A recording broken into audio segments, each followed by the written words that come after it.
Looks like we're starting to get target here right around 70 meters on the blue view. An altitude of 62. Seems like a pretty mild slope, which would agree with what we're looking at on HYPACK and the bathymetry. Yep.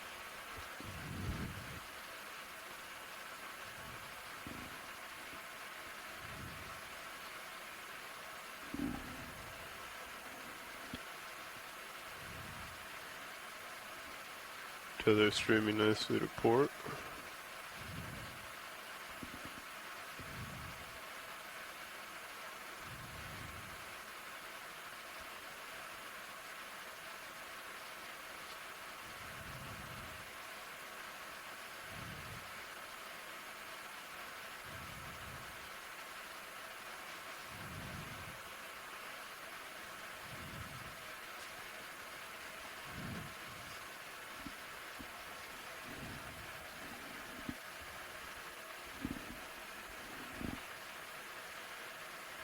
Blue view targets at 50 meters now, 45 meters altitude on D2.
Passing 30 meters altitude. Is that a valid target in the sonar? Yes, right at 30 meters. Look, glowfish.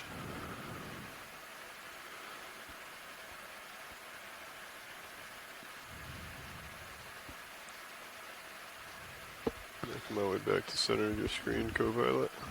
When you do slams, you can, I think we left the drawer out. Or extended a little bit. Yeah, it looks like it.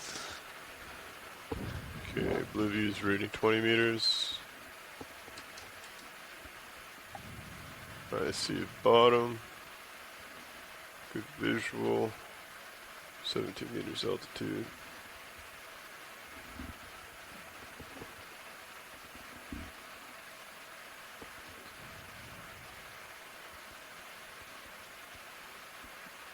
Continuing down, we should start seeing it on Sirius soon. Right on top of a yellow sponge.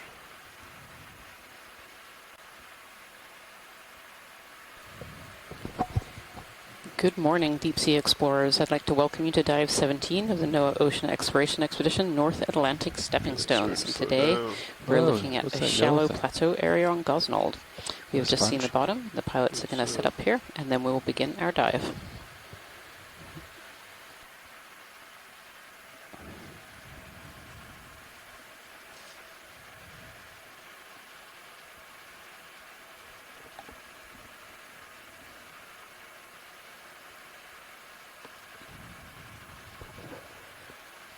Lifting a blue view.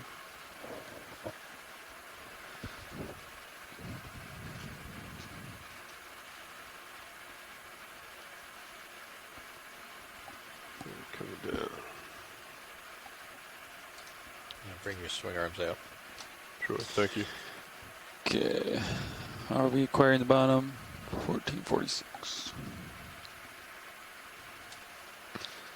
F5. Dive 17.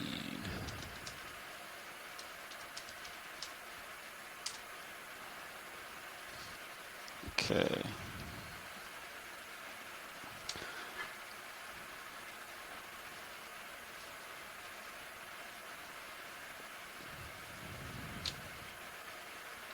Bridge is RV nav.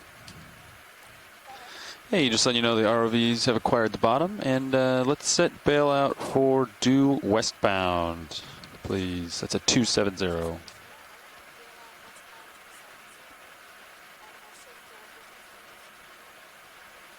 Perfect. Thank you very much.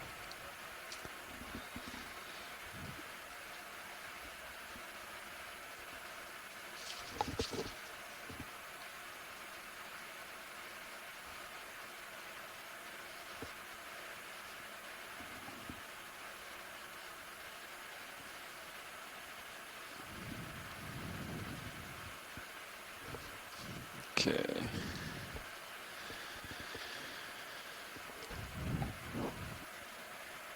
Yes, beyond depth.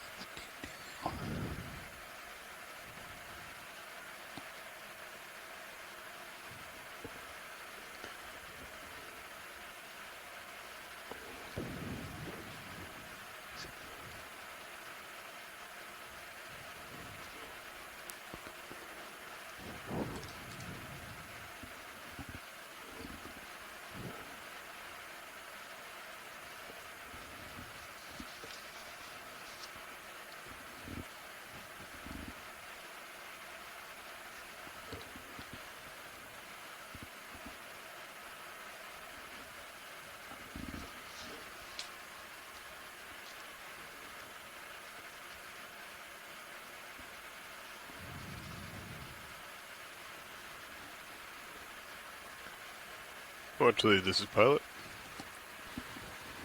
Go ahead, this is Watch Lead. We're set up on the bottom here, and I believe we are ready to proceed with the dive. Excellent. So, so we'd love some quick zooms on some of these corals that are around us, just get some IDs, and then the geologists are interested in setting down and kind of poking at the sediment and rock here to see whether this is stable or loose.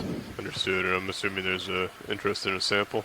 If there is a good sample, yes, that would be good. I think I saw one up by that yellow sponge. We can take a look here, and then we can scoot up there. Yeah, yep. Perfect. Looks like there might be one right there with the crinoid on it, right at the bottom of the screen. Bottom of the screen, copy. Yep. Lasers on. Lasers are on. Come down and get a look at this coral here right in the front of us, and then we can also be in the same vicinity to potentially grab that rock with a crinoid if that's of interest.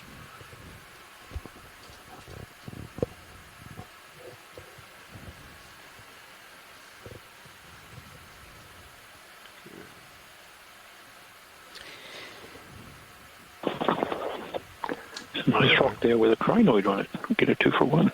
Come in on this coral here in the background. Yeah, we'll take a look at that, Jason. Just getting some IDs on these corals. So we've landed on Gosnold Seamount on a shallow plateau, currently at 1,783 meters, and we've actually landed in an area with relatively abundant diversity of deep sea corals here. So this is looks like a Paragorgia, which is the pink in the background, and then the yellow is actually an encrusting zoanthid that's taken over this colony. And this beautiful snake star, brittle star in front too. Pan down to the base when you're ready, video. I'll be standby still, adjusting colors. Let's do it.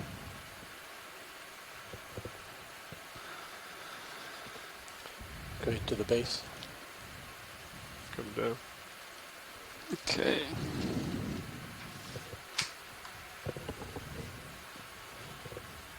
Yeah, you can see the base of this coral here. There's a large sponge in the background as well. But the base is this pink color, which is the coral that's underneath, and then this zoanthid, which is a clonal type of cnidarian, similar to anemones, but in a colony, is taking over here, and it's bright yellow. You can see the yellow has taken over the skeleton.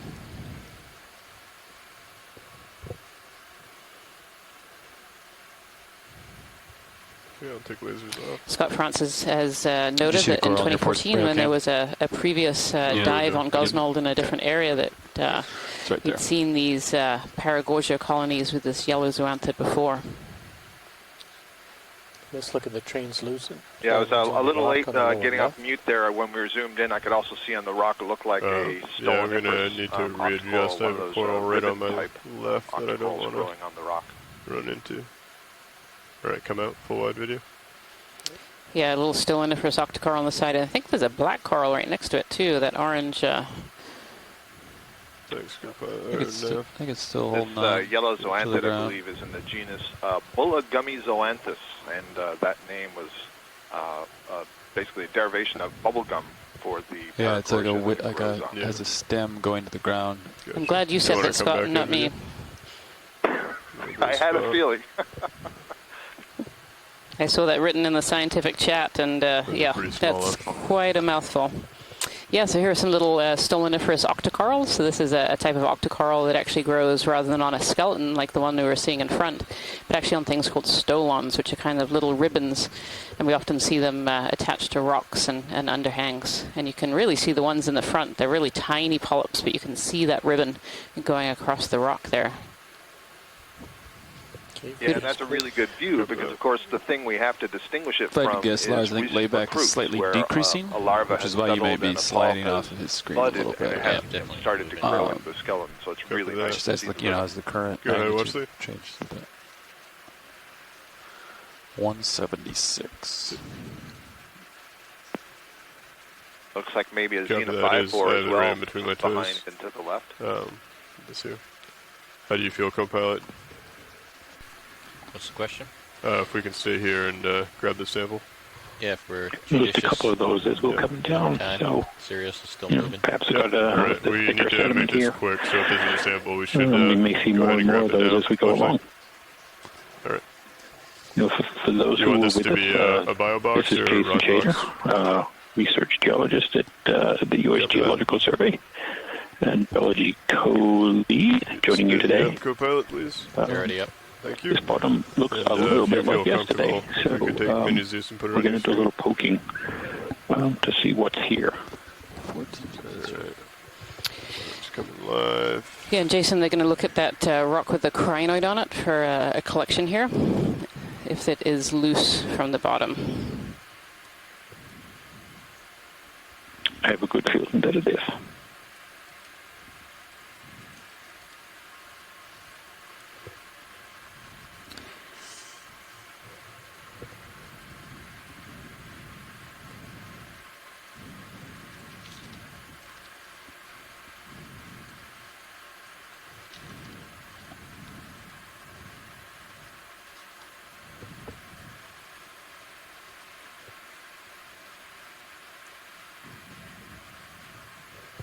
Does appear to be loose. Excellent. Is this considered a biosample or a geosample? I believe she mentioned that she wanted it to be a bio. Okay. Okay.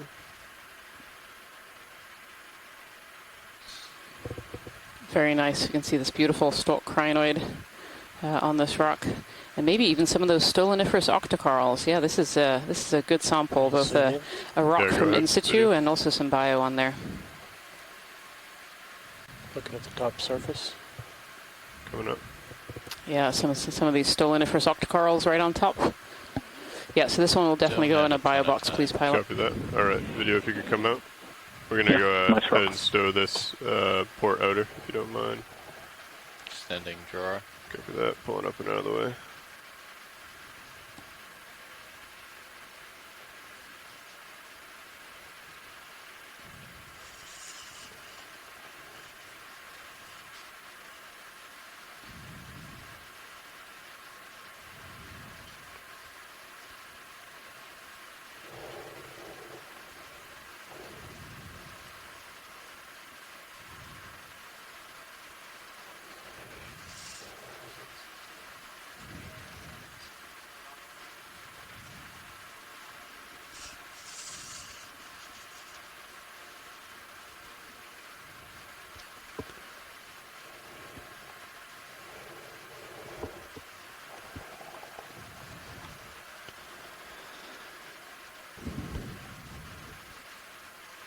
Nicely done, pilot.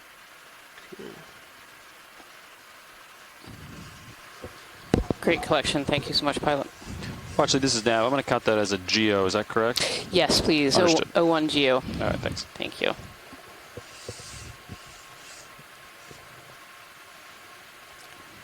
Even though in the end there was more bio on that rock than geo, but it's still a geo. Okay, I'm secured.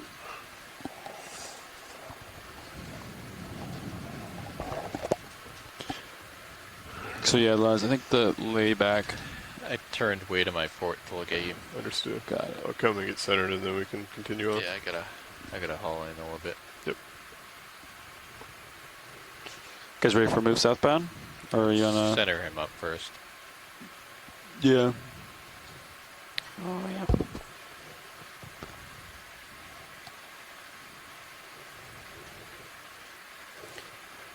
I haven't yet heard that the science has finished viewing this Go area. ahead, Watchley. Yeah, sure. We're just getting into a safe configuration.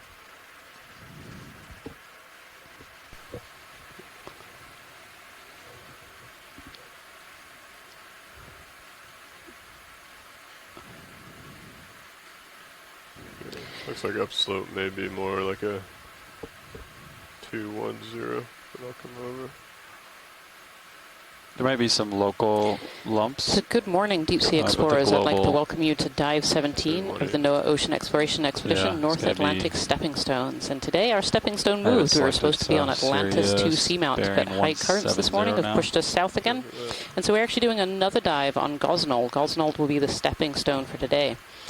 A little bit different of a dive today, though. We're starting actually relatively on the top plateau and working our way up a small step. And so most of our dive will actually be on the very top of Gosnold Seamount. Yeah, 170 And is the it's not very bearing I often that got. we get to explore the very tops of Sirius. Seamount, so it's going to be an exciting dive today. How do you feel about that? And as you can Capella? see, the area that we've landed Better. is just really fascinating. There's lots of deep sea corals here and lots of life. We've just landed, so we're going to have a good poke around and look at some of these organisms. Okay. Watchley, so this terrain looks a little bit different. Looks more... I think this terrain is potentially more exciting for the geologists, so I think this would be a great place to poke around and see what's here. Understood. Thank you. There also might be a potential collection here if this is indeed loose nodules. Sure. I like that bigger one. Yeah, that's what I'm looking at. Yeah, certainly nodules again were not expected in this location. So whether these are, the ferromanganese nodules that we saw for all of yesterday's dive, they definitely have a nodular shape to them and a pretty regular size, which suggests that they Time for are your regular layback report. formed by the Video, all if of you them want are to come formed in. by the same process rather than rocky debris Got a or crab off the bottom of the screen. pillows or of some type. You want to come out a little bit? I can try and zoom down. See Yeah, it's interesting, Jason, because we That have one been there? fooled Yep. before, where we That's thought crab. we've seen nodules, and they've actually been very, very solid. good So it'll be crab. interesting to see whether these are loose or not. Right, that's why we poke. We poke the seafloor a lot with the manipulator. The second. This is fun. This is a brittle star with a sponge for a head. It's actually tucked in behind the sponge, but it does look like some very funky spider. Yeah, that's the sediment there. So, yeah, lots of sediment. Some of those pteropod shells as well there, Jason. 1500. Oh yeah, lots of pteropod shells and foraminifera. Also little That's clear what video is. pelagic marine planktonic marine organisms, and when they die, their carbonate shells fall to the bottom and accumulate here in quite thick amounts. So it's all a lot of really good observations here. Certainly seeing these nodular forms and little broken up pieces of perhaps ferromanganese. We still kind of we get a sense of what we're seeing. We also, if you look at the bottom and you look at the Sirius view, it may look like there are lines or lineations in the bottom here, and I believe that is due to current, which is winnowing different Yeah, parts you wanna of come in on the the coral? bottom, giving a kind of stripy, linear appearance. Look at the arm ready to come out and poke around. Purple So this is really star interesting in the here, lower Jason, left. too. So this is another Paragorgia, a bubblegum coral, Oh, but this yeah, one behind. doesn't have the zooanthid on it, which is a really interesting observation. We don't often see this one without the zoanthid, and actually maybe there's a couple of little zoanthids right Come at over a the little bottom bit. end. There's either a tentacle or a piece of goo that's got caught up in this coral. You can see these beautiful tentacles. Get the arm ready. Keep ramming up, co-pilot. So these bubblegum ready? corals get their name from when the polyps are all contracted and sucked up into the skeleton. The edges kind of look a little bit like a piece of chewed up bubblegum. So it's not the best name for a coral to have, but it's very fondly known as the bubblegum coral. And you can see those beautiful tentacles. This is an octocoral, so we're looking for eight tentacles. And each of those tentacles have these really beautiful feather-like pinnules on the side that help them to grasp food. You want me to hold their video, or you want me to come down a little? It's a little bit off to the side. Not a great angle on this one. Oh, yeah, actually there are a few of these zoanthids. I can just see them poking through the branches. So Scott France was noting on the scientific chat room that it's not very often that we see these Paragorgia without that zoanthid taking over some of the skeleton. And I can just see it poking through between the branches.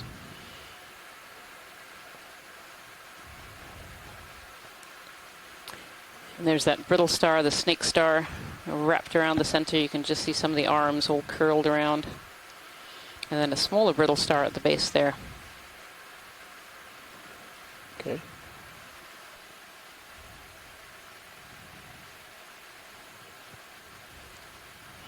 And then more of the sargassum as well. I've seen a couple of patches so far, and we've only just landed. I wanted to dig around in the dirt a little bit. Okay. Video. The sargassum is transported down from the upper ocean. For wide. Copy that, thank you. Rian, I just wanted to say about that observation of it looked like maybe just one polyp of the zoanthid, maybe two. But here's another good example of where we would like to get some more scientific resources here. We could have a camera, for example, put on this colony so we could monitor over time how quickly does the zoanthid overgrow the Paragorgia and how fast is the Paragorgia able to grow while it's got that on it. Really interesting observation. Yeah, absolutely. That's old data that we really don't have, and it's kind of this long-term data that is really missing in a lot of deep sea biology. So that big one was at least loose. What are these little corals? These little guys are also loose. Wow. It looks like.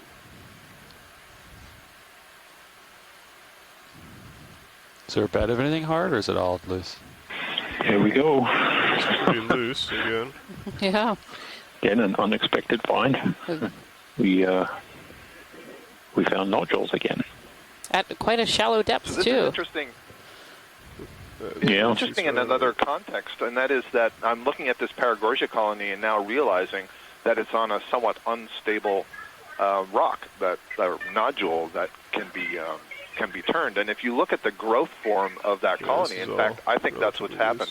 The rock has tipped over towards the ROV, and the branches have started to regrow. Instead of growing directly up, they're now sort of curling to get itself in better position for its position being affected by the current. And this is something that's been seen on nodules off the west coast of British Columbia, where the coral can grow up in the current, but because the rock is loose, it can actually get dragged. I think some of these are going to be pretty large for the suction sampler. We can try and get some small ones with it, or we could go ahead and grab one of these with the jaws if you're looking for the larger nodules.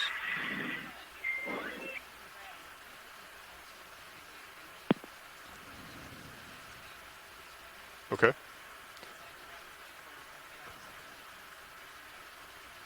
All right.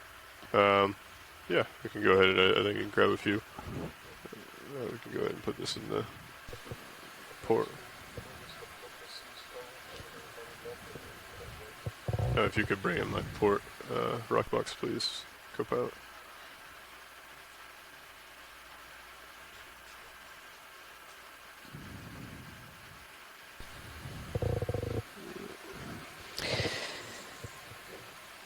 So the pilots here are just going to try and collect a couple of these larger nodules. As Jason was saying earlier, this is a really unusual area to have found nodules, and definitely a new record for this area. And so we're going to collect a few so that we can bring them back up to the ship, and they can be examined by scientists from around the world to potentially describe how they got in this region and how they formed. And so in comparison to You get the big one. extensive number that we ended up There's picking gonna up be a bunch of little yesterday. ones. So I think she wants little ones rather than a big one. Is that true, Watchley? Little or larger one. Yeah, not the really big rocks, but definitely the rounded, kind of baseball size there. Rounded baseball. Copy.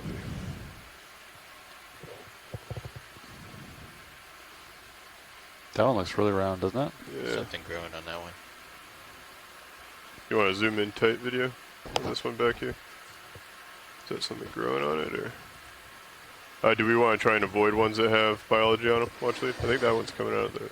I think that one's coming out of the ground. I don't think that's coming out of that particular rock. Okay, so this is kind of the type that you're looking for, though. This is circular. Absolutely, yeah, Alright. the very circular.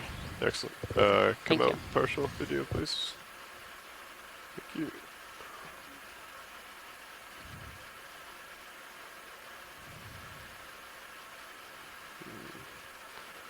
How do I grab you without disturbing?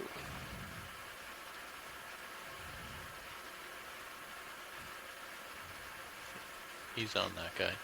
Oh yeah. If this is on it, do you not want it? No, I think that's fine, pilot. That's good. Right, full wide, please.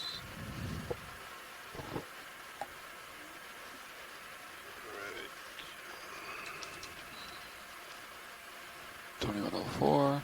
That is one nodule.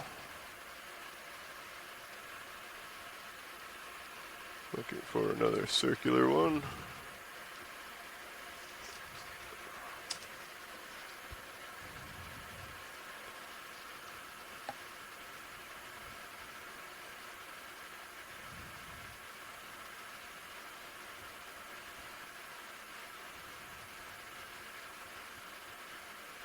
This would be port forward.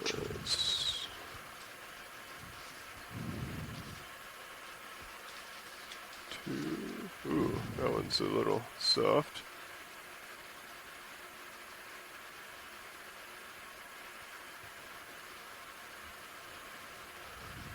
And you said 3 of these watch lead, or do you want some more? Yeah, 3 or 4. 3 or 4. Copy. Yep.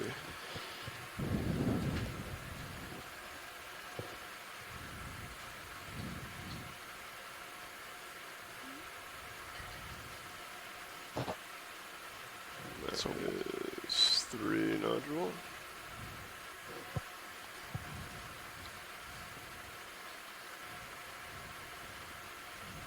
And is there another one that you saw that you might want? 1 for luck. One for luck, copy. Kind of dead in between, just under the coral colony there. Under the coral. Yeah, right there. This right. guy here? Yeah, that Okay. looks about similar size.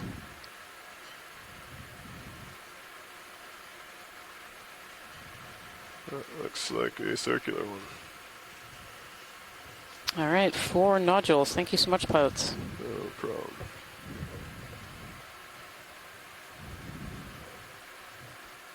Okay. Is there anything else you'd like to do while we're positioned in this area, or? No, I think that's good, though. Jason, do you have anything else? no, that's excellent. That should be enough to The get lead a hasn't really been good, closing on his good own. statistical geochemistry out of them. So, and for comparison to yesterday's, so that's perfect. Thank you. What was your grip force on that? Grip force 5.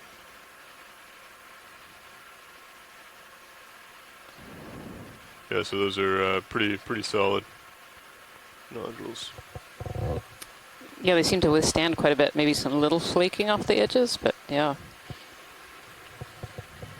Yeah, there was one that crumbled a little bit, but not too bad.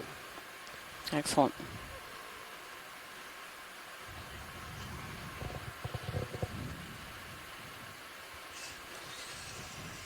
I'm secured. What's up? All right. Come up. Continue. Layback has been staying right at 160 meters. Copy that. Yeah, Push forward. Sirius has been Good pretty center. much stationary for a Okay. while. Great. This kind of wonderful aggregation of different corals here. We've seen a few species already so far. D2 drift test. Great to have a quick snap zoom on the white colonies that are in front. I think those are corallium. Stick right now. There's definitely some coming directly at me. Maybe a little bit. It's coming from my board slightly. Across my board. I see one of these metallic gorges as well, these umbrella type corals. Yeah, so it's pushing me pretty much northeast. Okay, so from the southwest to the northeast. Yep. It's kind of in line with these lines you're seeing? Almost, or not quite? 100%. So I'll look in the direction of current. It's like right here. Okay. So that kind of linear pile of sediment accumulated there is kind of pointing to that sort of current activity on the bottom here. You know, almost pushing, you know, the nodules and the sediment around them into these linear bands. You know, strong enough current can certainly move the nodules, probably not just rolling them constantly along the bottom, but and that's certainly one of the mechanisms of nodule formation is this movement that they undergo to create the concentric bands of precipitation of the different metals. Go ahead, watch that.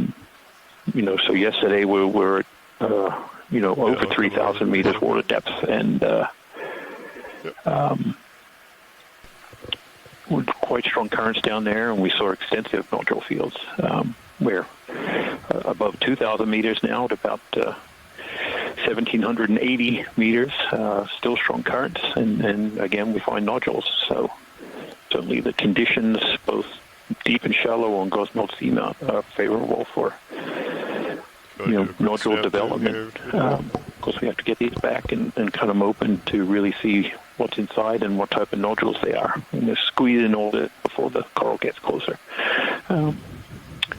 So we'll keep looking. Yeah, really fascinating area, and the pilots were saying that the current is coming at them, you know, directly as we kind of looked up the slope. And here's a beautiful corallium colony, actually 2 colonies on the rock, and you can see that they're really kind of facing into that current. These corals are suspension feeders, so they're looking for water currents to bring in their food and take away waste. And so kind of facing the current here, they're catching that water, catching those particles as they go by. And you kind of see that catching other things too. We can see all kinds of goo and other material that's caught up inside these corallium. You can kind of see just a little bit of brown marks here and there. Various mucus housings that might have come through, getting caught up in these corals. So 2 really beautiful big colonies. Go ahead and get a tow if this is of interest more than just a snap. Very dense altogether, Scott France is pointing out.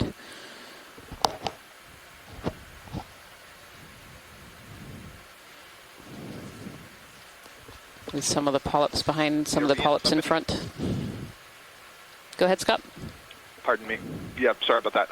Somebody was asking, it may have been one of the NOAA interns, about why different corals have different shapes and their strategies for feeding. And you know, that's a really hard question to answer. But looking at this colony, it's so interesting because the branches come to touch so close together. You can see there's very little space for anything to sort of squeeze through as the current's moving through. And so this has created quite an effective filtering net up in the water column to capture things. And then the other thing you can see is that all polyps are on the face that we are looking at, and they're not sticking out to the other side of the colony. And you had said that the ROV is moving into the current, and that's kind of characteristic of this corallium, where the polyps will be facing downstream from the dominant current. And that's so the current can sort of move through and get baffled and then create these little eddies on the backside, and so the current sort of turn around back into the polyps, and therefore it's a little bit slower and easy to pull the particulates out of the water column. Full screen? Yeah, sure. Yeah, absolutely. So it said that the coral is kind of facing, I guess it's coming up into the current, but you're right, all the polyps are on this back side. So this coral is facing its back towards the current. These 2 beautiful colonies here. Can we have some lasers on that just before we leave? Lasers are on. Thank you. So these two laser dots that you can see here, these are harmless lasers. They're used to scale items on the seafloor, so they are 10 centimeters apart. Come in if you want. And you can see how large these two colonies first. are. Just beautiful. Let's get several more seconds. And lots of other I would organisms say too. that rock has been pretty stable in position for a long Yes. period of time. Yes, this rock has been here for quite some time. So these deep sea corals push typically into grow one of just the footholds. millimeters per There you go, year. the one on the left. And we could see that one of these colonies was at least 60 or so centimeters across. So very, very large and very, very stable in that environment. Not quite sure what this red is at the base of the colony. You can see this beautiful holdfast here. So this is where the coral has calcified against the rock. So a larvae has settled Slide and built grown up. into this larger coral colony. And as the coral grows, that holdfast tends to get a little bit bigger or a little bit thicker. And you can kind of see the layers here. There's two really distinct layers. There's probably many more layers moving underneath this holdfast, getting bigger as the coral gets bigger so it doesn't topple and fall. Pulling out live. Yep. Beautiful. Yeah, that's a good observation, Rian. I think the sort of bezier, lighter color would be the live tissue, and you can see the calcium carbon underneath, so maybe it's retracted a bit from the initial deposition of that holdfast. Interesting. Yeah, really interesting. See some hexactinellid sponges as well, dotted around. They've really landed in an area with quite an abundance of life here.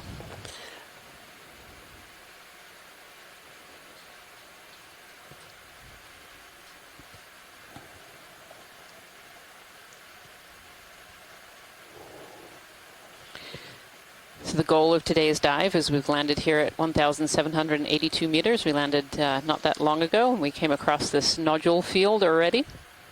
Done a little bit of sampling for geology and a little bit of sampling for biology. And now we're going to work our way towards a small little step, and this step will take us up onto the main plateau of this seamount. This is Gosnold Seamount.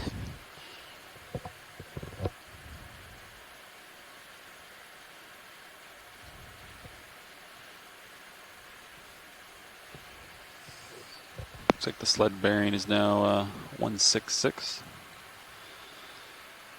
As the layback decreased a smidge. Continuing to see more evidence of bamboos through the the strength of the current here in these Pretty far out. these bands of sediment and nodules in the direction that I believe the pilot said they're feeling the current come at them. So it's a very, very dynamic area down here, but not so dynamic they can't get large coral growth. So it seems that quite a number of these nodules and larger cobbles and boulders are relatively stable. But we do see shadows behind some of these features, behind looks like sponges. We see these shadows of coarser material forming, driven by current winnowing and other processes. It's really interesting. Christopher Kelly on a previous dive had mentioned that these yellow, beautiful, very bulbous sponges are called a Hurtwigia sponge. If we could have a snap zoom on the large whip coral, Sure. central right about now. Thank you. Yeah, beautiful Bathypathes black coral in front of one of those yellow Hurtwigia sponges, and I can see another Paragorgia as well on the sea floor, just a really small one. Definitely come into an area with a lot of coral species and sponges as well.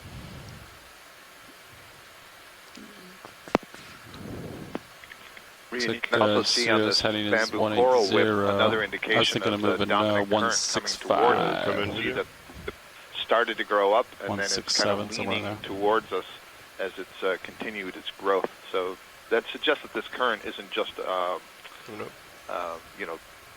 happening right now as we're here, but has been going on for a long time as these different coral colonies have been growing. Yeah, definitely a long-term. Really Yeah, I think you were just saying, Scott, that these are really dense. These polyps are really densely packed in here. Very densely packed in here, and you can very clearly see those needle-like sclerites. They're really quite long, sticking up among the polyps. So I would venture to say that this is the sea-clade Keratoicidinae, which would be the genus Lepidopsis, and right now it's the genus Lepidopsis. And this is a kind of a characteristic true whip. We never see this one branching, and it only seems to be up on the flanks and near the top of seamounts. We don't see it very much, if at all, for example, on the continental slope. So nice to see this one. Oh, some great shots here showing those needles that Scott was just mentioning. You can really see those sticking out of these polyps as we're getting lower and lower to the base. Beautiful. And as you think about those needles, imagine when the polyp contracts, it pulls its tentacles in towards the mouth, which is that bright red dot that you're seeing there, and it would leave the needles protruding upward. So it's a form of protection against some kind of predators. Beautiful. And there's that bend that Scott was talking about, and those really characteristic bamboo nodes, those kind of darker areas that give the bamboo coral its name. And that's a pretty thick skeleton, so I would venture to say that this is, decades old, probably, this Go full screen. Copy that, go ahead. Beautiful. A couple of stark crinoids in the background there as well. Beautiful. And I think there was a little Paragorgia on a rock, and then a Bathypathes and these large Hertwiggia sponges. Just beautiful. Thank you, Pilot. Pilot's Video's clear. Yeah. Actually, what was the next target that you wanted to look at? So there is behind this large yellow sponge, so a couple of steps behind that, there's a yellow colony. Just to confirm that that is Paramaricia, that would be great. Kind of center and up a little bit now. Okay. If you want to zoom in, this one back there we here? are, that one there. Yep, this looks like a Paramaricia, and another one right behind it as well. We can get a better view if you'd like. We have to get closer though. Yeah, as we go by is great. Just a snap zoom on the way. Just wanted to confirm that was indeed Paramaricia that we're seeing, because that's another species I can add to my really growing species list of corals that we found so far on this dive. And we've really only been on the bottom about 30 minutes. So if you guys come to port, this is pretty exciting biologically so far. Okay. Or we can, I have waypoint 2 selected, so that puts us in geologically. Yeah, 165. Geology so if you guys 2. want to line up on 165, we can go that way. Does that sound good? It's definitely it's been a very interesting dive so far. It's these corals and sponges do tend to accumulate where areas in areas of high current. That current brings in the food and takes away the waste and helps them spread gametes and larvae as well. And so these corals and sponges really tend to thrive in areas of high current. And that current has been coming towards us as we move towards the wall here. Yeah, you can just see this. This is a beautiful view. All these corals dotted on these manganese nodules here. It's interesting the difference today versus yesterday. We were seeing these manganese nodules, but we really weren't seeing any big colonies of either sponges or corals. And here we are today seeing some of these larger forms. I don't know if that's suggestive that these are not quite as mobile as the ones that we saw yesterday. They certainly look a bit bigger in scale. Would you say that too, Jason? Okay, go ahead and start coming in. Excuse me. Before you answer, I'm sorry. Can we just look to the right a little bit, and you're going to see a tipped-over Paragorgia. That exactly is the view for what I was describing before about it catching the current and tipping over. It's just off screen to the right. Sorry, Jason. Go ahead and come in. Yeah, the nodules are certainly larger in size, and I think as we were looking, was a sea spider? Hey, this is a sea spider, yeah, Pycnogonid. This is a great catch by the pilots here. Look at that proboscis. Interesting, yeah. Beautiful. You can really see the long proboscis. So that long proboscis kind of on the bottom end here. That's what they use to prey on deep sea corals and other cnidarians and anemones. Sometimes you see these on. And they'll stick that proboscis like a little needle up against the polyps, squirt in digestive juices, kind of digest the organism from the inside, and then suck up all the good stuff. That's graphic. You see these sea spiders in the deep ocean. The sea spiders tend to be very large. We do get pycnogonids up in shallow oceans, but they tend to be really, really small forms. This one has very, very long legs. Beautiful. I don't want to rotate too much more video. I got that little coral right up by my toe. Yeah, if it's possible to get lasers on this one as we back up, that would be great. Lasers are on.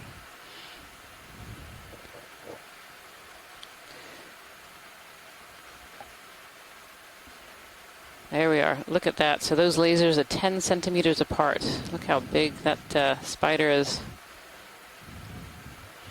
And these pycnogonids are arachnids, but they're not true spiders. Let's get one more. Yeah, at least tight on 15 the center centimeters or body. so, Sure. leg to leg. I Beautiful. don't want to rotate any more to port, Okay. so we may walk over. Rotate a little bit. I suppose. See the eyes. Yeah. Got a little coral right there that I don't really want to. Okay, coming up.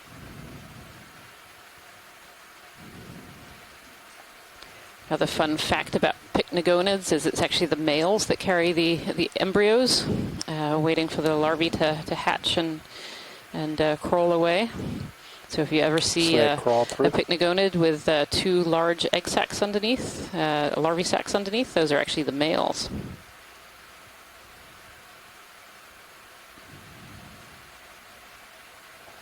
Video's clear. Copy that. Pilot's clear. Thank you, pilot. What else do we? You had mentioned something lower right. Yeah, so there was interest in all the way to the right. It's actually quite far out from where we are right now. There's a red coral that's kind of tipped over. I think it's still right from here. Yeah, just for clarification, I wasn't asking to go over it. Okay. But just if you look at it at the side, you can see what I mean about Yeah. it tips Yeah, the if you want to do a snap zoom here, video. nodule over, but continues to grow. We don't need to go to it. Yeah, this one here. You see all the branches and start to curl upward. It's like curling the fingers of your hand. Yeah, this one is very distinctly tipped over, Scott. It's the whole nodule you can see is fallen Small over. rock and then got two big. This is another Paragorgia. It continues to grow. Yeah, interestingly about this one, Scott, too, this one doesn't have the yellow zoanthid at all. You know, that previous one had just one or two polyps. This one does not have that.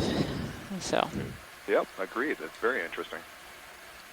One of the things that's instructive about what we're looking at right now is that this tells you that if some of these colonies become damaged and branches broken, if the branches can lodge in the right orientation, they can continue to grow. So that's one of the things I like seeing. Where did you want to go, Neff? Back over to port. 165. Copy that.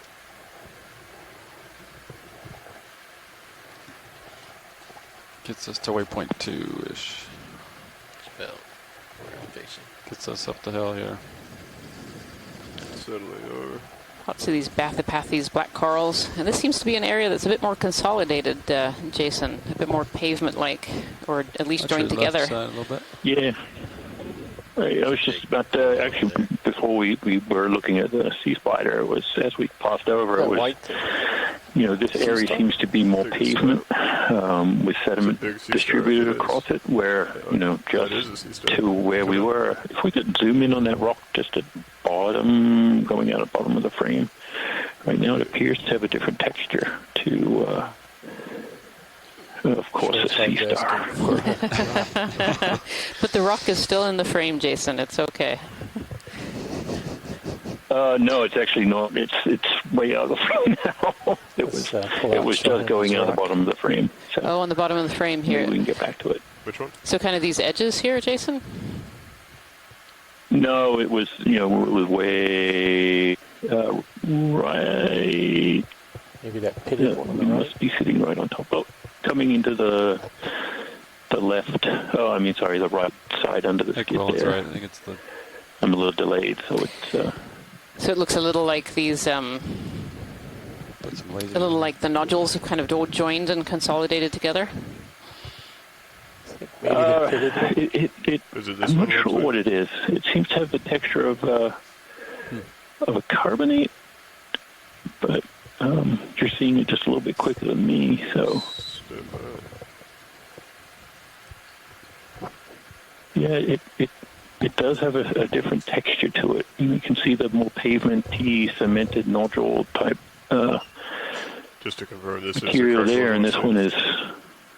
not nearly as smooth and is capturing all this sediment as it passes over the top. So I'm wondering if this is ferromanganese coated carbonate material, and we're expecting that we would see some carbonate material up on top of the seamount here, being shallow enough. It's very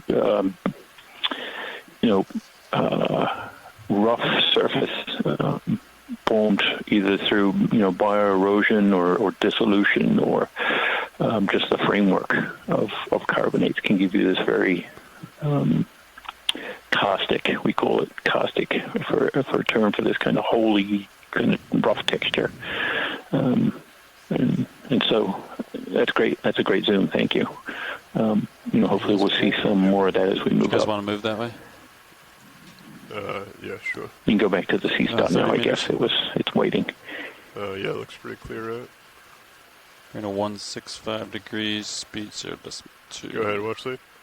Are you good with that, Copilot? Video swapping out. Understood. You want to take a look at the sea star or keep moving? Bridge is RV nav. Copy. Yeah, you guys ready for a move? All right, that's range 30 meters. That's 30 meters. Bearing 165 degrees, speed 0.2.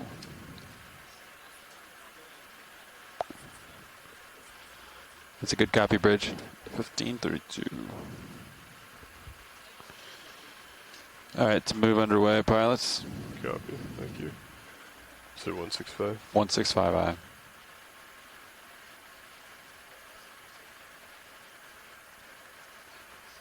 So much layback. I got to make sure to keep the ship. And another bottom transition here to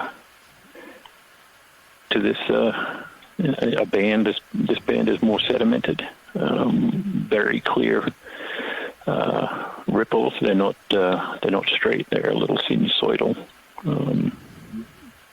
perhaps suggesting that there are some differentiation in the current velocity. But oh, look at that.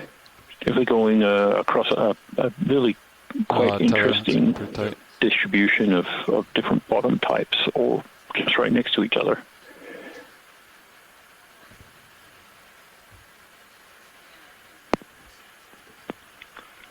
Jason, I think that large orangish coral in the background may be new for the expedition. At least I haven't seen it on any of the dives I've been tuned into.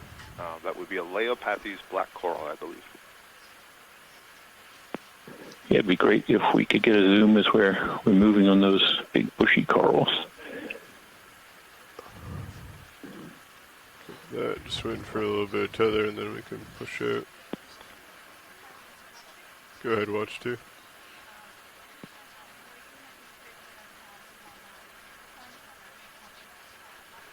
Yep. Video if you want to come and do a snap zoom.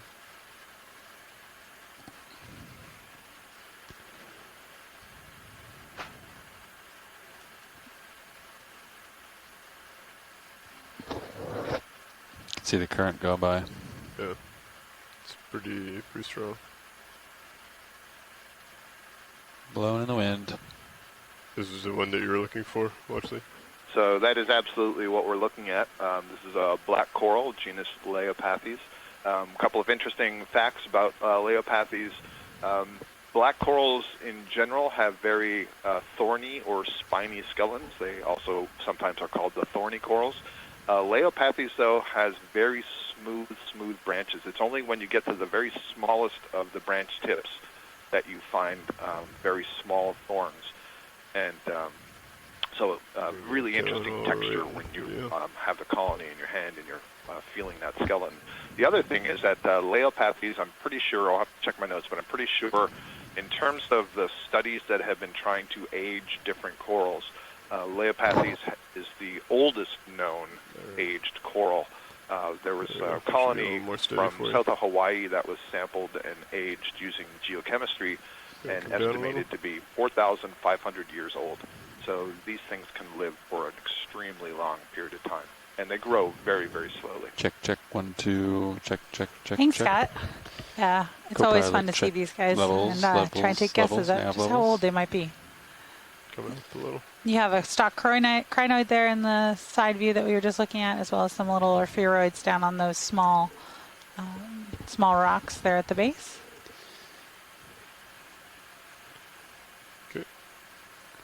Pilot's clear when science and video are. Good morning, Casey. So the other fun fact about these Leiopathes is that they produce extreme amounts of mucus when they're disturbed. It's really quite fascinating that you have these really tiny polyps, and the polyps are able to exude. Clear video, or it's a mucopolysaccharide is a technical term, but it's basically a sugar with some mucus components that when it hits the water, it sort of gels out, and it's quite fascinating. Even when you take a small branch, basically 4 hours of bottom time come off in left. big globs that you can pick up in your hand. It's that solid. So there's probably some interesting natural products chemistry involved there. Presumably, in the mucus is something that is attempting to ward off any settlers on the colony. Thanks, Scott.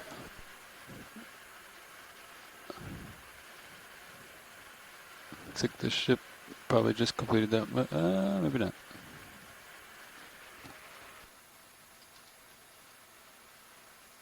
Not quite. We've got a bunch of crinoids here on this coral. I think that's another corallium. Pretty large right? colonies in this dive, huh? Especially for kind of a sedimented bottom, but they have enough. So it looks like a corallium rocks to hold on to. On the side here, and yeah, it looks like a really nice perch, doesn't it, for these crinoids? Must be all the current blowing by. Yeah, one of the things that we end up frequently comparing these deep sea corals and sponges to is to rainforests, and they serve similar roles of providing structure for the community that a tree might, where birds and animals might get up into the tree for their habitat. You also have things like crinoids and squat lobsters and sea stars that all get up into the branches of these corals and make it their home.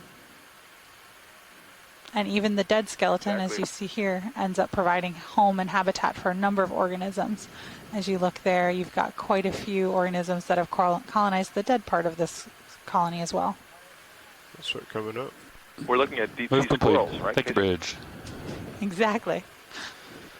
I think I see a clump of zoanthids with its tentacles retracted at the base there. And yeah, this is kind of interesting how the right side of this colony does appear to be dead. I started the move 5 minutes ago, and you just started moving, so 5-minute delay.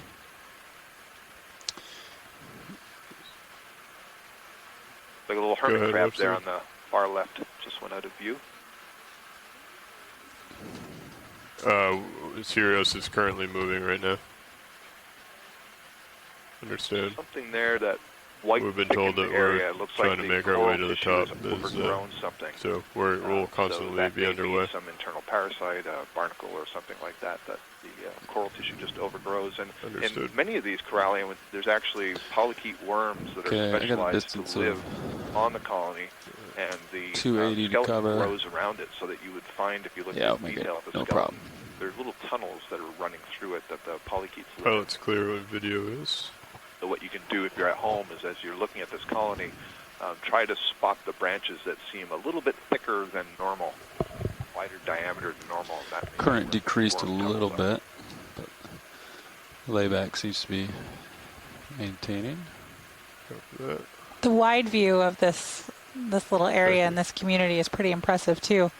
You can see probably 4 or 5 different species of coral, a number of different sponges. And then every time you get a little closer in, you see more life and more animals that have made these colonies their home. It's a pretty impressive area.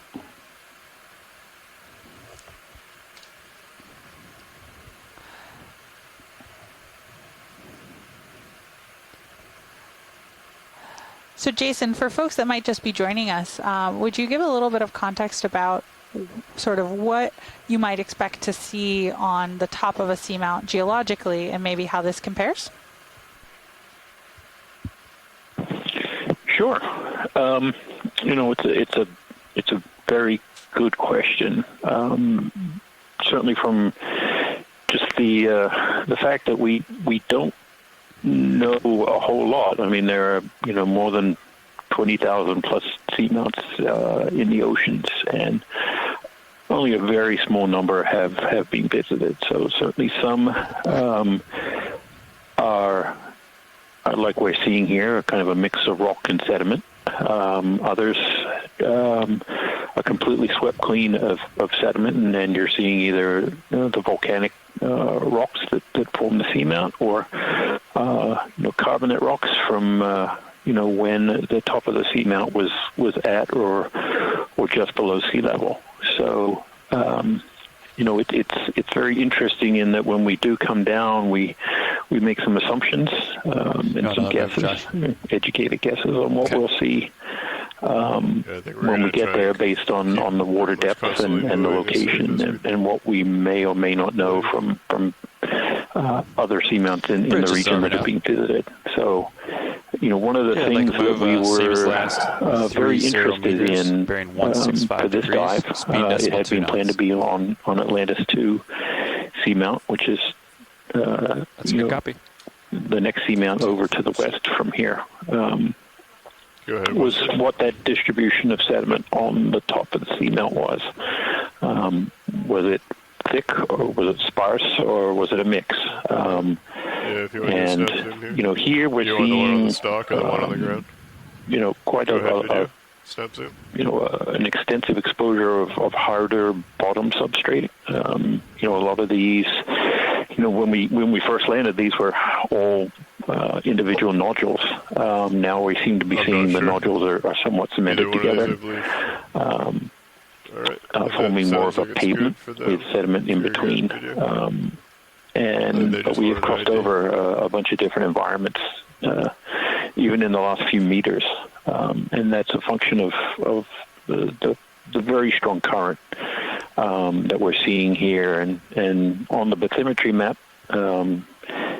which folks might have seen for here, we're kind of diving in a bit of a almost like a channel feature below a slightly steeper scarp that we're hoping to cross over onto the top part of the summit, and it is very reminiscent. Oh yeah, so if you go to feed 3, they've kind of zoomed out on the HYPACK map, and you can see we're in kind of a dip between a higher bump to the south and I'm zoomed out really far.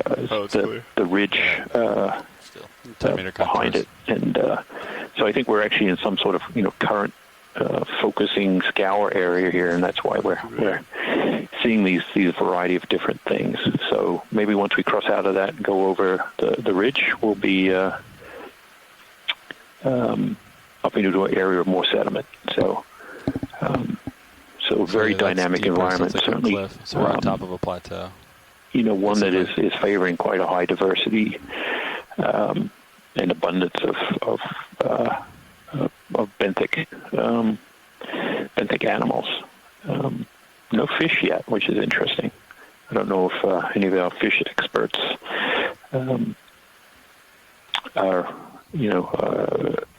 chime in on the science chat that we have going on, where we get fed a lot of the information that we do bring to you. We're not an expert in everything we see. We rely on experts from around the world to help us interpret and identify what we're seeing. But I haven't seen any fish yet, and that's kind of surprising. I thought we would have seen some by now. So, Jason, what you're mentioning there, I think, is probably one of my favorite things about how we conduct our operations here, is that we use our high bandwidth satellite connections and telepresence technologies to bring the world to the deep sea and to bring the deep sea to the world. It means that we're able to sail with just a few scientists on board, but that we don't have to be limited by that. That we have the entire science capital of anyone with an internet connection that can help us identify things and can really make sure that we are getting the most out of every dive.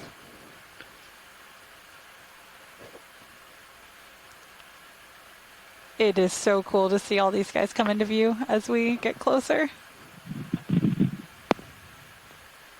Casey, can we get a look just to the right? I may have been too slow to ask. What are you thinking of, Scott? There's a Parantopathes black coral. There's another one on the left now, just in front of the whip, to the left of the whip.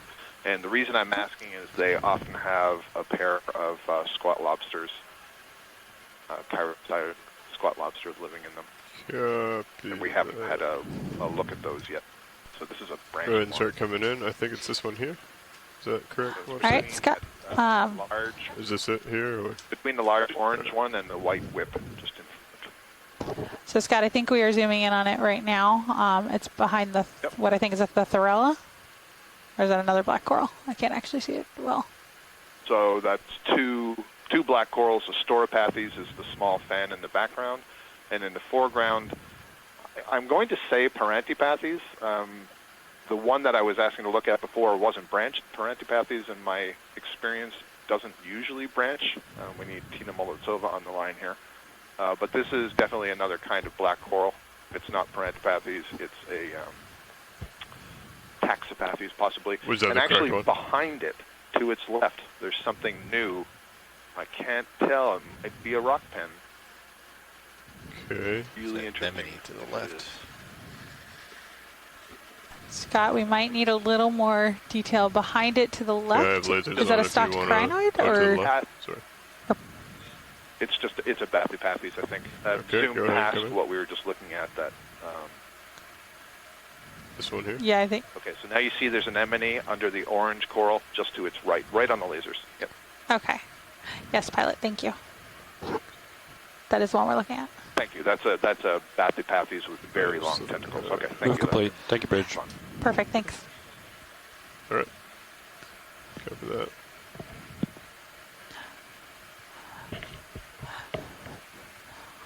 Alrighty.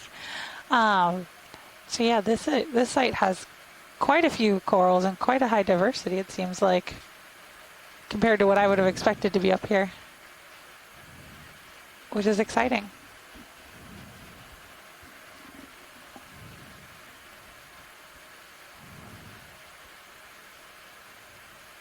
We're also seeing a number of stocked crinoids as we continue our transit towards the slope.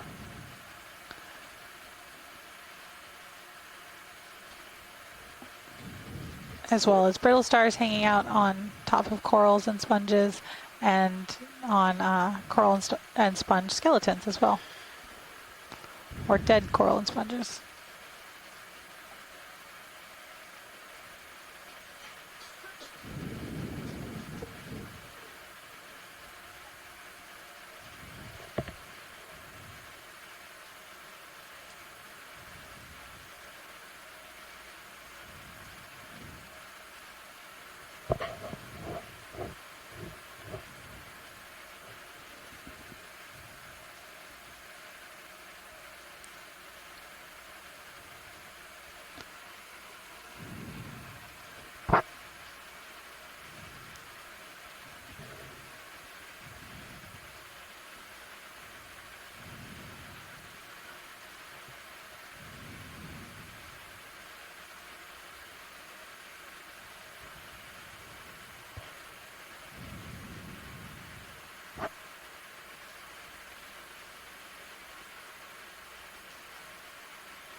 Kind of traversing a little more quickly than we were at the start.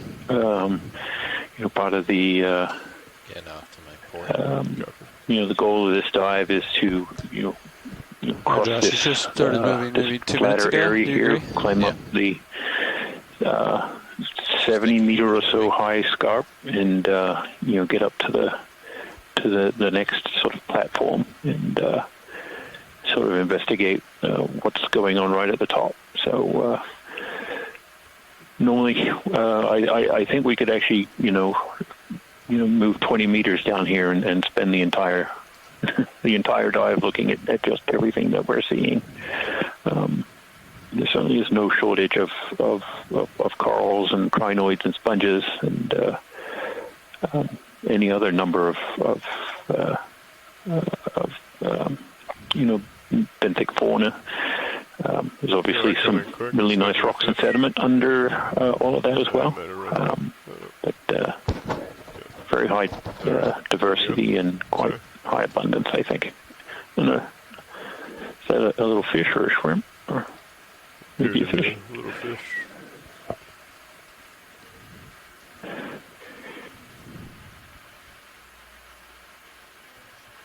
Go ahead.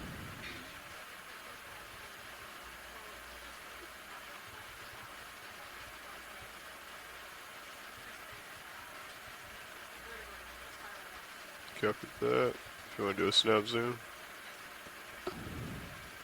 go ahead and come in video.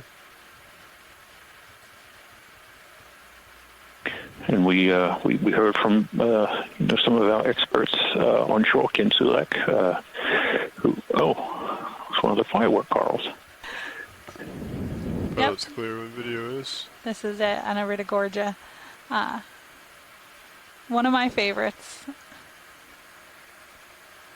It's now my favorite of all time. But, I was saying one of our fish experts, Ken Sulek, was chiming in on the scientific chat and was saying that the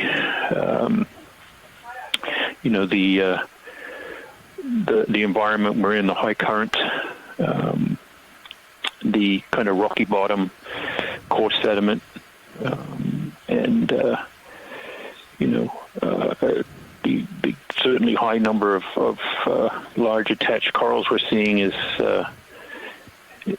kind of leading to an unfavorable environment for a lot of fish. So that goes to explaining why we're not seeing so many. We just saw that little one, but the larger ones for sure are absent, and what we're seeing is kind of reflective of why. So that's great information for a non-fish person like myself. Another move. Yeah, I'd say so. Okay. That one should just be kind of ending for Josh, so. Go ahead, watch that.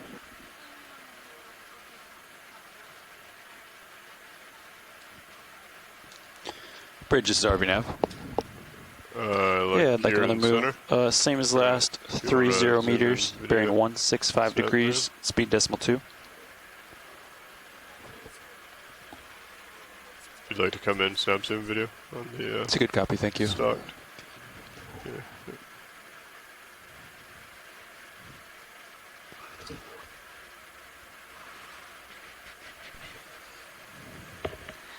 So yep, this is a Metallogorgia. And one of the ophiuroids that is the brittle stars that hangs out right in the middle of them. They always seem to have an associate there with them.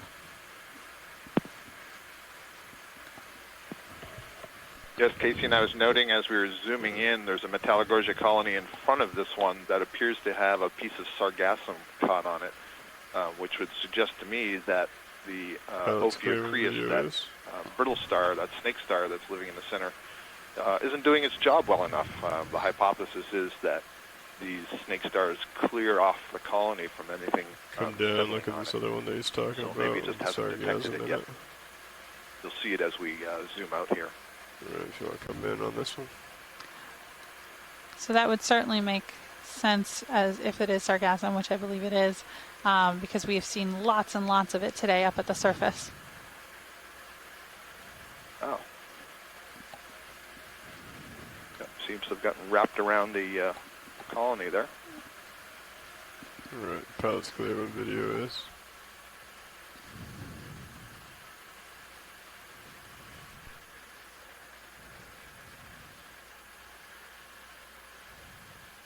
It's really fine sediment.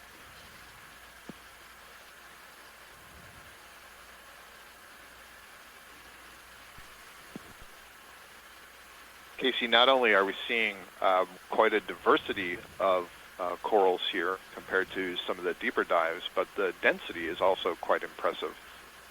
In this one shot alone, I think I'm seeing 5 or 6 different Metallogorgia colonies, in addition to several Paragorgia and Paramerissia. So it's clearly lots of food moving through this area. and it makes it a good place to live for these corals and sponges.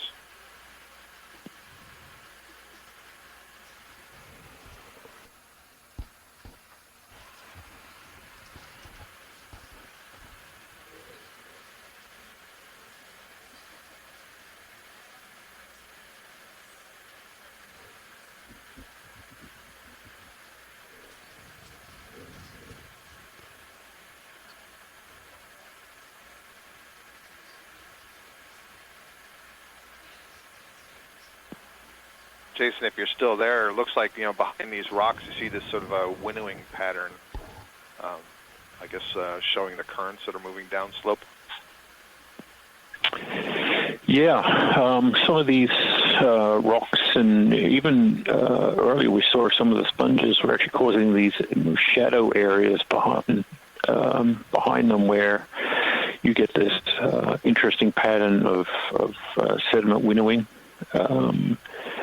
And it really is diagnostic of how we can identify both the direction and the strength of the currents. We see as we move along here, we're seeing different types of ripples. These ripples, the shape of them, and the way that they're kind of bending is also telling us the direction as we pass over these ones in the frame, that they're bending towards us, suggesting the current is coming from out in front of us, just as the pilots were mentioning, and to get these more sinusoidal or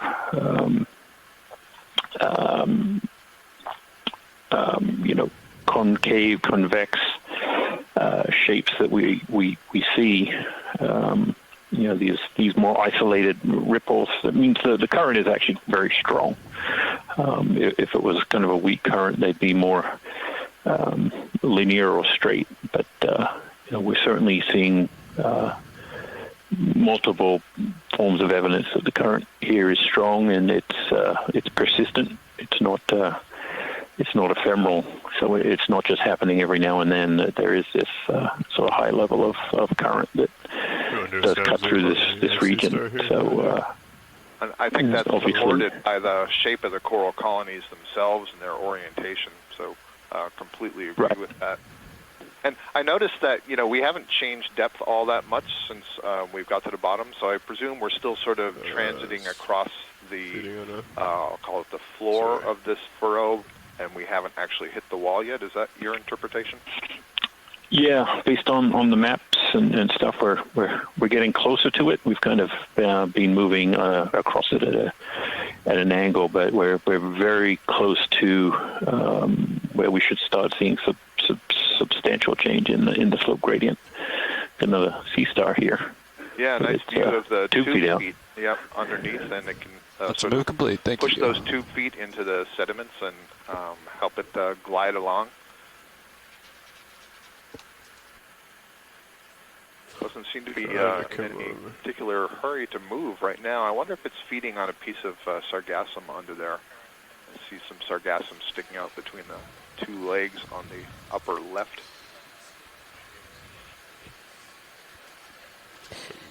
Yeah, it could well be, Scott. I can see some sargassum up that top end as well. So maybe. Yep. Thank you so much, pilot. That's great. There's a suggestion here from Bob Kearney. This might be dicaster, and we're waiting to see if Chris Ma is online to help us out.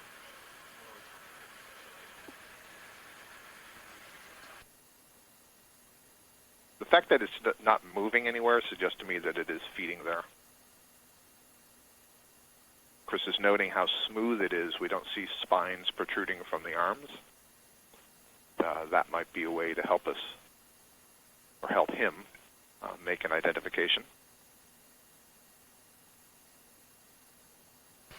Yeah, Scott has alluded to here, we're coming to you today through telepresence. So telepresence not only allows us to bring the video to you at home, but also to many scientists from across the world. And we'll often talk about this scientific chat room, that somebody has mentioned something in the scientific chat room. And that's because behind the scenes here, it's not just myself and Jason, but there are all these scientists from around the world. And we usually have 20 to 30 scientists in this chat room helping us to identify seafloor features and also organisms that we see. That's really essential to a lot of these research cruises. You know, we're very much specialists in our own field, and so we really rely on specialists from other fields to help us identify things like sea stars and other kind of organisms and a lot of the geology as well. So Christopher Mao has come out and said, oh, Sudarcaster, the 2 feet are suckered.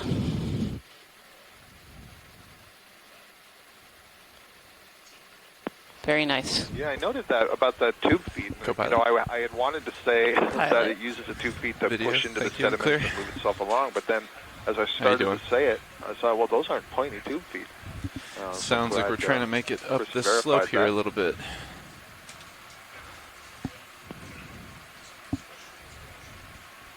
And it also sounds like we have a bit of current here today.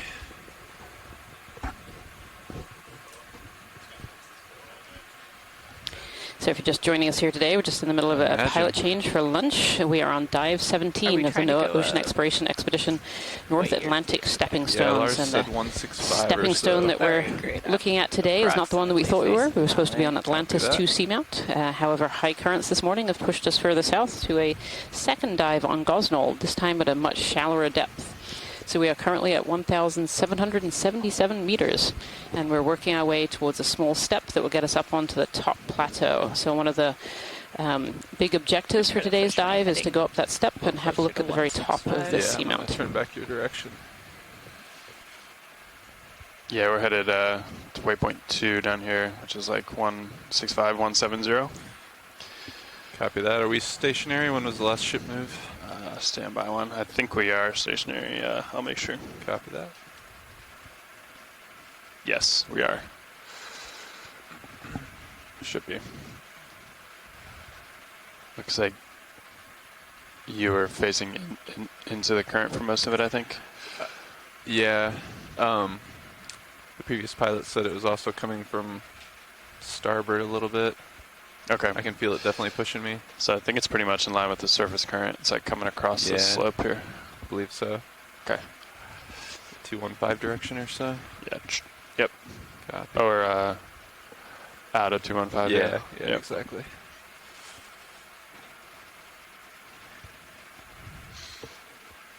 And we have a couple samples, and it sounds like we're trying to make it to waypoint 2, if I'm not mistaken.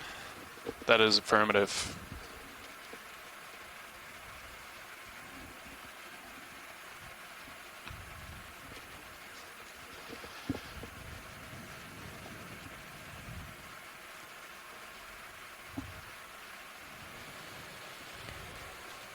So we started today's dive in a manganese nodule field, which is another surprise for Gosnold. We actually found the same at a deeper site in between the saddle, the 2 peaks, and here we are on the most northern peak at really quite a shallow depth. And we landed in these nodules, but also really what I would consider potentially a garden, a coral garden that we've seen on top. And there are specific metrics that you have to count the number of colonies within a certain square footage, and we'll certainly be doing a little bit of that analysis later on this video. But I would hazard a guess that this is actually a coral garden with the number of species that we see here and just the density and diversity. So it looks like I'm pushed out in front of you a little bit now.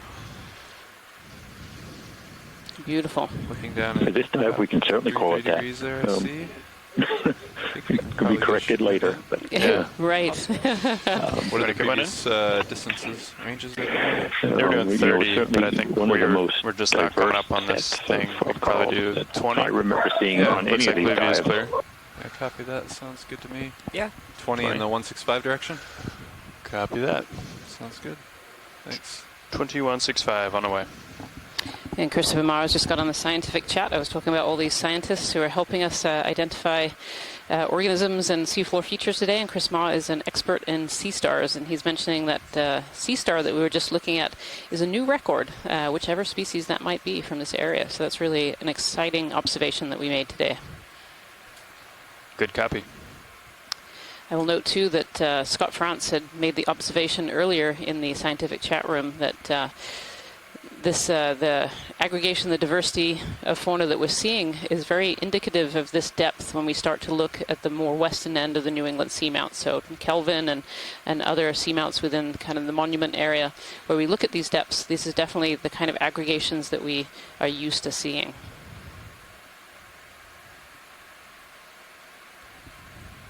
We actually just crossed over this really kind of interesting area of sediment accumulation. Almost seem to be forming dunes.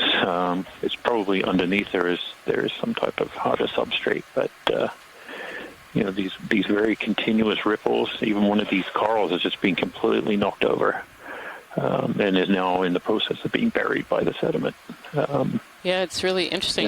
That's Yeah, sorry, I was just saying it's really interesting. Reflective. Either been knocked over by a larger organism such as a fish, or maybe it's actually, we've seen some of these corals that landed and grew on these small nodules that were then knocked over. And then, of course, that high current, those ripples going through. Really interesting. Yeah, it's funneling sediment, in very small bands here. And you can see the ripples are climbing up the back of this almost dune, like you would see on a beach with this material on the on the backside. Definitely feels like I'm pushing into the current at this setting. Here as we cross over it and just sneaking around these rocks, but very powerful currents here, shifting these sediments. No doubt moving, a number of these nodules around in different ways. Sure. Actually wondering, that's what is this purple? Zoanthid or something on this coral on the rock there. Yeah, it's really fascinating. We're just going to have a quick zoom in here as we go by. Not quite sure what this purple is on the edge of this coral skeleton. This looks like a dead coral skeleton. I don't think there is much in the way of live tissue from the original colony. That's going to be an octocoral. Yeah. I like to call it the royal purple octocoral. It's a clavularid. It grows as a mat or ribbon over, as you're pointing out here, dead skeletons. And so this is something that we know from out here. And I'll try to find the actual name. I don't remember. It was Clavularia. I don't remember if it has been transferred to a different genus. I see there's an urchin there on the skeleton as well. Yeah, really beautiful. And you can see this dead skeleton. It looks a little bit like a corallium skeleton, just the way it's branched here. And yeah, a little white urchin down at the base, and then this beautiful, I like royal purple coral. I like that name. And then a brittle star and some crinoids up on top here as well. And actually down at the base we can see the white, and that's either an original or maybe, actually it looks more like a larvae has settled on the base of this coral skeleton and grown, but this is another corallium, the white colony on the bottom. Beautiful. Oh, and I think Chrysogorgia on the right-hand side too. A lot of life on this particular rock here. I guess very indicative of what we've been seeing since we landed, which has just been amazing, just beautiful. Thank you so much, pilots. That was great. Sure. Let me plop down and get you a more stable viewpoint of this guy. This one right here, yeah. Stand by.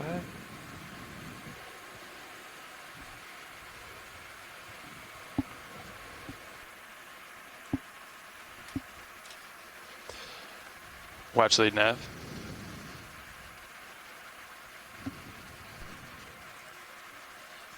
Alright, got my toes dug in here. We can come on in. Or Hey. whatever viewpoint you need. Yeah. While pilots just setting up for this beauty shot, I just want to let you know we are still moving towards waypoint 2. We're going to keep those moves in pretty constantly just so we make sure we make it to the top there.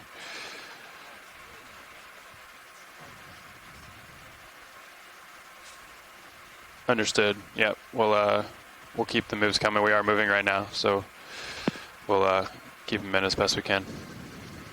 Sure. I'll note as we're looking at this this wonderful scene. Go ahead, Bridge. When we zoom out a little, you'll Roger, see thank it you. again. But we have that really nice lemon yellow. We have the purple. We have the red of the Paragorgia. Copy and that. then the Nice zoom. Thanks, different video. color yellow of the Zoanthid Very beautiful. overgrowing. the Paragorgia. And so even though, and then the pink of the Chrysogorgia. And so even though we're down here in the deep sea, what are we, 1.7 kilometers deep, and there's no light, there's still lots of color if you bring light here. And there's Was it in for that? Why it wasn't in for that. I and was doing manual. Gotcha. Using it for. Just wondering if it was holding okay with the tether, probably trying to turn it. Yeah, I can try that on the next setup. Yeah, I mean, whatever you think. I was just curious. With this sea star. Yeah.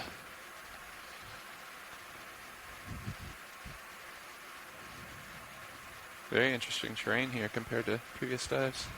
Yeah. Definitely see the ripples.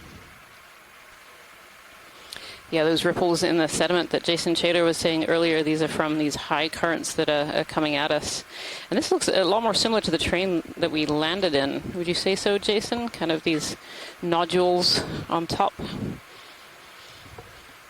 Yeah, we're certainly moving back and forth through these different substrates that seem to be driven by the currents, but we're also now seeing a lot of larger still looks clear. Yeah, cobbles and boulders that we weren't seeing before. Done. So we've started to kind of get close to that wall, and we should be perhaps seeing some more outcrop or some of these larger isolated boulders as we move. I mean, the feeling with the current. Yeah, it's going to be tough to tell. What's our layback presently? Stand by one. Quite a bit, I imagine. If you have a look at live stream number 2 right now, you'll see the view from the Sirius camp. So this is a 2-part ROV system that we are diving today.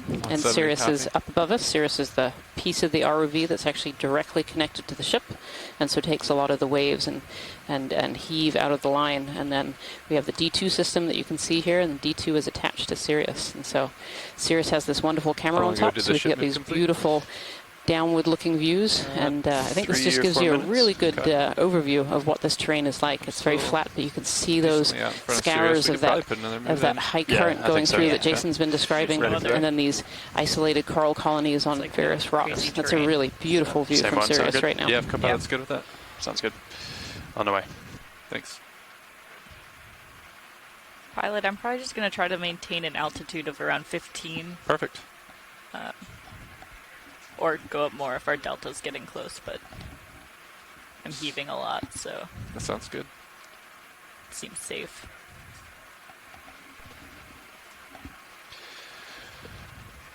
Thanks, Nav. Yep, moves in. Copy. Yeah, I'm not sure, pilots, if you heard me discussing with Watchlead, but this waypoint 2 is a hard target. We definitely have to get there. Beautiful Iridogorgia. What's our range to that? I believe that was identified 200 meters. earlier as a So Iridogorgia splendens, this really tight world one. Yep, and a massive Bathagorgia there. Beautiful. Sorry, Bathopathes. Bathagorgia, Bathopathes. Interesting little area of low sediment here. Oh yeah, look at this little sediment dip here, Jason. This has some really tight ripples in it. Very, very close together. Yeah, it looks really, really great from the Sirius view. It's almost this bowl shape that's formed. And, the sediment's accumulated, and you can just, once you have enough sediment, you can really generate these ripples.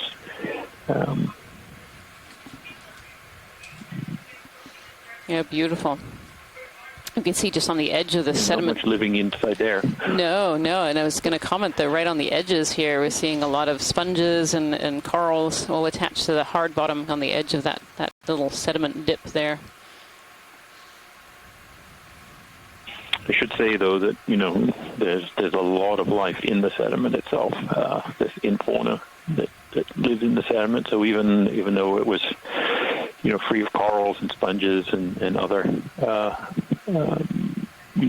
animals and colonies and things that we've been seeing as we've been going along, there are, extensive networks of infauna communities that live in that sediment.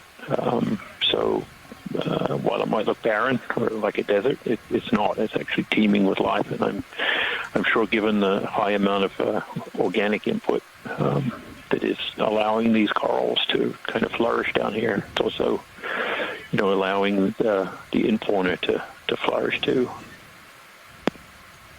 Do we have a time to look at the yellow colony just going out the right side of the screen? We're moving too fast. You don't have to go back. Yeah, sorry, I was not looking at the screen right at that moment. Is there a yellow colony off to the right there, pilot? Yellow colony? Yeah. Rian, what I'm looking for would be an Okeanos. An Okeanos, okay. Let's keep going right past the bamboo stalk. Copy. There, actually just come in, kind of a yellowy orange. It's just above the boulder here. Copy that. We could have a quick zoom on that one. Above to the get boulder, an you ID. said? Yep, just above the boulder. A bottle brush coral. Kind of got that very tall, bushy bottle brush form there. Oh, no, actually that's the top of a Metallogorgia. That was fooling us. No, you haven't gone far enough right yet. Oh, even further right. Further right. Yeah, Coming it was out on this the partial screen, video? but then you zoomed in past it. That guy right there to the right. It's on the screen. Where are we? Oh, there we are. Yeah, very bottom right corner. Yep. There you go. Stand by. Just a quick snap zoom on that one. Snap zoom. Yep, Scott, I think you're right. That is an Okeanos. Absolutely. Yep. And the question is it a holdfast on the rock or anchored in the sediment? We don't need to answer that. But, No, I think... Okeanos, probably Okeanos arbuscula. Thank you. That's the first of the day for that. And I thought that's what I saw at the corner of my eye. Yeah, beautiful. Really good eyes. Well done, Scott. And yeah, unfortunately, the holdfast is tucked in behind that rock, so maybe we'll come across another one further on our transect here. We can look. That's clear. Certainly my list of deep-sea corals that we have encountered so far is getting longer and longer. This is definitely what we consider to be a high-diversity site. Lots of species that we're seeing, and potentially even a coral garden. We're also seeing high densities of lots of different species. Thanks, Copilot. Really beautiful to see this today. Ship moves done. Definitely feel free to let me know if I'm falling behind. Oh, you're good for now. But Copy that. probably don't want to hang under me too long. Roger. Yeah, I think it's smart to keep kind of the delta you have right now, Copilot, especially if he's just getting tugged with the tether.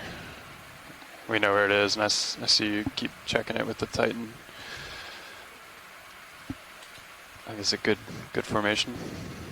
Might have to adjust. I think the slope's going to increase here in a little bit, but copy that. Maybe not too much. If you go to live stream number 3, you'll see a little 4-part screen, and up in the top right-hand corner you can see a screen, we call it the high pack. And this shows us roughly where we are going up the slopes. You can see at the moment we're almost midway up this rise to get up to the very top of the Seamount. Let's try that. I think they were saying one of the tricks for auto depth is to be pretty much stationary. Or The goal of close today's to it on dive your is to try birds, and reach dial the into Z very bias. top of this Copy plateau. that. We haven't had many dives in this region on the very tops of these seamounts, and so we'd like to explore and see what's at the very top here. Should be pretty solid though. Get a peek at what we're approaching here. I think any of the autos are going to oscillate with like a knot of current or whatever you're seeing. Yeah, roger that. But they're pretty dead on.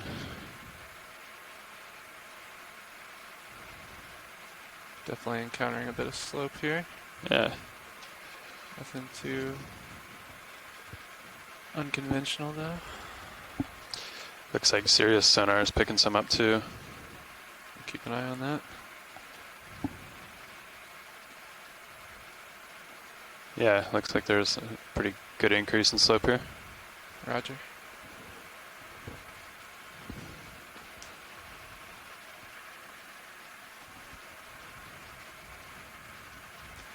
Did I hear the ship move completed a minute It did. ago? Copy that. Affirmative.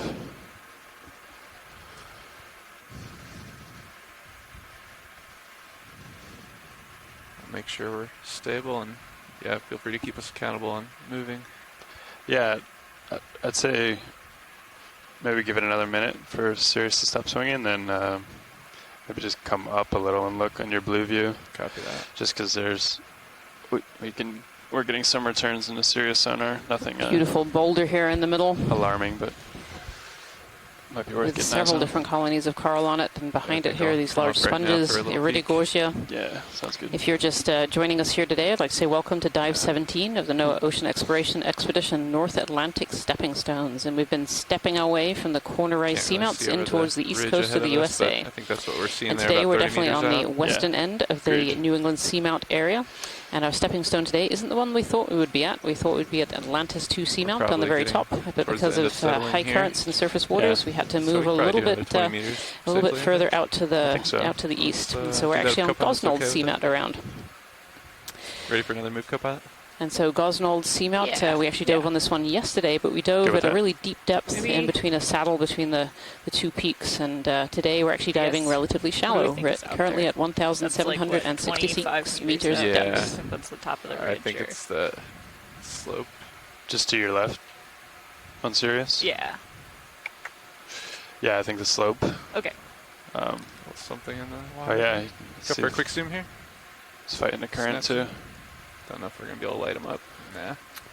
There it goes. Little fish. That's cool though. I believe those are myctophids, but I'm happy to be corrected by any of our fish biologists that we have on Keep the pushing. line. 20 meters, you said? Is that- Yeah. 2-0. I think that works. You guys okay with that? Yeah. We can do 15 if you want. I'm starting to see a slight change in the We're bottom settling a bit here. Why don't morphology we here do as well. 15? We, Yeah. Okay. Let's do much that. to our surprise, which I feel like I'm saying a lot on most of the dives on this research expedition, but much to our surprise this morning, we actually You landed probably will have to come up in bit a with me, co-pilot. ferromanganese nodule field. some point. And within this field, we had been seeing a lot of different species of coral, quite a high diversity and high biomass of deep sea corals and sponges. I've been working our way up this mid-slope up to the top, kind of this little step feature that we see in the very top of the seamount. And we seem to have moved out of an area of these loose nodules and kind of into a more consolidated area. And we can even start to see a little bit of an upslope in the front of the camera here in front Yeah, of as they come D2. up, that's definitely calming down. So give them Copy. just slow. Okay, good. It's a good check, yeah. Yeah, you could Slightly always larger come up a pockets couple of meters sediment too. as well. We actually went through some really big areas of Just get eyes on it. and come sediment back where we down. saw a lot of sediment waves, which is really Quite the, indicative of colony here. high currents that go through this area. Yeah, this rise is just beautiful. Lots of these bright yellow Hertwiggia sponges, and I see several different kinds of coral. We have some corallium, we have some bamboo corals, we have some black corals and bathypathes. I see some iridogorgia. Honestly, my list of species of deep sea corals is getting very long on my notepad here today. It's been really quite a wonderful surprise. And of course, at these depths, we do expect to see more species. Scott France was noting earlier that at this depth, as we move more along towards the east coast of the U.S., we do start to see ecosystems that look very similar to this. Lots of these different species. And so this Seamount Gosnold very much seems to be kind of grouped along with those more western of the New England seamounts. It seems to have a lot of very, very similar fauna. And Paramaricia colonies here and lots of other sponges as well. It almost looks a bit like a collapsed pillow lava. Beautiful. Would we be able to zoom on that as we go past? Yeah, absolutely. Pilot, this is watch lead. Go watch. Just have a look So inside. bottom left, there was actually kind of a collapsed feature. It's just gone off the screen. I don't know if we're Copy that. too far. Do we have a minute here, co-pilot? Yeah, I'm looking at you. Just 30. a quick Copy. zoom on the way by would be great. Yeah, good. right in that little cave there. Let's come on in at least partial video. Start with a partial here.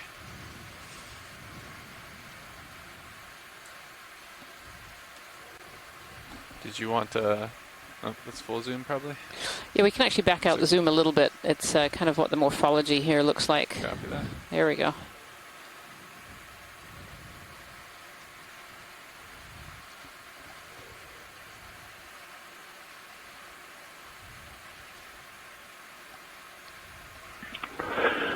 Yeah, everything is still pretty heavily encrusted with this ferromanganese coating. that botryoidal grape-like bubbly texture. It seems to be coating everything quite thick, so it's hard to tell what the underlying rock actually was. We may have seen a piece of carbonate earlier that was also encrusted with ferromanganese. So that's great. I think we can move on.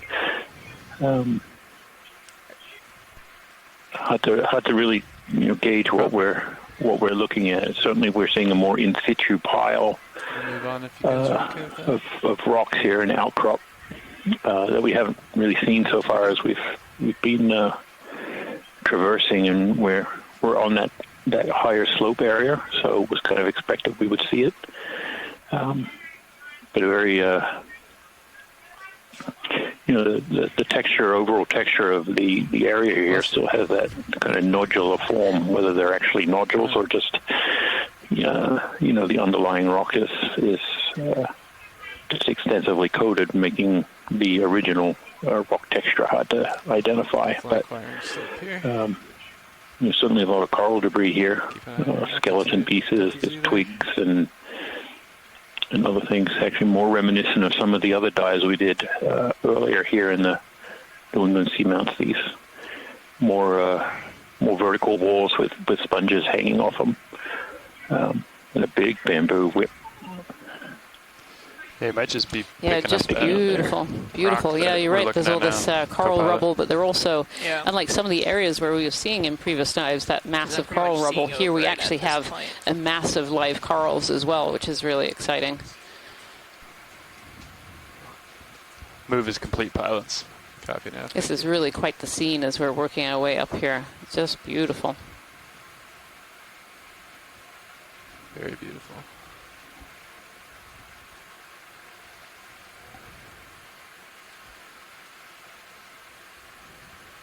You can see quite a bit of it in the manip cams too. Yeah. And the rail cams. Oh, yeah. So.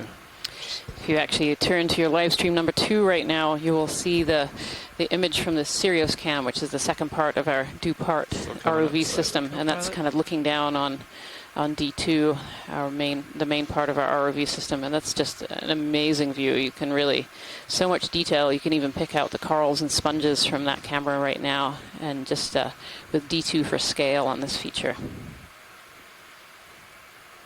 Bridge nav. Hey, just looking for a weather update up there. Anything incoming? Copy that. Thanks. Let me know when you think you're settling out a little bit, co-pilot, and we can put in another move. Ooh, I feel like I'm catching an upwelling here a little bit. Oh, yeah? Yeah. Interesting. You started ascending there for a minute. Beautiful bright yellow Hertwiggia sponges. Those have been pretty abundant on this dive so far. A lot in these very large forms. Large whip bamboo corals, these bright white large colonies of corallium. I can see some Leopathes black corals.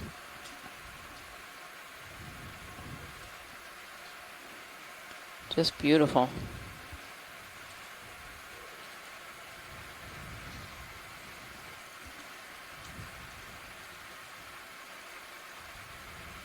So much to see here.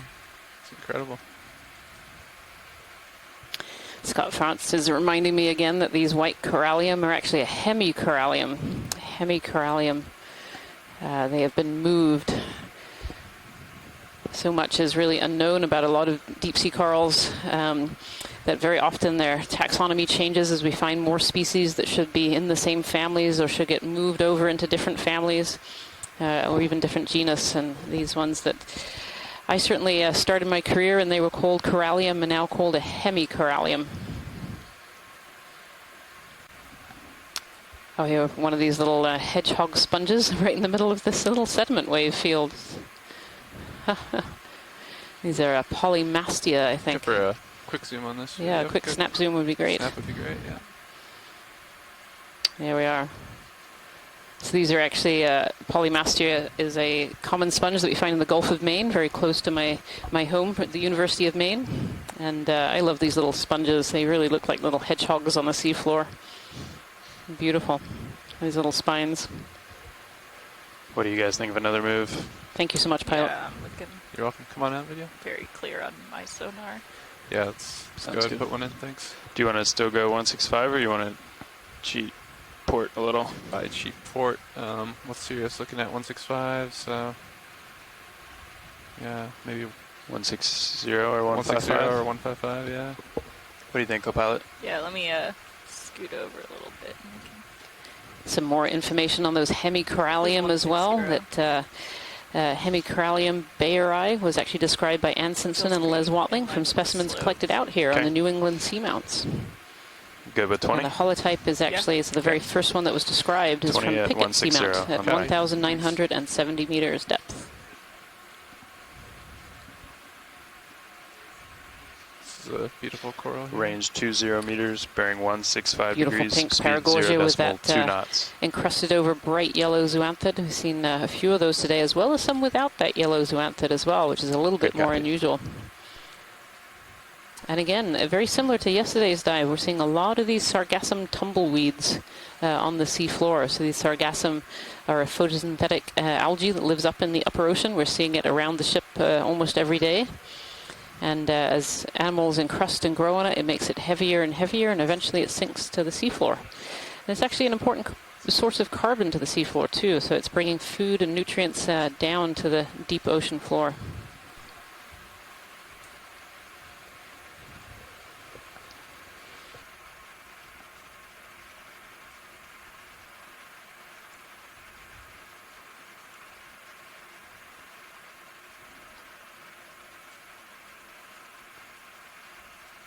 How's our progress towards waypoint 2? Seems like we're steadily advancing.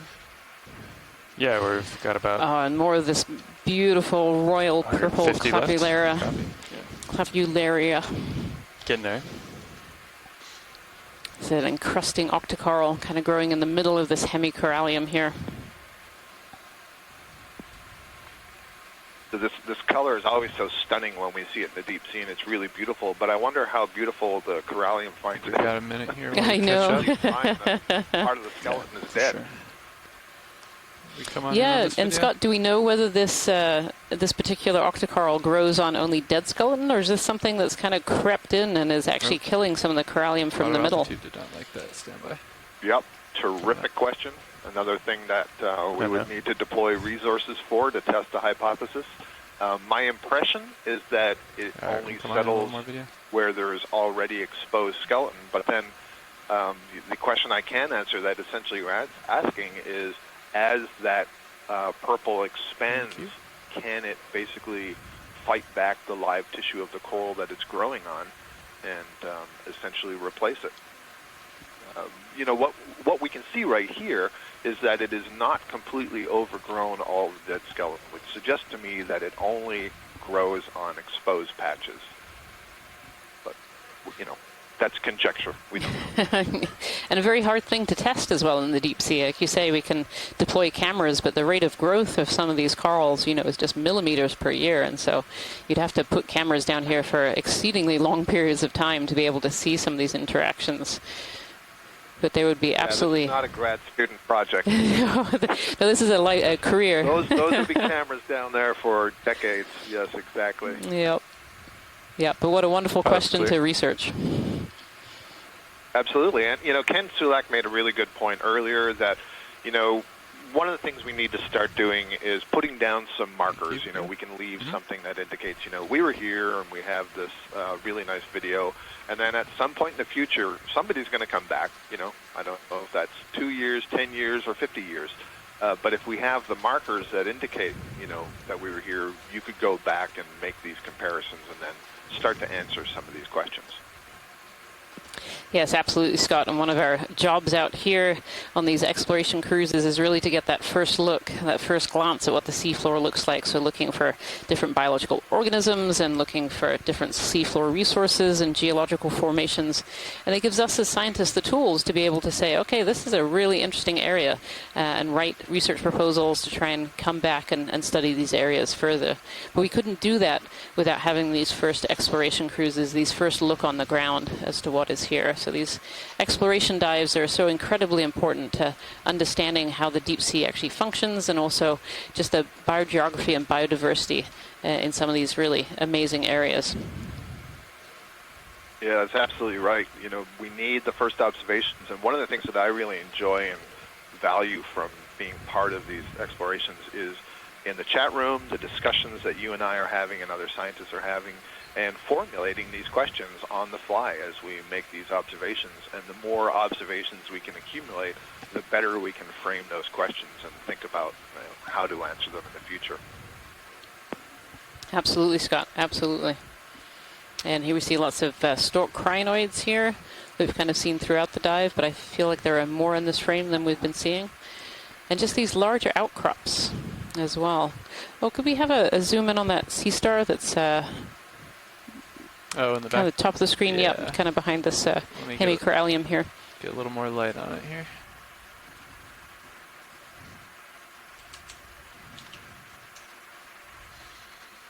This one looks a little bit different from the one that we saw earlier. It's kind of hanging out here on the sea floors. Come on in, video. These sea stars are echinoderms. So they're related to the brittle stars and those crinoids and sea urchins. Received. Thank you, Bridge. Beautiful. And they have something called pentaradial symmetry. So they have, most of them anyway, have symmetry in 5. So you can see these 5 arms with these tube feet that are underneath. Oscillation here, stand by. Why not just partial a little bit, video? Thanks. Getting blown by the current. That's okay. That's great. Thank you so much for that, pilot. No problem. There's definitely a fair amount of current down here at depth, and we're seeing that in all these sediment ripples, kind of even in between these rocks. Jason, we're seeing these little areas of sediment ripples where sediment accumulates. Going to acquire this ridge. Yeah, there's certainly no shortage of sediment here. As we moved from that flatter plateau area where we landed and started the traverse, and now moving up here, we are, we're still seeing quite a bit of sediment, which is, hopeful for maybe seeing a lot more when we get to the top. Still not sure what the rock type is here. Almost like a layered arrangement, which doesn't specifically point to one rock type or another. But we're thinking it's carbonate up here, and we'll continue to try and identify the rocks. Hey, Chris, this is Chris Ma. Come on in, video. Let's try to get the sea star here. Hey, Chris. Hey, I was going to comment on the other sea star, but I see now that we're coming up on this next one. We've changed sea stars on you. So you came on the call. The first thing I was going to say... Go ahead. I'm sorry, what was that? I just said you came on the call to talk about one sea star, but we're going to get you to talk about a different one. Yes. Well, that other one is one that I like to talk about because that's Circeaster. There we are. That's a goniasterid, one of these cookie stars. And those are predators on corals, and I don't know what else, but I know they were feeding on that Paragorgia that Scott, I've made a big deal about it in my paper that Scott told me about. But those are the ones that are seen feeding on soft corals for a year. And if it's here, then it's probably feeding on some of these other sort of soft corals or other octocorals that are living in the area. This one, the one that we're now looking on, this looks like another example of the one that we saw earlier, I think. This one, I think, is Pseudarcaster. I'm not looking at the tube feet, but all of these rows that are occurring along the arms and along the disc are very distinctive for this animal. It looks like it's also feeding on the sponge stalk, whatever might be below it. Is it very large, and can it be collected?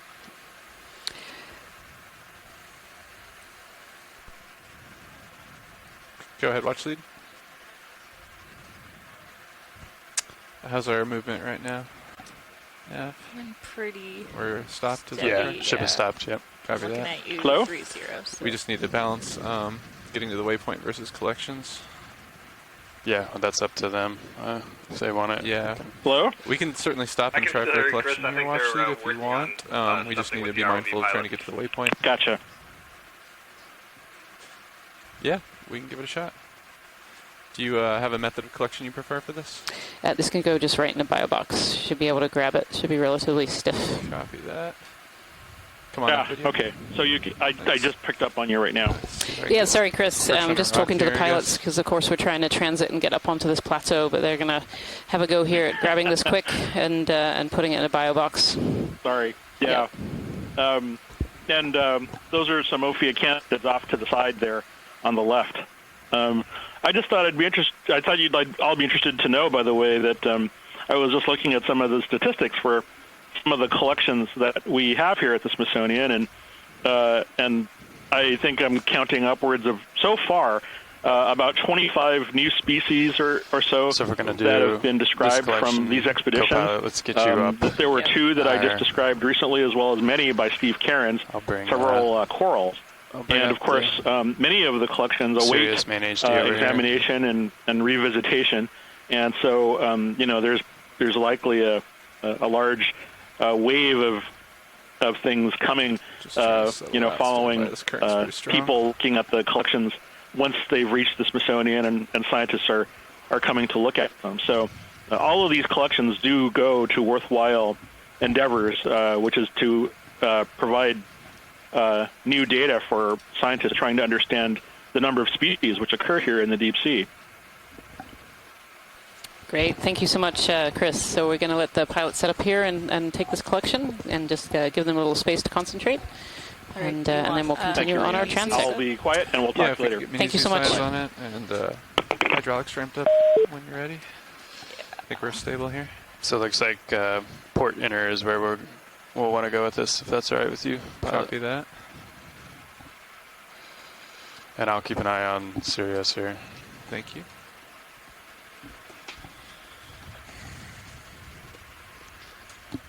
All right, our hydraulics spun up.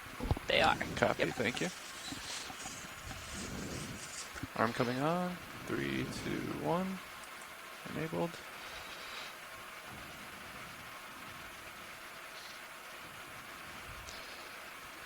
Definitely something we want to check grip force. Oh yeah, beforehand. Absolutely. Getting in position. And maybe even draw her out if you're gonna cradle it. Yeah, let's see here. You might move a little bit if you draw her out at the moment. We can try to come out nice and slow with the port inner open, or port outer open. And I'll just be ready to move if we need to. Yeah, you're going to go port inner. Port inner, copy. Yeah. So we could even draw in a little bit, possibly. Just be mindful of the other samples there.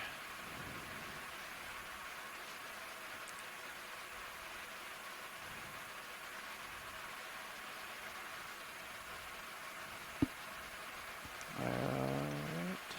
Nice and slow, it's looking good. Nice. We're moving just a tad here, though. I don't think that's you. I think the current's just grabbing us a little. Yeah. So I might need to adjust. You could try out ahead. Yeah. I want to give that a shot. Stand by.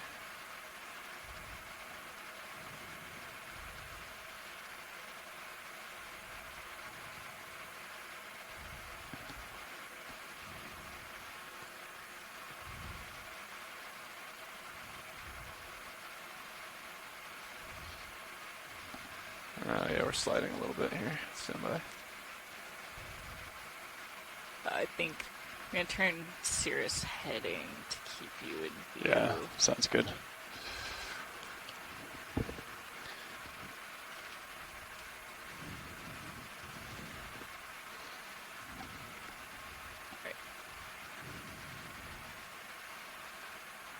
Try not to put too much pressure on the drawer. Yeah, you can always draw it back in.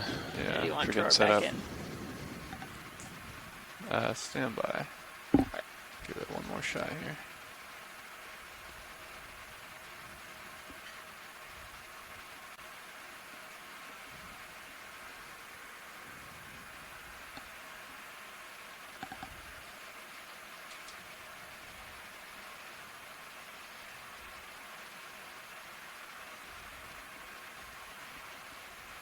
I think we're okay here. Yeah. Just don't have view in the main Zeus, but Yeah, you can come in like partially on the box, and then right at the once you have it, she could extend. yeah. Yeah. Just so you get view. Yeah, if you don't mind, let's just retract Alright, it just yep. a little bit and try to get eyes up. That's probably good, actually. Let's, if we could go partial on the main Zeus here video, that'd be great. Just enough to get eyes on it. Yeah, that's good. I think that should give me enough. Alright. Let's try again here.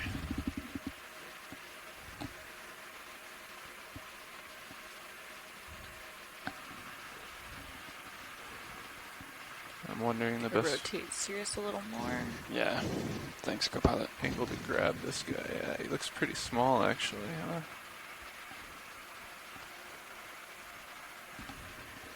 Just gonna feather in and try to see.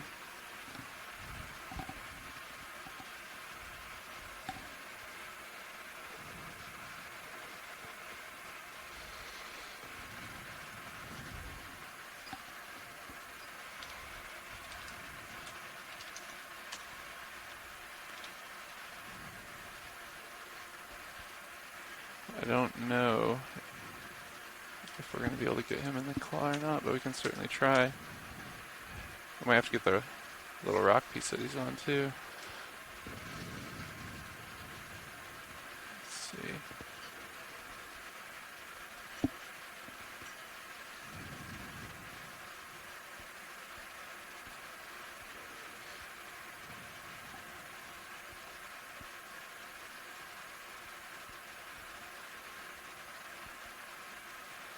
I don't quite have him in my grasp here.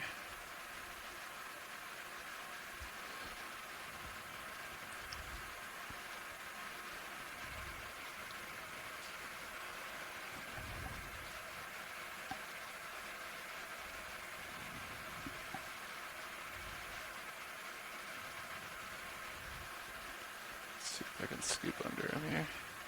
Yeah, just kind of cradle. Yeah. Nice.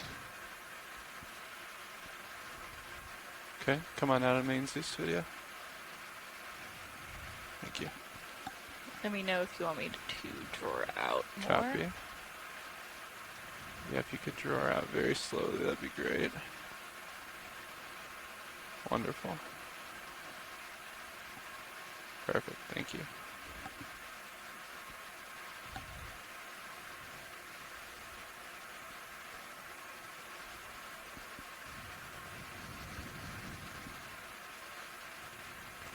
And if you could follow me with the mini Zeus, that'd be great too.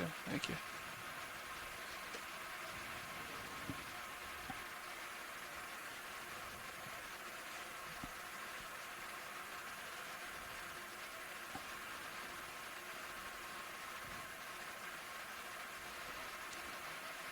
Thank you. Great collection. Thank you so much, pilots. You're welcome. Thanks for the patience. Excellent. Drawer in. Copy that.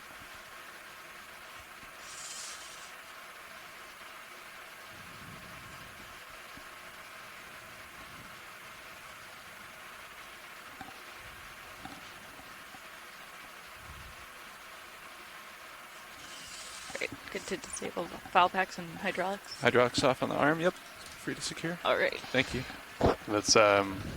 Let's bring up this Sirius cam and then get in formation. We need to kind of do a reset here. Copy that. Ship settled a little bit. Seems. It is. Sirius is swinging. Yeah. Copy that. Pushing on. All right. I'm looking at you at 130. 130. Copy. I'm gonna move your direction, my starboard, and you can follow me over. Last direction of the ship move was 160, correct? Yes. Copy that. Can definitely feel that current pushing.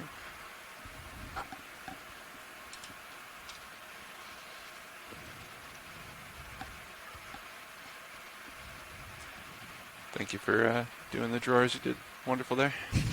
Thank you. Good collection. Thank you. good teamwork. So we'll get back out in front of you here and think about a ship move then. Keep marching towards waypoint 2.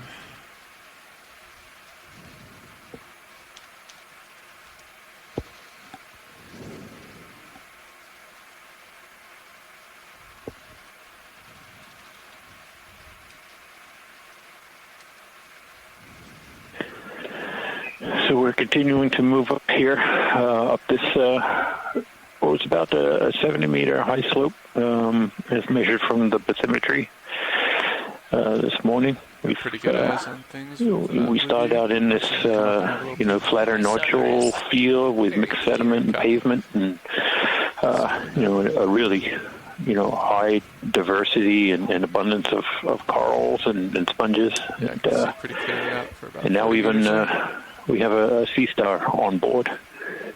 So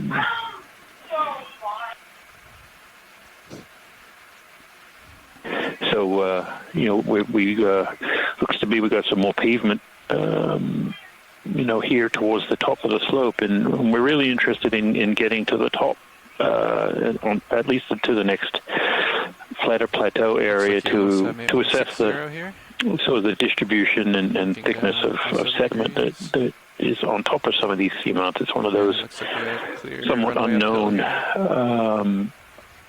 parts of the seamount, getting to the top and fully, investigating what might be up there. 160, what's the bearing? And 168.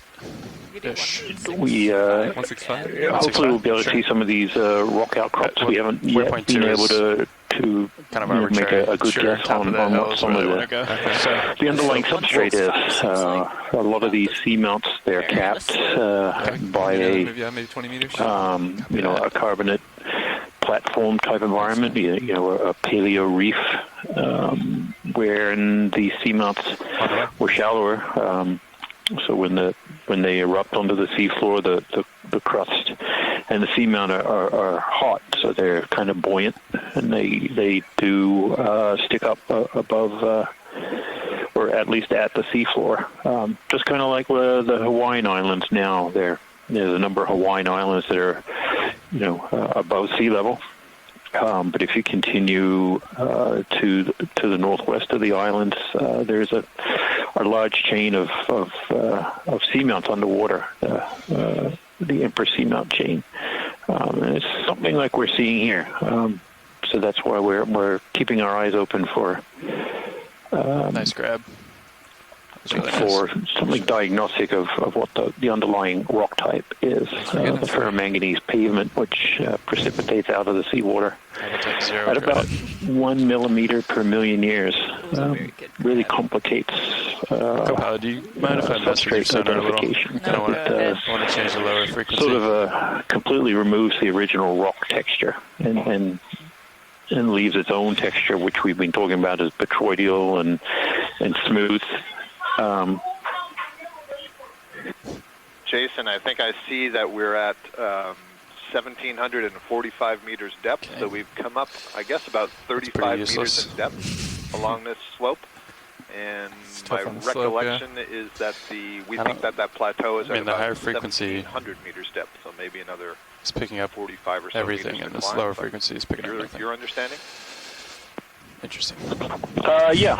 So it's not too far. If people look at the stream 3, they can see in the top right-hand corner of the quad view is the HYPACK map and the contour lines representing the water depth of the flank of the seamount here. And when the lines are close together, it means it's pretty steep.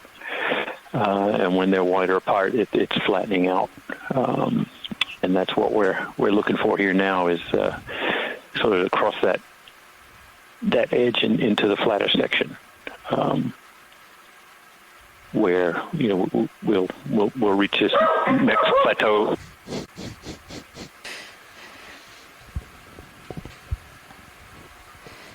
Sounds like Jason was interrupted there by a dog, one of his pups chasing something probably outside. So just some biological... Yeah, I'm clearly not on the ship.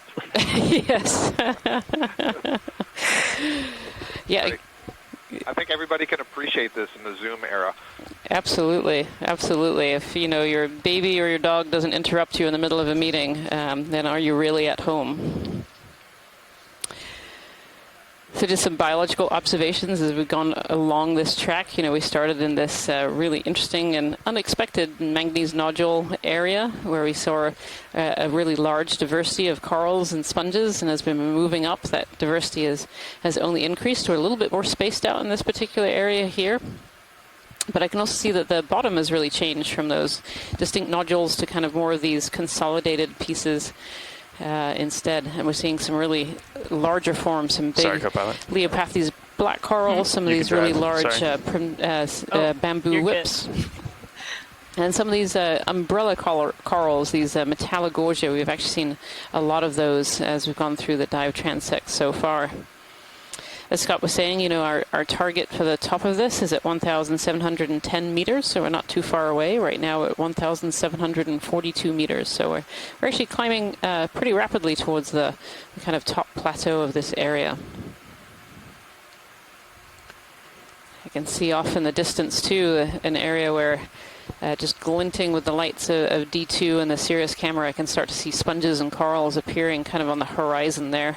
So I actually wonder if that's kind of a little ridge or a slightly high point.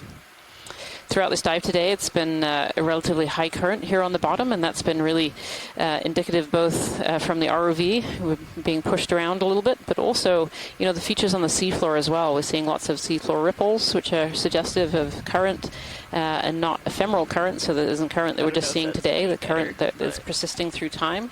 And certainly down at the lower portion of this dive, some really massive tracks where you could really see that current ripping through. Also ranged out pretty far, right? Would you change? Just like see a collection of these brittle stars on the seafloor here, wrapped around all these boulders. Contrast. Too many to count. Contrast a little Beautiful. bit. Gain. Yeah, gain. Nice. Yeah, that's an interesting pattern to those brittle stars, and I've seen that you before. Probably already know this. And if you my right-click, suspicion is I think it changes gain. Yeah. Those if you are left-click, different it changes species sensitivity, from the ones maybe. that we see clambering up on corals and the sponges. Take a little peek into the They're distance probably here. more deposit feeding mode Something like than that. the mode of feeding of the water column, the suspension Move feeders. sensitivity is less. Yeah, it's interesting, Scott. There's many different, I actually don't even know how many species of brittle stars there are, but there are certainly a lot. And there are different forms. We're most used to seeing on these expeditions these brittle stars that are sitting on the corals and sponges, or suspension feeding and picking up particulates. But there are certainly brittle stars that also live in sediments and actually dig themselves into the sediments to hide away from predators and are eating particulates out of the sediment instead. So lots and lots of different kind. Here we go. Christopher Ma had given me the statistic that I was really hoping for. So there's over 2,000 species of these ophiuroids, these brittle stars. Beautiful. I think the contrast doesn't actually change a sonar setting. It just changes the mapping of the returns. Oh, there's a jelly going by. I don't know if we can snap on that one. Yeah, we can try a snap on that real quick. Video, come on in quick. Yeah, echinoderms are one of the most diverse phyla in the deep ocean. Here we see a jelly. Nice. Looks like a... No, I'm kidding. Yeah. Yeah, this actually looks potentially like a true jelly. Not quite see this looks like it's a coronate jelly. You see that little furrow? The coronate means kind of like a crown, and it shows that the bell Where are you going, buddy? is divided into two regions. Still got tether. We're Good. Copy, thank the you. lower region. I don't see any trailing tentacles, which is interesting. So that might help whoever looks at this later on, as expert in the group, can try to identify it. Yeah, it actually just tucked in. It had relatively short tentacles that it's tucked into the bottom. Thanks so much, Pilot. Tumbleweed. Tumble jelly.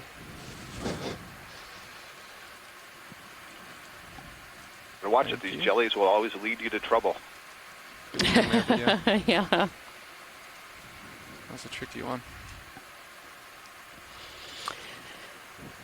And yeah, we went through an area with slightly less diversity just for a very brief period, and here we are again in an area with just a huge amount of very high diversity and high biomass of these deep sea corals and sponges. This is really, really beautiful. Ship move complete a few minutes ago. Affirmative. Interesting here, Ian. It looks like two Paragorgia colonies, one covered in zoanthids and the other not.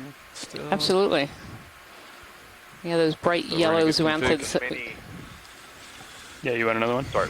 Nope. If Copilot's ready, I think we can do that. Yeah. If you hear us, Out of Good thing among the curiosity, many what was questions, the, of course, is round one was like the recruitment of the when we were zoantid. doing How that does the collection at the zoantid ship larva move stop find the versus that appropriate collection time? Stand by one. Paragorgia to That settle is on? an excellent question. And when we have a moment here, Yeah, I was wondering too, realize we're because Sirius transiting seemed to to the top, settle but there when we for a have bit moment, longer. Yeah, it was definitely swinging. we've had a for request while. to Possible get a the close layback look at changed some a of the little brittle too. stars that are just on the rock. I think Okay. it's probably a combo. Yeah. pilot watch lead. Go ahead, watch the. It's possible to snap zoom just in the bottom left quadrant. There's a whole mass of brittle stars hanging out on the Sure. rocks here. We got time. Just a quick snap. Yeah. 12 Come on in. minutes. Video. All right.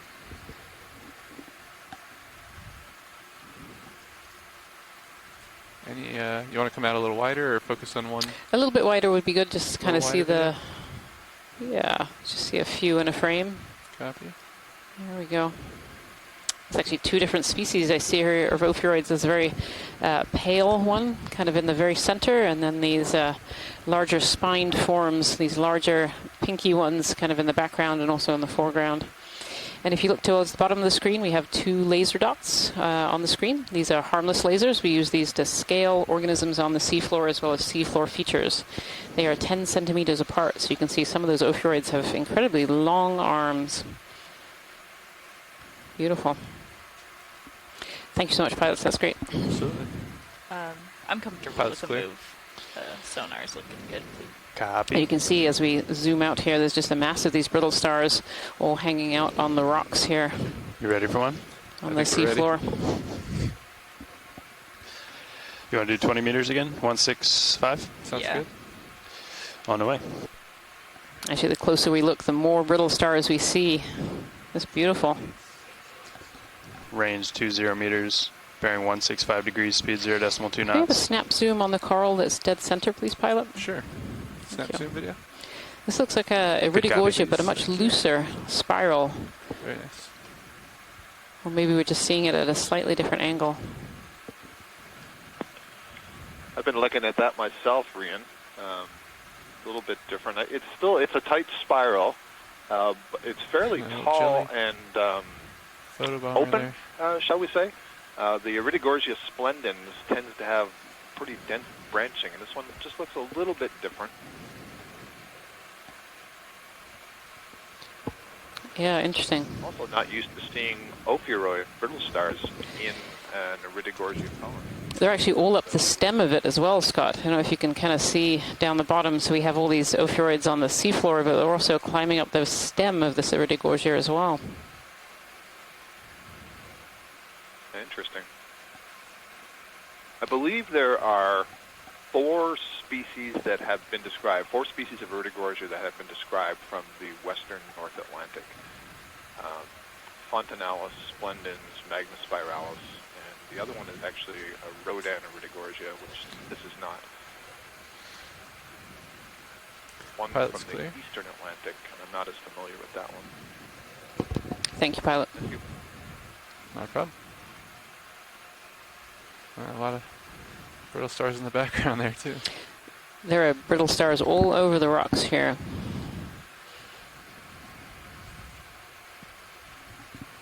Yeah, it's so interesting. You know, we haven't seen this many brittle stars directly on the substrate, I don't believe, in any of the previous dives. Thanks for that move, And Nav. so it's telling us there's something different about the habitat got it. here that's attracting them to this area. Could be a depth thing.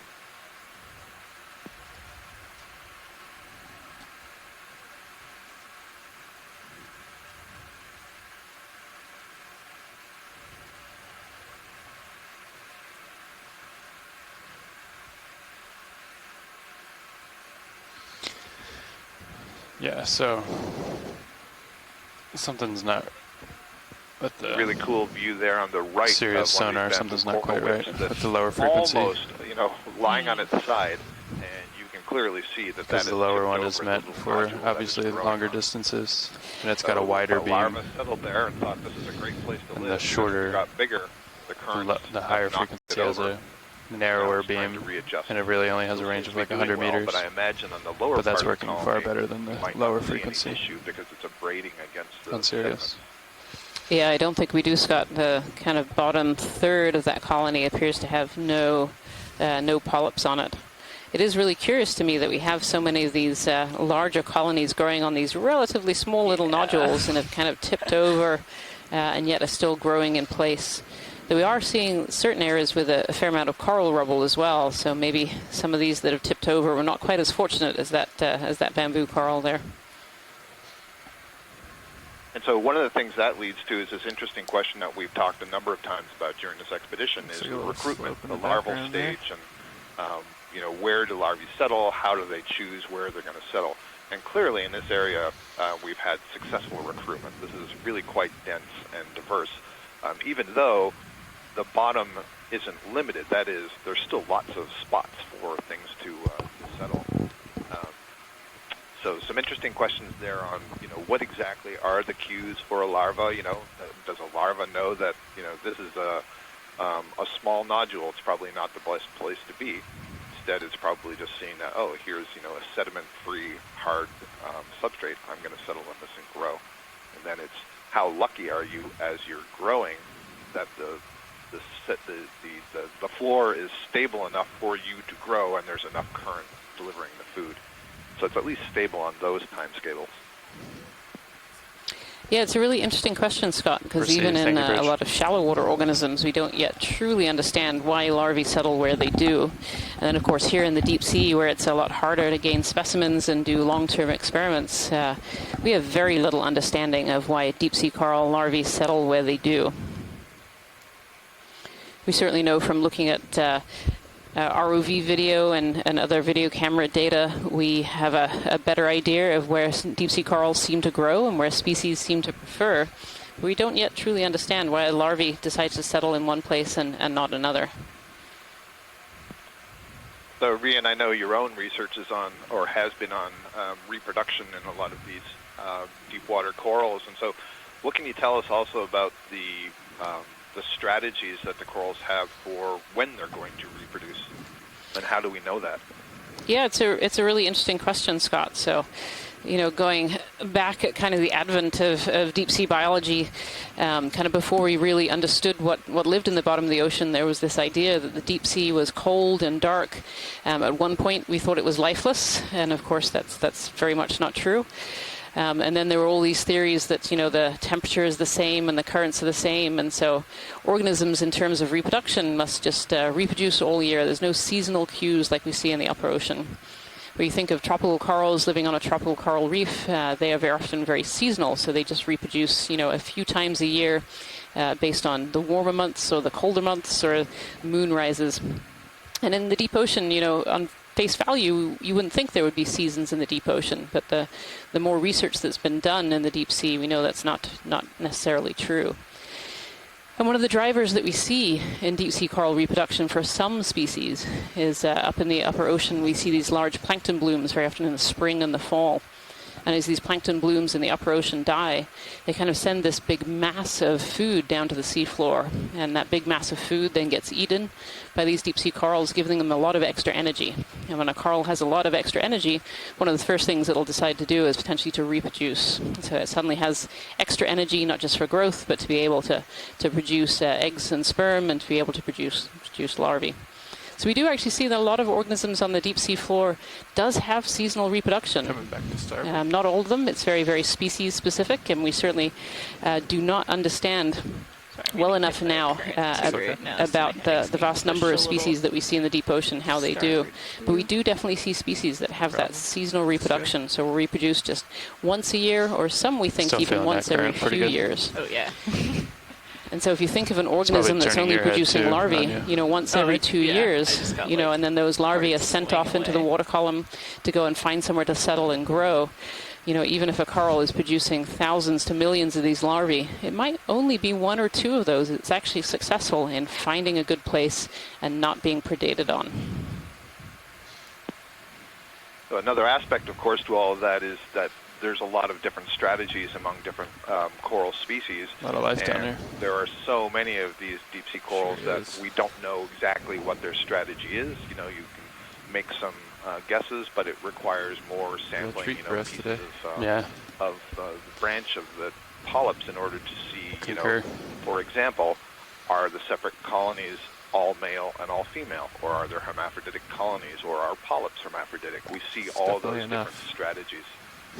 Cindy Van Dover's also made an interesting observation in the chat room, and that is that we're seeing a range of sizes of these different corals within species. So not just is there evidence for recruitment, but there is evidence for recruitment at different time periods, and that's even better. It's not like 50 years ago there were a bunch of we caught it in at the top of the hour, so it's been a little bit. Small colonies and big colonies. So it's suggesting that there's still ongoing recruitment here, which is I really think, important. I think we're going to be swinging for a while. Yeah. I think it's just a matter of this is a understanding the active area. swinging, maintaining it. Yes, absolutely, Scott. And as the name of this expedition implies, you know, we're on the North Atlantic stepping stones. 20 meters. So one of the stepping stones that we think of is really for larvae of a lot of these species. So one seamount can have a lot of different species of coral and sponge, and those produce larvae. And these seamounts kind of funnel channels, and so we might see those larvae travel to another seamount, and then another seamount along the chain, and then gradually make their way with this connection between Europe and between the American margin. And so that we wonder if that's one of the reasons that we see so many species shared across the Atlantic, whether these seamounts are actually creating those stepping stones for larvae, creating those stepping stones for these species to be able to populate all the way across the Atlantic. I'm noticing down here below, there's a very, very red colony. I assume it's a Paragorgia. I assume it's got its polyps retracted, but it may be a different species from the lighter pink ones that we're seeing. There's, I think, at least 3 species of these bubblegum corals out here on the New England Seamount. I think one of the very gorgeous. Pilot, watch that. Go ahead, watch it. Yeah, if we could zoom in on this red Paragorgia, it's just coming down into middle. Right below the lasers here. And that actually leads to another. Yeah, right to the right of the lasers there. Copy. Come on in. Thank you. Yeah, their question is, we've been talking about the zoanthid overgrowth of Paragorgia, and there's a possibility that some species of Paragorgia are less susceptible. On the right-hand side there, Pilot. I see. There we go. Copy. Yeah, so this is that Paragorgia without that yellow zoanthid there. Right, and this is not the bright red one I was referring to. Oh, so there's a bright red one to your left. No, it must have, the lag must have gone over. I mean, this is the only red one in my screen when you started mentioning it. Is this the one you wanted to watch? The other one you'll see is a much brighter red. Nope, apparently there's another one further left. Copy that. Lower. Lower. Lower left, yeah. If we zoom out a little bit, I think it might have been quite a ways left. Copy that. Let me come up a little bit. Yep, it's not too far. Yep, right there. Ah, this one right here. Here we go. Yeah. More scrawny and definitely with its polyps retracted. Yep. Right. So that's the question: is it a different species, or is it just that the polyps are retracted, so it doesn't look as fuzzy and looks pink? good. Copy. All right, I'm gonna sit down. You can take it when you're ready. Video. Come on in. Video. Thank you. So the species that I'm familiar with on the New England seamounts in this general depth range are Paragorgia coralloides, which I think is what we're seeing most of the time, but there's also Paragorgia johnsoni.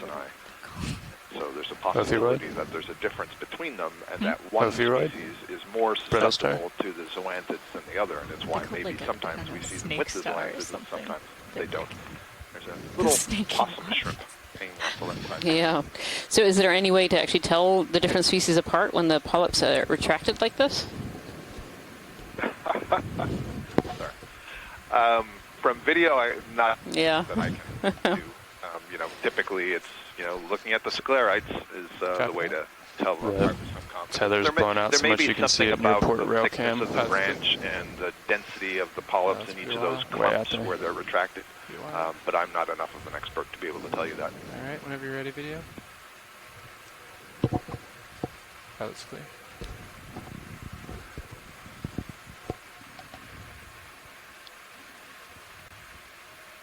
I think that's the tether, yeah. Oh yeah, wow. I don't know if I've seen that before. No, never have. continuing.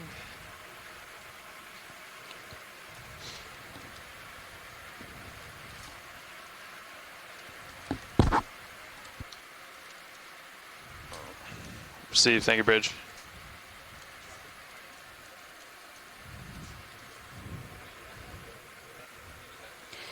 So Jason, I saw in the chat room there was some comments about the formation of some of these ferromanganese nodules and how some of them in this area, which is definitely more of a kind of platform or consolidated area, that we're seeing some of those nodules loose on the top here, which is really interesting.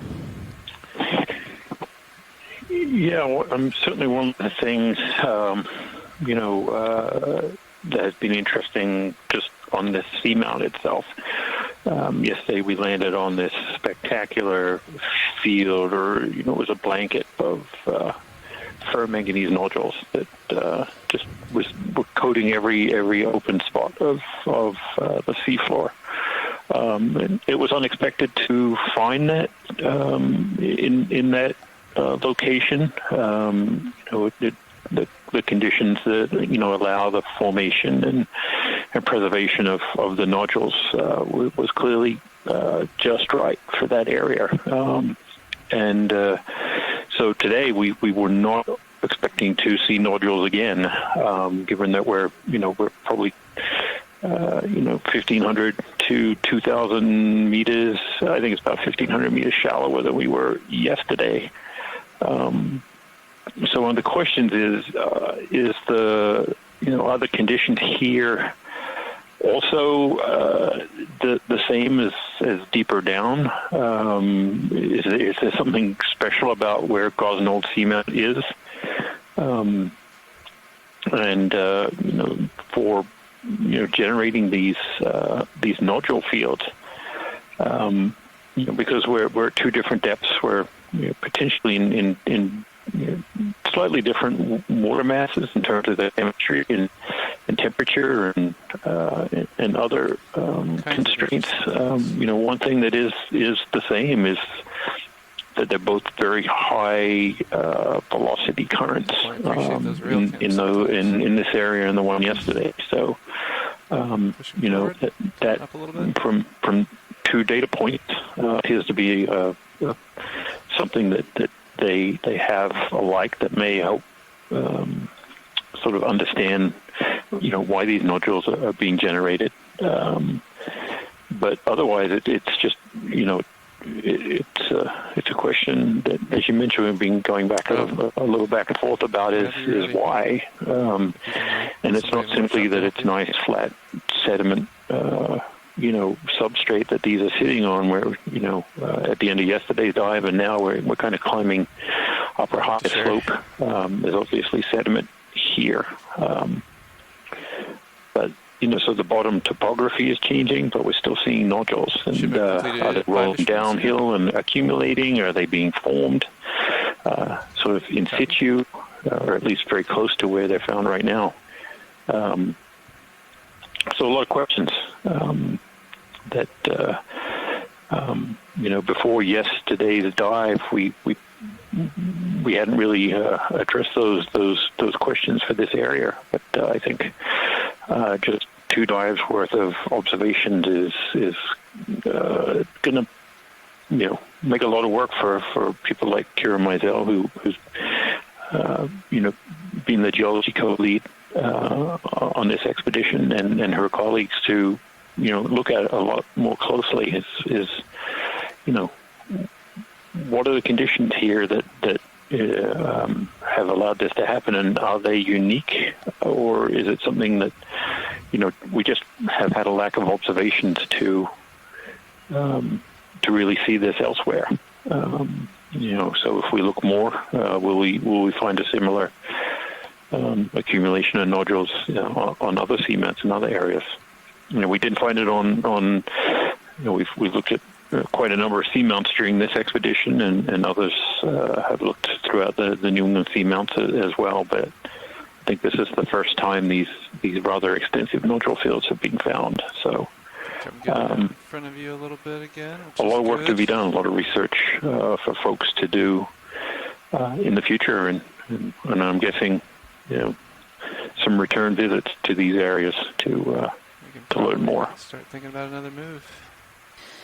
Yeah, certainly biologically as well as geologically as well there, Jason. This has been a really interesting biology dive so far, really quite a high diversity of species at quite high densities that we're seeing here. And of course, this is really just the first look, and so, you know, as a biologist, I always question, so this is on the northern side on the plateau, so what's on the southern side on the plateau? What's on the eastern side on the plateau? And, you know, getting that idea of spatial diversity on a single seamount really gives you an idea of what might be found further in this chain, too. Coming up ahead here, too, is one of these massive colonies of this Leopathes black coral. Thanks, Nav. If you can see on the seafloor, there are two little red dots kind of in the very center of the frame here. And these are harmless lasers. We use them to scale items on the seafloor, geology and biology. And if you just look at the size of that black coral that we're coming across in those 10 centimeters apart lasers, you can see that this colony is well over a meter high. I'll admit I'm not very used to seeing black corals that are quite this large. You know, there are definitely species of coral that we see in the deep ocean that are quite tall, those big Iridogorgia, and sometimes the Primnoa can be quite large, but this is a really huge huge black coral. Beautiful. And of course, the black coral gets its name actually from its skeleton, because of course we're looking at a coral that is really orange, and so we haven't got that wrong. This is a species of black coral, and they get their name from a very deep black and slightly pearlescent skeleton that they have. Just beautiful.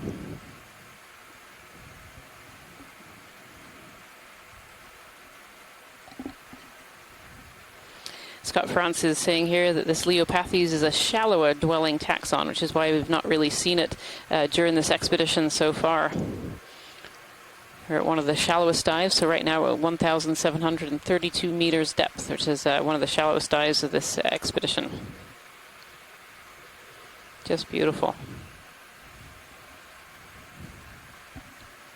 Oh, I think we have a C-pen. Could we look at the snap zoom dead center right on the bottom of the frame right now?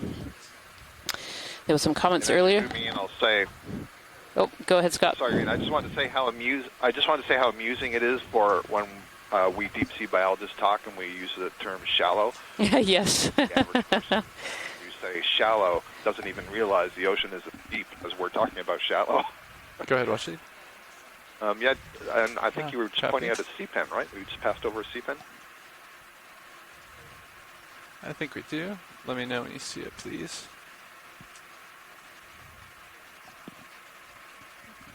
Copy. At the bottom of the screen there? Yep, it's kind of coming into center now. Copy.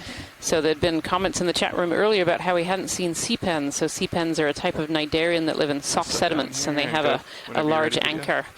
And we'd started to think about whether there were more of these nodules in the sediment that were stopping the anchors of these sea-pens from really getting into the sediments. But here we are. This is the first sea-pen of this particular dive. Just gonna pivot. You can see it really leaning over in the current as well. And now I'll sit down. This may be the genus Panatula. My graduate student, Upashna Ganguly, is going to be thrilled to see this. She's been on every dive annotating the videos, and she's doing her dissertation work on sea-pens, and is disappointed that we're not seeing more. Oh, I'm glad. This will be a welcome observation. What we really want to find is a rock pen. We'll be happy with this one. And very often around these sea-pens, sometimes you see little shrimp or other critters kind of living in they're actually called leaves of these sea-pens. You can actually see just the bulb of the anchor there, so it'll have a short skeleton. Actually, you can just about see it through the very translucent tissues. There's a skeleton that's in the middle, a very thin rod that goes all the way down into the sediment. You can just see it going through that bulb at the bottom. And some of the what's so cool about the sea-pens is that you're basically looking at one giant polyp that has, as you just described, that one large rod that runs through it and into the peduncle, that inflated anchor at the base. And then that one polyp buds off other polyps on it. And so all of those other polyps are essentially secondary to that large primary polyp. So a little bit of a different structure than the other octocorals that we see. Beautiful. Thanks so much, Pilot. I'm going to try to get you a little bit closer view if we can get stable. Oh, there we are. It's facing us with the polyps.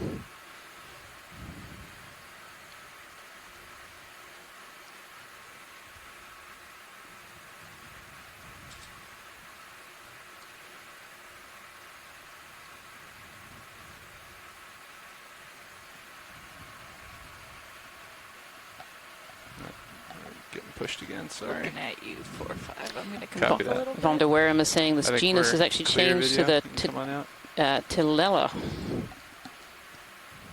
Thank you. Beautiful. Thank you so much, pilots. No problem. Pushing forward.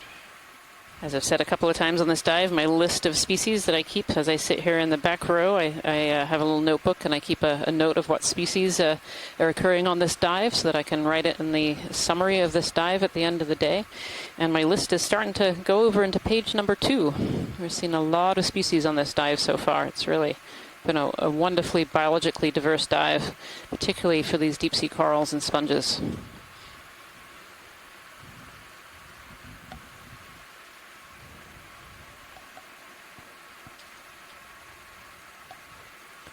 I'm going to drift just off your port view there, I think, co-pilot. If you do geology, you probably only need about 2 or 3 lines of that page. And you're covered. Heading's getting pushed too. So. Copy.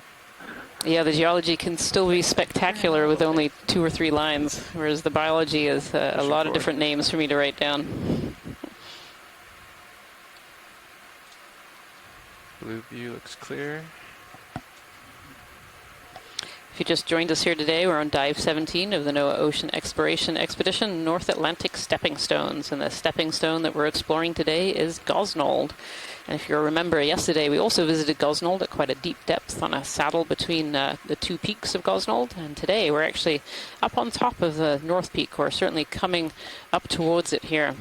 We're currently at 1,731 meters, and the top of this is around 1,710 meters. So we're actually getting relatively close to the top. And we're hoping to see that top during the dive today.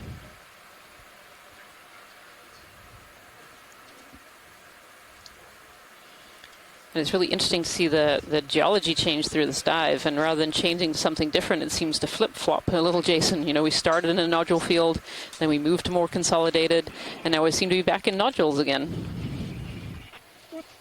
Yeah, it's not matching the interpretation I had in my head when looking at the bathymetry and kind of what was expected from this depth. The nodules certainly threw that interpretation out the window pretty quickly when we arrived on the bottom. So,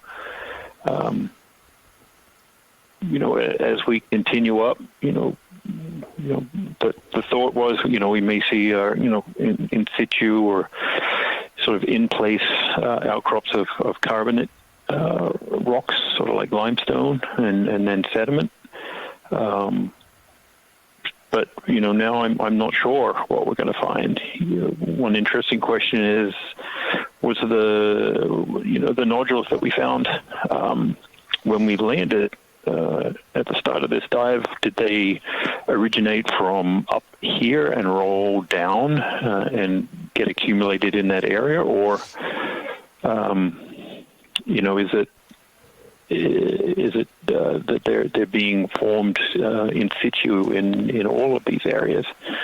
I don't know that we're going to be able to answer that question specifically, but we don't have too much more up above us in terms of outcrop and other things before we can reach this summit platform, where we'll be quite near the peak of the shallowest depth on the Seamount. Not quite there, but close. An enemy, big anemone. A beautiful hormethid anemone. These are quite common in the deep sea. I don't know what species this is, but they're very characteristic with that kind of horny, woody skin on the outside, and they're often bright white or orangey tentacles.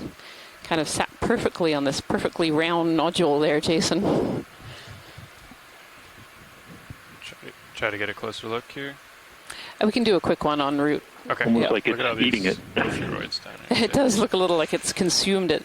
You know, there are actually certain of these hormithid anemones in the Okay, deep let's come on sea. that video. We usually find them in sediment fields, but they've actually taken up a rock almost entirely in their base, so they'll curl around that rock and it acts like an anchor in the sediment. And so they're kind of fun to see in the deep ocean.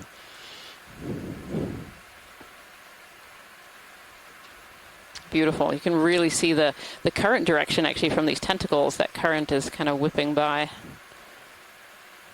Beautiful. Thank you so much, pilots. That was great. Great little view. Want to get another move in? Yeah, I think we're ready if you guys are. Yeah, you clear the video. Co-pilot, that sound good to you too? And again, lots of those brittle stars on the rocks like we were Same as zooming last? in and looking at earlier. 165. Looks like every nodule has its own brittle star. Bridge RV nav. Yes, another ship move if we could, please. We'll do the same as last. Range 20 meters, bearing 165 at decimal 2 knots.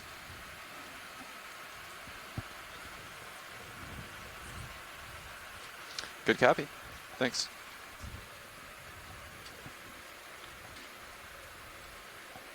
Looking at you, 4-5. 4-5, aye. These nodules we've been going over recently are, pretty regular in terms of their diameter. Push out a little. And I think even bigger than what we saw when we first landed. So it's a question of is it a level of accumulation of ferromanganese which is good. That's inside different, and it's hard to tell, almost impossible to tell without cutting them open. So perhaps up ahead, especially if we're close to crossing over, we maybe worth trying to grab another one as a different representative to look at that from. So Just looking out a little.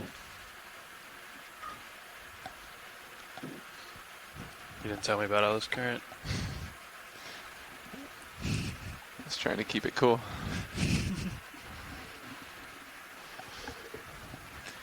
You look like you're handling it though. What is that right down there? Want to do a snap zoom here video? What? It might be looking An Iridiogogia, down the line here. one of these beautiful spiral corals that there. Jason on a previous dive had nicknamed the fireworks coral, so a little bit like a firework. I think everyone's really appreciated that name during this expedition. Beautiful. Okay, we got one. Thank you, video.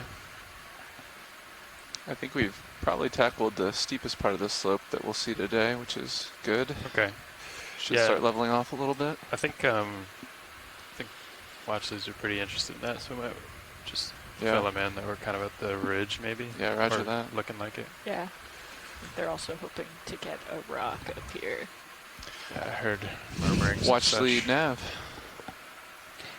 Nav, this is watch lead. Hey, watch lead. I just wanted to let you know. I think we've passed probably the steepest slope that we'll see today. It's starting to level out a little bit, so we should have more time if we need to do collections on anything. Just let us know.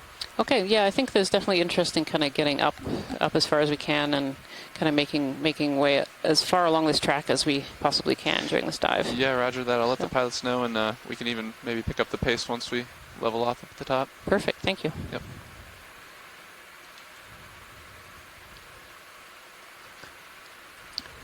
Sounds like watch lead is okay with just continuing to press forward for now. Sounds good. Make as much headway as we can. Let's do it. Go ahead, watch lead.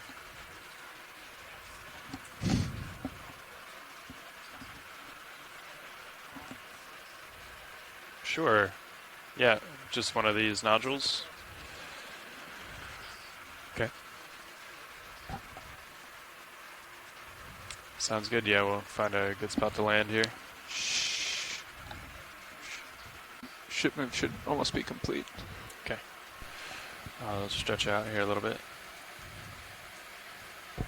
certainly have many rocks to choose from. So the pilots are just letting me know that we're actually coming up to kind of the end of this high spot, so starting to level out a little bit. So we kind of go to the end of the tether and collect a rock sample before we really start to flatten out here. With these big, large Copy, move complete. Thanks, Bridge. nodules or potential nodules that we've been seeing in this area. It's very characteristic of this particular site. All right, you want to get me spun up here, co-pilot? Try to just... And I think we have starboard rock boxes open, correct? Yes. Affirmative. Copy. Just gonna try to grab the one dead ahead. Do you want your mini Zeus up or? Sure, yeah. If you want to bring up Sirius or Nav. Yep, no problem. Watch lead, how's the one dead ahead with the lasers on it look? Yeah, I'll ask Jason if you want to comment, but to my knowledge, that one looks good. Okay. The one under the lasers? Yep, the one on the lasers there. Yep, that one looks good. Great. Hydraulics up?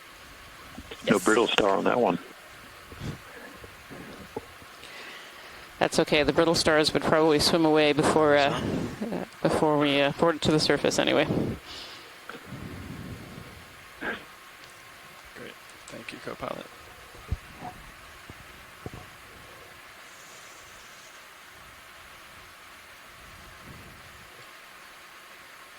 I think there is a brittle star just on the back.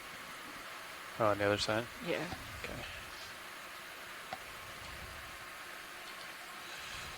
Try not to... Yeah, I was going to remind you of the grip force. You got it. This is a little different than a sea star. Yeah.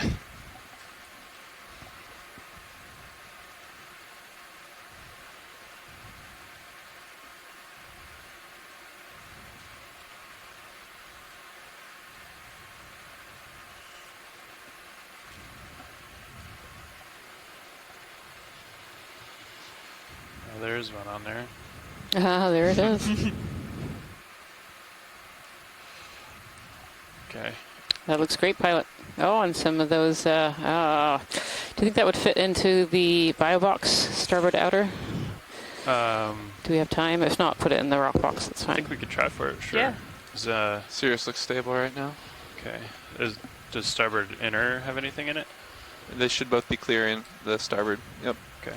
Your whole starboard side. Well, then let's try to draw her out then, maybe. All right. Drawing out. And if the starboard pin, we might need to retract and for the bio box. Okay, got it. Cool.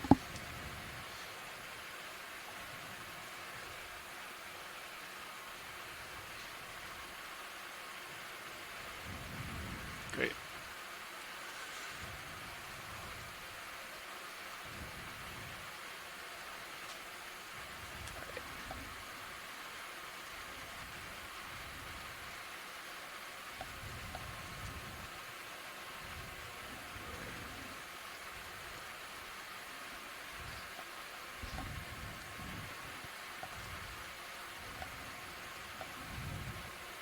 Nice.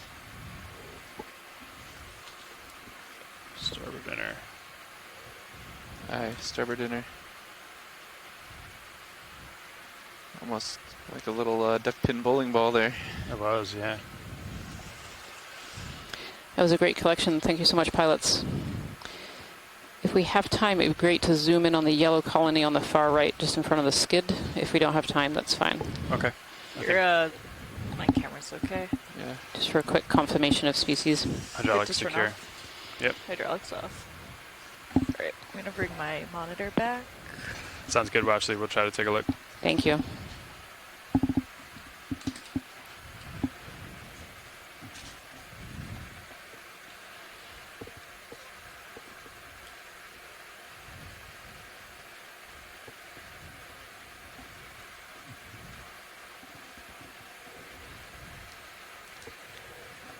Have you at 50. Sounds good. We'll just get an ID here and then we'll push out a little.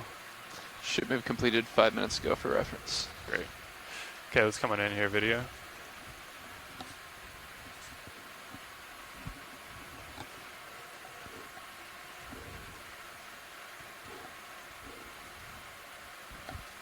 Nice.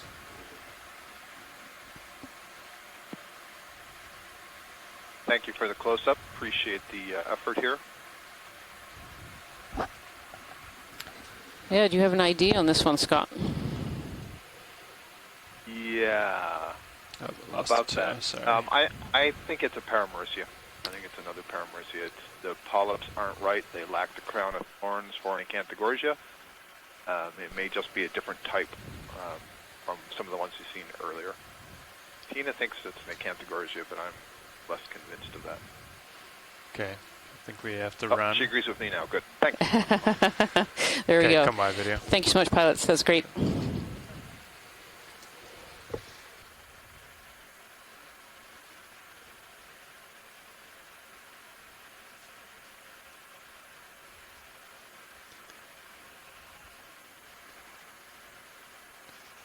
Tether looks good. Yeah, just need to push out a tad. Okay, sounds good.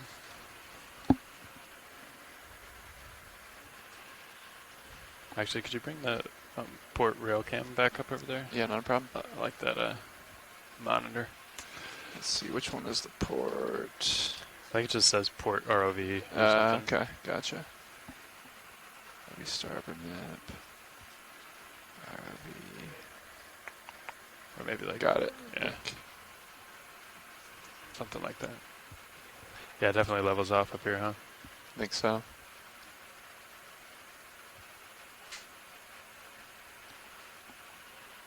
Think you're pretty settled, co-pilot? How's Blue View look? Yes. Pretty empty. Can you adjust it? I think you're looking down at the ground right now. Yeah. Oh, my bad. No, you're good. Should be pretty, So as we approach the top open, of this 70-meter high Still empty. ridge, was on the bathymetry, it said it was about a 30-degree slope, and we're getting pretty close to the top. We're still seeing a lot of these larger coral, stand by, I'll be right back with you. almost boulder-sized nodule forms. Whether these, still trying to figure out if these are true nodules or just yeah, it looks like we have about 1 hour left. Watch too. Larger iron manganese encrusted pieces of rock. But I think given the shape and the continuity, and and we have about an hour and 50 minutes left. A lot of them are generally the same size. I think it's so classifying them as nodules is probably appropriate. I don't know that we're seeing any more sediment than we had previously been, but that's certainly one thing we're on the lookout for. Is if at the top of this rise that we do transition into a more sedimented environment, which would obviously change not just the geology and the geomorphology of the seamount, but also likely impact Let's take a quick peek here. the biology, both the types of biology that we see and the distribution of species in abundance. So another one of these sea stars, Goniastrip. Chris Meyer from the Smithsonian has written into the scientific chat.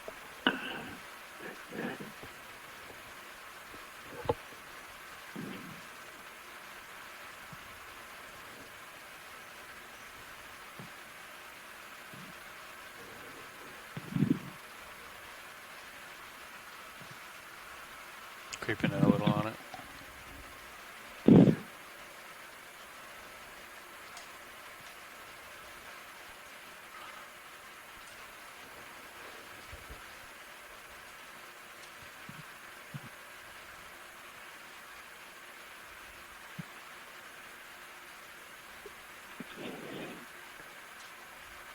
Well, we've changed the name to a contraster. This one is pink. Other ones we've seen on the dives have been white. So something different.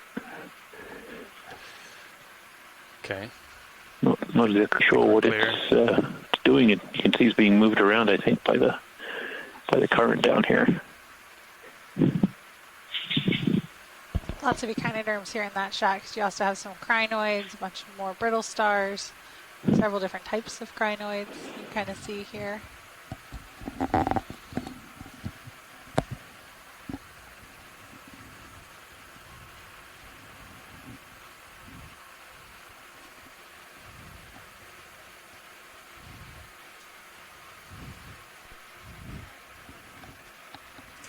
Watch 2 go.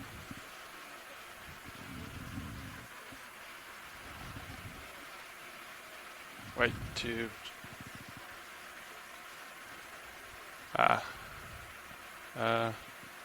It's coming center now. Okay. Sure. Yeah, let's come on in video.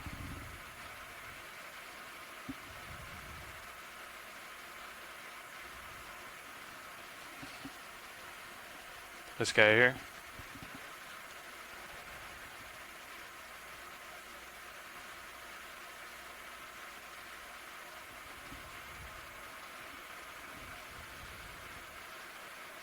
Sure.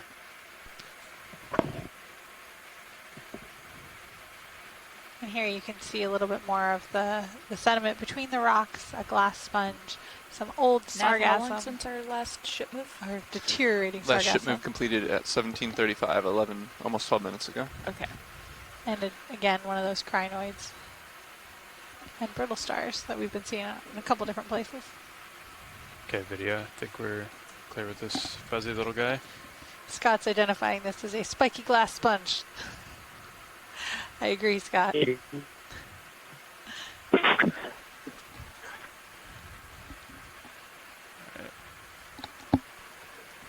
I'll push out a little. Copies. How's another move sounding? Certainly some of the corals that we saw a little bit lower here Do as you want well. to continue with the same range The or metallic increase gorges, so slightly? those big puffballs on stalks with their distinct brittle star in them. We've got some more black corals and sponges up here as well. I guess we could go up to like 25. No? Up to you. The seafloor is your oyster. Yeah, let's do 25. 25? Yeah. Same bearing? Yeah. Copy. good 25 to me. meters, bearing 165. I'll put it in. Bridge RV nav. We'd like to request a ship move, please. Range 25 meters, bearing 165 degrees at decimal 2 different knots. types of black corals here in view.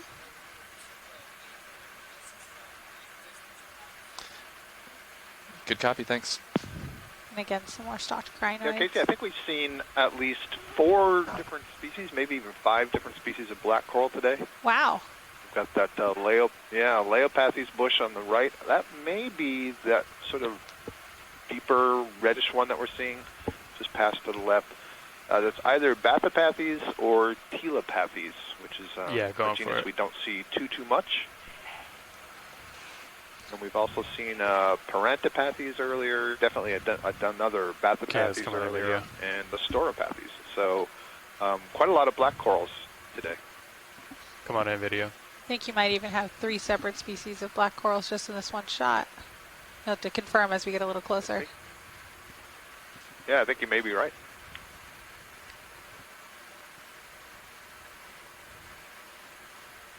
Yeah, we still have Tina Molitsova on the line, so she's an expert in this group, so she can weigh in on whether she thinks this is Bathypathes or Telepathes. A little hard to distinguish from sight. Might need to have that in the hand to be able to do that. This is kind of interesting in the way that the pinnules, which are the names of the branches, the primary branches there, are coming off. Some of them are coming off sideways, others are more crowded in toward the center. And then that lighter orange one that's in front of this colony, that's a Storopathes, I believe. So I've got more branching to it.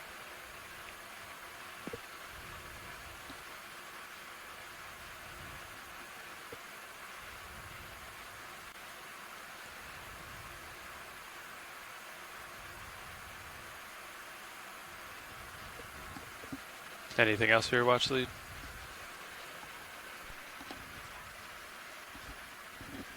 Okay.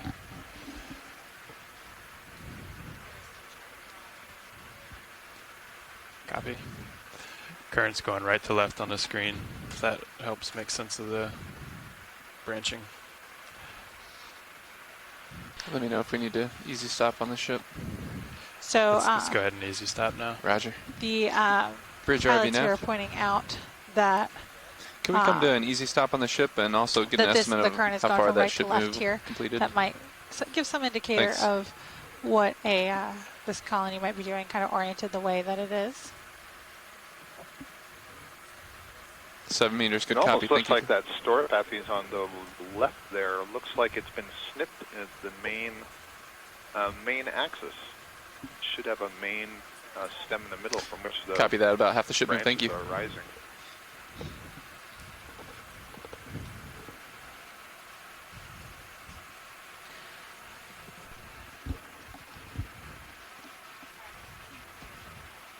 Okay, copy. All right, let's come wide video.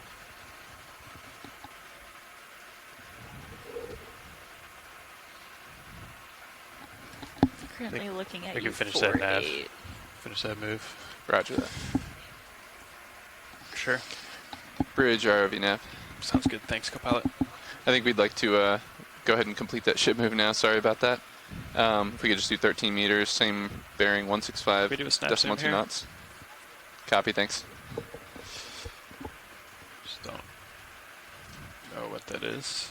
Looks oddly geometric. Ah. Tis a sponge. Thanks, video. Come out.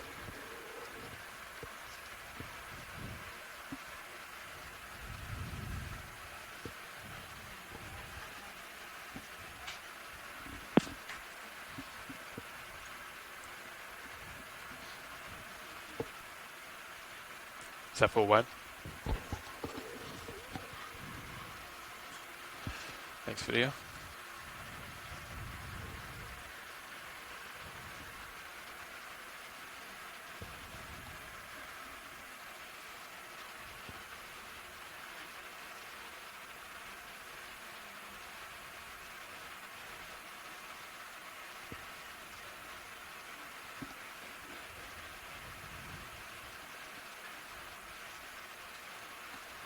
Is that Holothorian? Oh yeah. Two. Said two. Two of them? Yeah.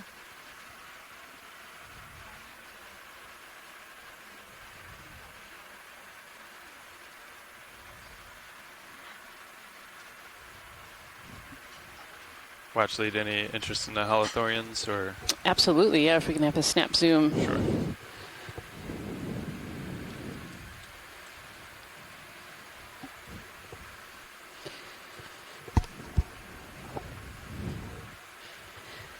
Two of them, yep. Yeah, the one on the right there might actually be a sea pig. We've been talking about sea pigs. You want to take a look at that one? Sure. Fun fact, sea pigs are actually one of my kids' favorites, deep sea animals. We'll see if this is indeed one of them. Let's come on in video. That is a fun fact. No, not quite, I don't think. No, it's got short little, the little tentacles on top are actually called pseudopodia. They don't really, we're not really sure what they're for. They might be for sensing in the seafloor. I think its head end is towards us. Yeah, that's great. Can we have a quick zoom on the other one too? Sure. Thank you. Unfortunately, not a genuine sea pig, Jason. Getting closer, Copy, though. move complete. Thanks, Bridge. The one I requested coming up later. This is. Ah, got it. Got it.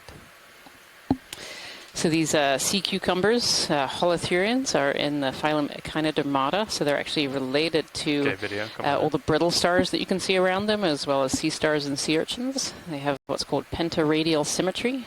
So unlike a sea star, which has the 5 arms, this one has kind of 5 bands going on the inside that can often be very conspicuous and very hard to see. Beautiful. Thank you so much, pilots. That's great. Sure. Yeah, and looking at those pseudopodia up on top, Chris Marr is wondering if they're actually the same, just different sizes, and so one looks kind of that darker purple and one's that lighter pink. Did I hear the ship moves complete? Affirmative. Yep, 1754. Sounds good. Looking at you, 50. 50I.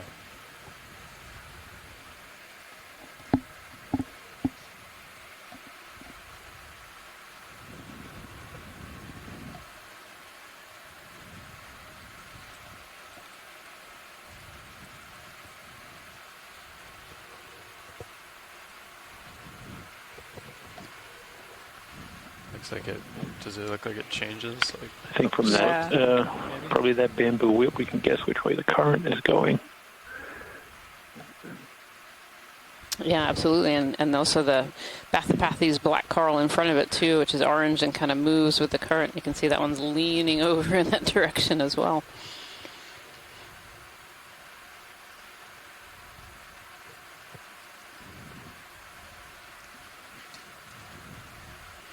That bamboo too is the bottom of it is held onto one of these relatively small nodules with a brittle star on the back. You can just see it kind of leaning over, and so, it makes you wonder, did the larvae settle on the side of this nodule, or was it originally on top and it's kind of leaned over as this coral has got heavier and heavier? You can really see those distinct nodes in the bamboo corals. This large whip here is called a bamboo coral. And they are called that because their skeleton is made out of white calcium carbonate long pieces, and then these small, either black or dark brown nodes, which are made out of a proteinaceous material. So they look a little bit like bamboo. The skeleton looks a little bit like bamboo. Tilted your in front of it there is kind of one of these almost umbrella corals, these Metallogorgia. There's a little pom-pom on top of a large stick. Beautiful. And we've seen quite the array, quite the high diversity of different coral species today. It's been really an exciting dive. Oh, I see an Anthomastus too. That would be the first record for this dive so far. Bottom left? Bottom left, yep, you got it, pilot. Sorry, Rena, I was just going to say that Metallogorgia we were just looking at there, I noticed tissue is missing from the lower third of the skeleton. And brittle stars have climbed up on it. And so that's quite unusual, and you only see things on the Metallogorgia where the tissue is removed. So it tells us that there's something that those Metallogorgia tissues are producing that wards off other taxa.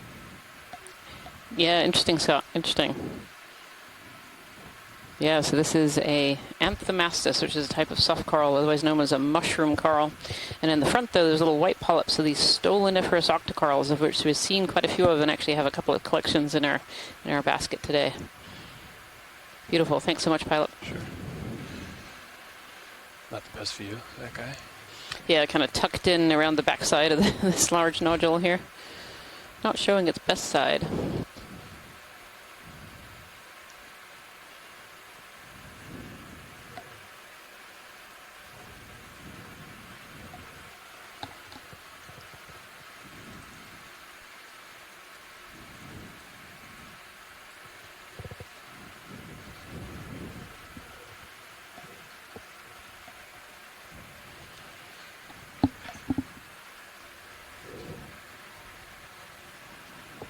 So, Rian, if that coral is on one of the nodules, wouldn't that mean that at least we know the nodules haven't moved for at least the length of life of that coral? Is that right? At least not moved significantly, yeah. Maybe just tilted. Yeah, maybe just tilted. You know, some of the ones that we saw earlier in the dive, you could see that the coral had started to grow potentially out of the top, and then it leant over, and then the corals almost take a right angle and start growing upwards again. So you could see this bend in the skeletons.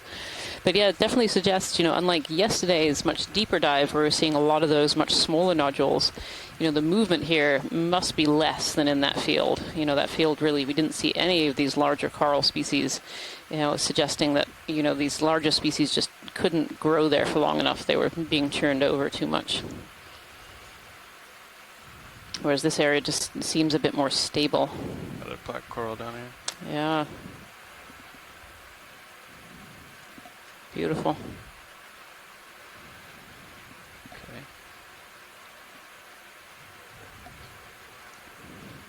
We'll push out a little. And I want to say, Jason, too, this area is starting to seem not super sparse, but definitely Feel a little about bit a more move here in a sparse for minute. those nodules and for that platform, those Do we wanna consolidated start areas too. following This just seems to be a this bit more slope sediment here, as we're coming up or on top here. stick to our current? Yeah, it certainly is. The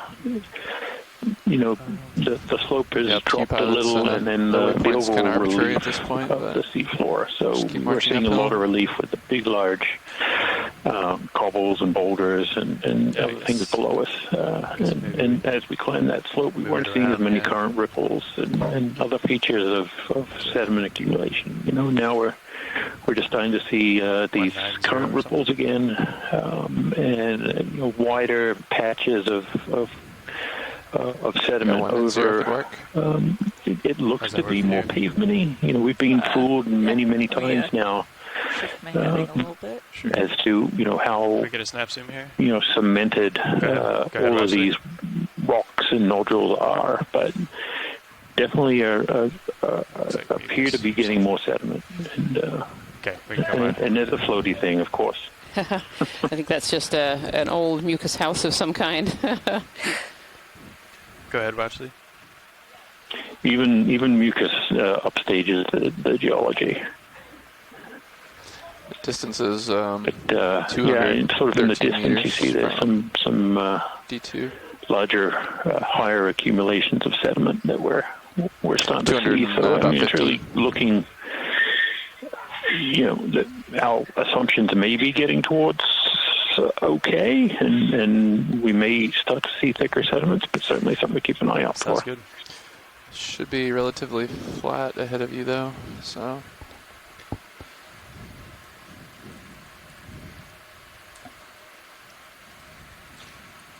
Yeah, you want to go ahead and get a move in?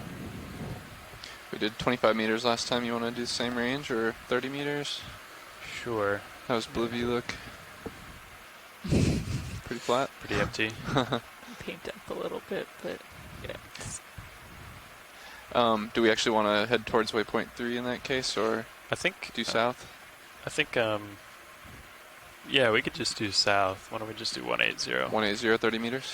Yeah. Sound good, co-pilot? Yeah, let me come back. Swinging I'll put that around. in. Bridge RVNAV. We'd like to request a ship move, please. Range 30 meters, bearing 180, decimal 2 knots.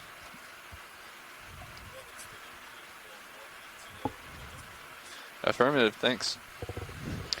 Yeah, definitely seeing more of these sediment ripples, and you can see all of this material in the water column coming zooming by us, giving a little indication of the currents that are kind of up on top of this feature.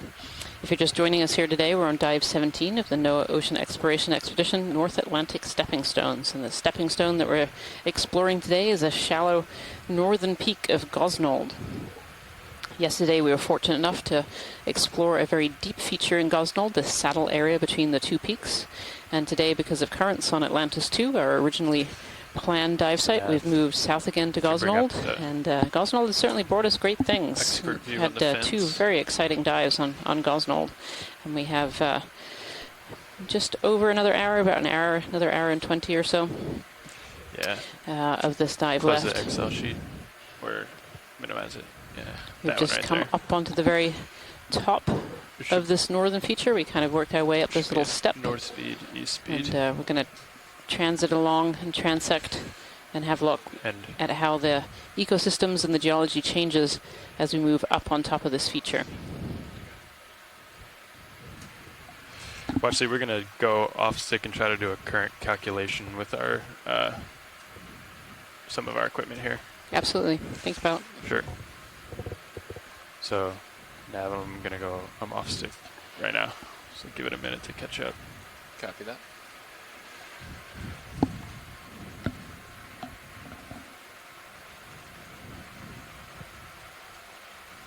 Doesn't look like it's so bad. Yeah, it's not varying too much. Okay. Just over 5 meters per second, it looks like. 45 degrees. Wait, yep. I think. Yeah. Okay. You got the north speed and east speed or whatever. Yeah, it says. they're pretty close to what they were. Let's see. And then I think there's a calculator in there for knots, right? Stand by, actually. I was using looks like the deviation. Is that right? Uh, I was using the wrong one there. but now I'm using thrusters now. Copy. Speed. It should be all the way on the left. Yeah, copy. So lots of these ripples and stripes that we're seeing in the seafloor here that are suggestive of that high current. Give it a minute. And high current that's more persistent, so not just irregular, but a relatively regular high current in this area.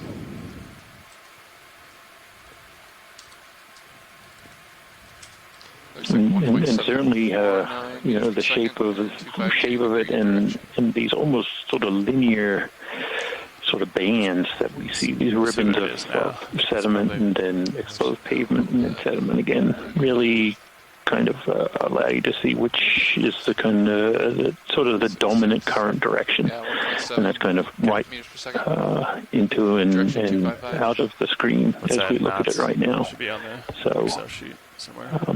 These diagnostic features in the sediment and even in the rocks to some extent, pointing towards the longer term sort of environmental conditions that we see in these seafloor environments. And this is certainly a spectacular example of it that I've perhaps only ever seen in on the Blake Plateau, where the Gulf Stream, the same ocean current, made it that we couldn't dive on Atlantis 2, either on the shallow or deep, down on the Blake Plateau, where it's extremely high speed and just sweeps the entire seafloor clean. It looks a lot like this down there as well. So quite some distance from where we are, but the ocean processes really extend remarkable distances. Yeah, really interesting, Jason. And Scott France has made an interesting observation, or should I say prediction, in the chat here. So this dive, we started on a plateau and worked our way up kind of the step feature. And during most of the dive, we've seen a very high diversity and high abundance of deep sea corals and sponges, these suspension feeders that are picking those particles out of the water column. And these kind of wall features, these step features, can really increase that current flow. And so he's making this prediction that as we come up on the top here, we'll start to see less, certainly less diversity, and maybe even much less in the way of biomass of these suspension feeders, because they're not getting quite as much of the food. It's not quite as ideal an environment as we were seeing on that wall, which is potentially a little bit more swept, keeping that sediment off. So we'll just have to see if that's true as we make our transect here up on top.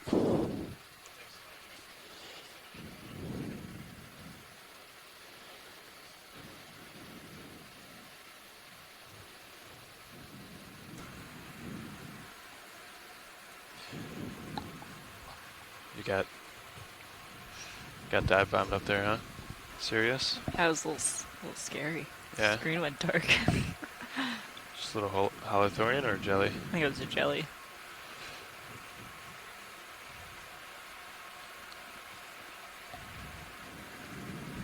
Making our way to waypoint 3. There's a jelly right there. Making its way across the screen. Copy, Very fast-moving jelly.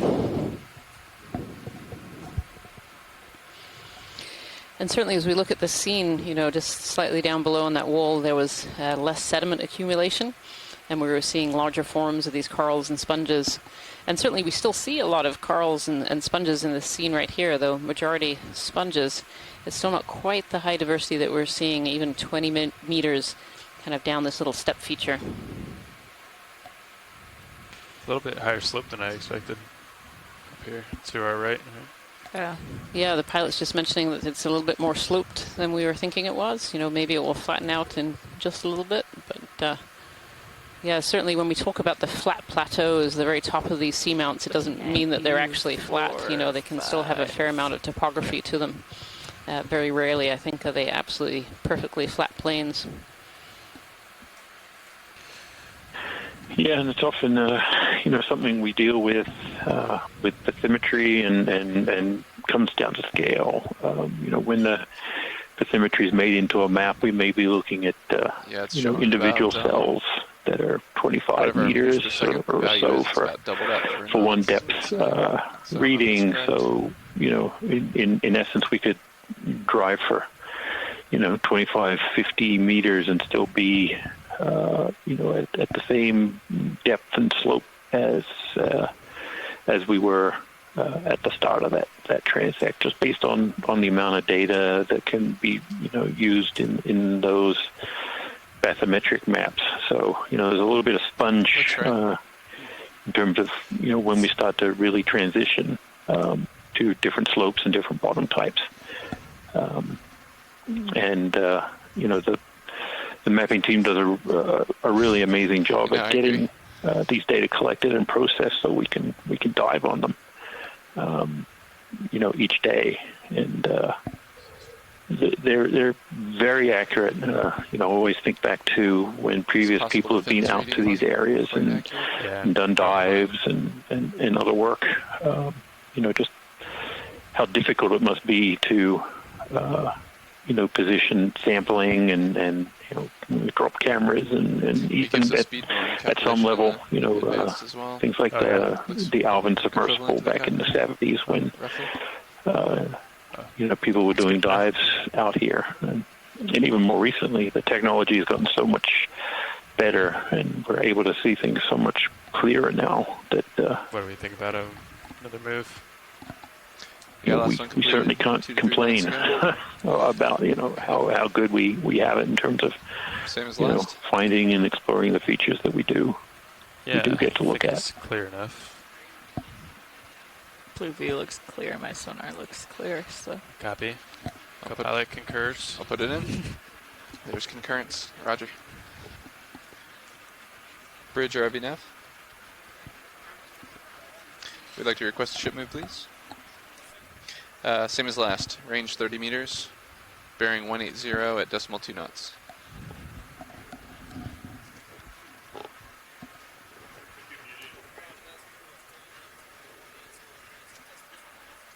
Good copy. Thanks.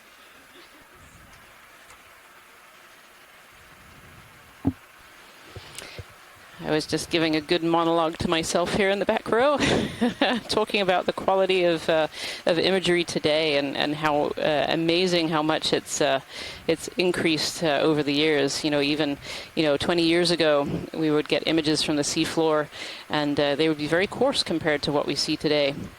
Now we can actually have the highest quality images and be able to actually look into the center of some of these corals and see some of those spines sticking out of the polyps. And, imagery 10, 20 years ago was not even able to do that. And so it's great to be able to bring that to you today through telepresence. The coral, vibrating with the current. Yeah, the miracle, of course, is, I can remember my first submersible dive, how special that felt. That was back in 1987. And now here I am sitting at home, rather comfortable, and I'm exploring the deep sea with just unbelievable, accuracy, visual acuity, detail. It's just remarkable how far we've come and what the technology has allowed us to do. Absolutely, Scott. And of course, through telepresence, it's not just myself and Jason trying to identify the biology and geology on the seafloor. We have this wonderful cohort of scientists from around the world who are helping us, who often mention the scientific chat room here on the side. And we have, 20 or 30 scientists from around the globe helping us, giving us their expertise in identifying some of these species. Deep sea biology is a relatively small field compared to other marine biological fields. And yet we're all specialists in our own things. Mine is reproduction and development of deep sea corals. Scott is a molecular biologist, and so in the background here we have fish biologists and echinoderm biologists, sea star biologists, all kinds of other people helping us to identify what we're seeing in real time.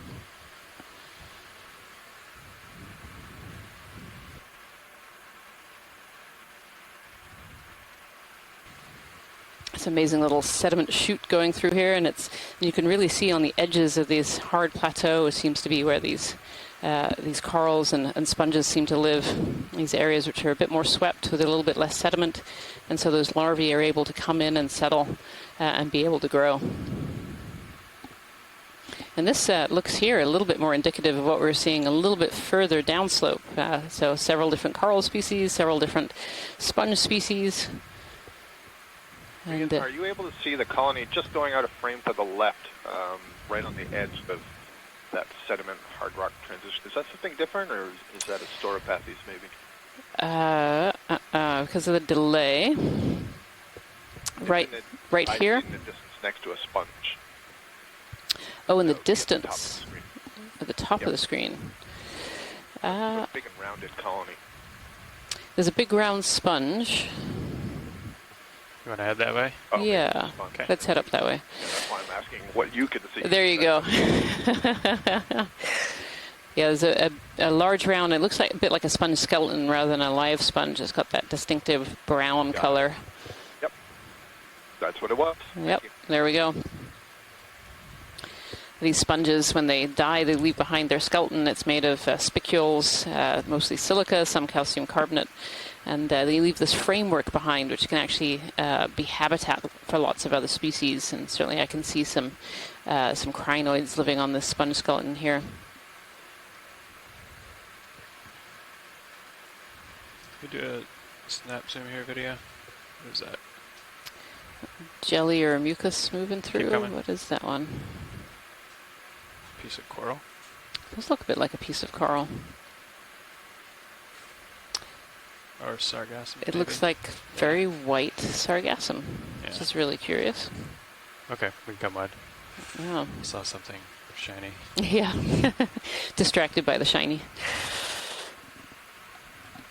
Oh, I think we have a fish in the top right. Oh, and it might be a rabbit fish. All right. Let's have a look at that one.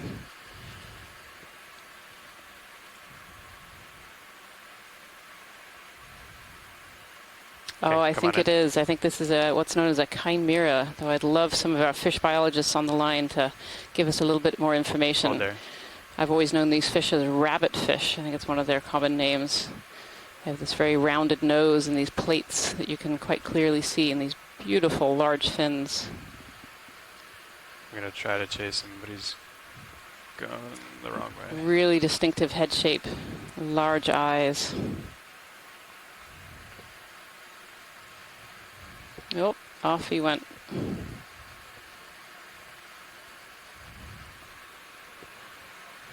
We try for one more. You can follow me around, co-pilot. Copy. Just beautiful. Copy, move complete. Thanks, Bridge.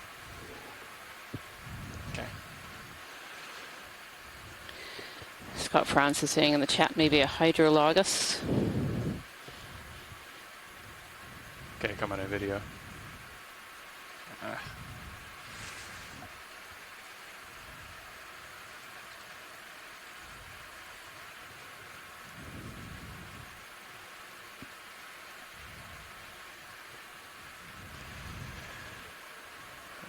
might have to come center up again. Gliding slowly over the seafloor. Just beautiful.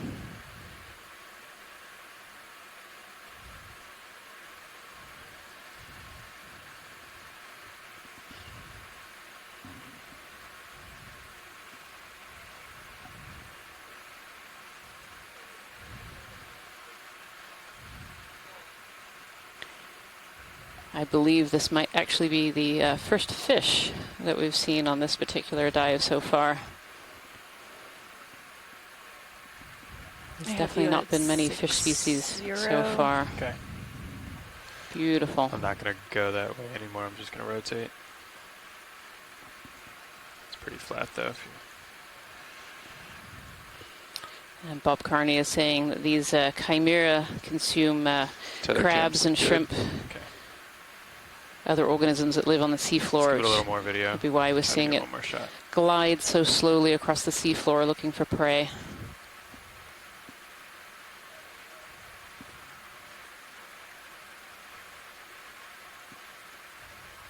Come on. It's almost a sharp spine on that top fin there that you can see. Beautiful picture.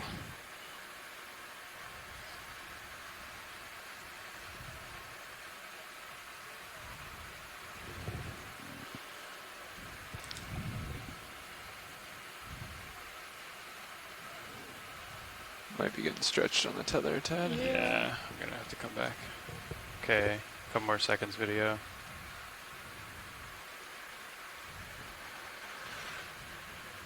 Okay, let's let this guy go. Come wide, please.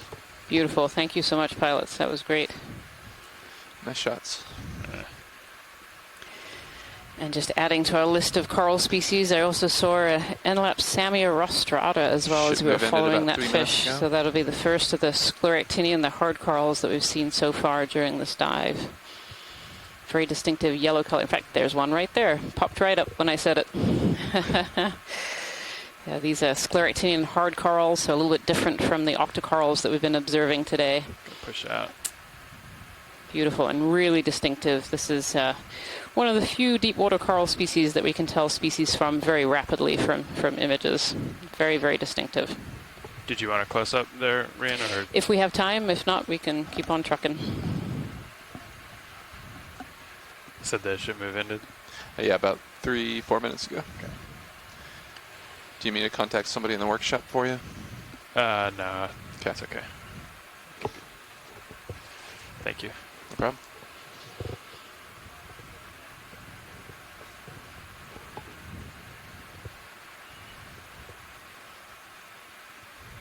Yeah, thanks for coming around, co-pilot. So you can see we were talking about those hemicorallium earlier and how they face their backs into the current, and this is Enlapsamia rostrata, which is actually facing its forward into the current and kind of scooping and facing around into the current. Close up here. We're actually looking at the back side, so all of the polyps are on the front side. Be interesting to see if any of those are out. They have quite short little tentacles. Yep, they do. They have their tentacles out. They're just really short and stubby. It's very hard to tell if they're out unless you have this really close-up imagery. There you go. You can just see them. A lot of crinoids on the corners of this colony as well, getting up into the water column. So this is Enlapsamia rostrata. Come up to the tips. Beautiful. Thank you so much, pilots. Sure. And these hard corals are a little bit different from the octocorals. These hard corals have this massive calcium carbonate skeleton on the outside, and the polyps actually retract inside that skeleton. So they're really hard on the outside, and the polyps, the soft tissue, is on the inside. Whereas most of the corals that we've been seeing today, these octocorals or the black corals, they have a skeleton on the inside, and it's actually the soft tissue that's on the outside. You had 7-0. So very different. Copy that, co-pilot. And another big tumbleweed or sargassum around the base of this Enlapsamia rostrata.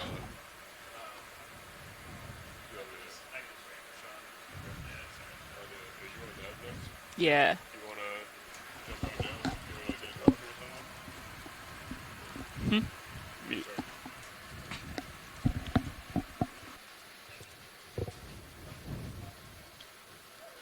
Another one of these polymastia, these little hedgehog sponges in the background too, as we make our way up here. Okay, I'm going to come out and push ahead.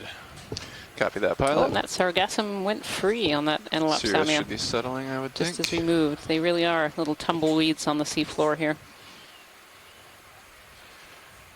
All right, pushing out. Copy that. Looking down, coming up a little bit. Sounds good.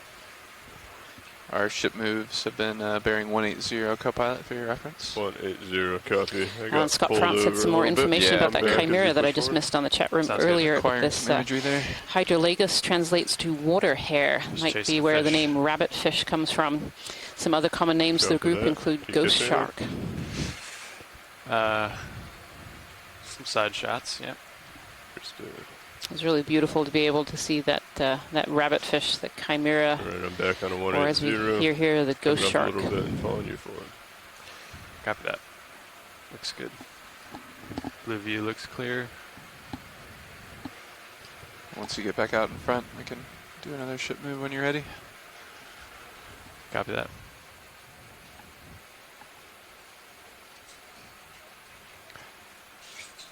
Is the current staying pretty sustained?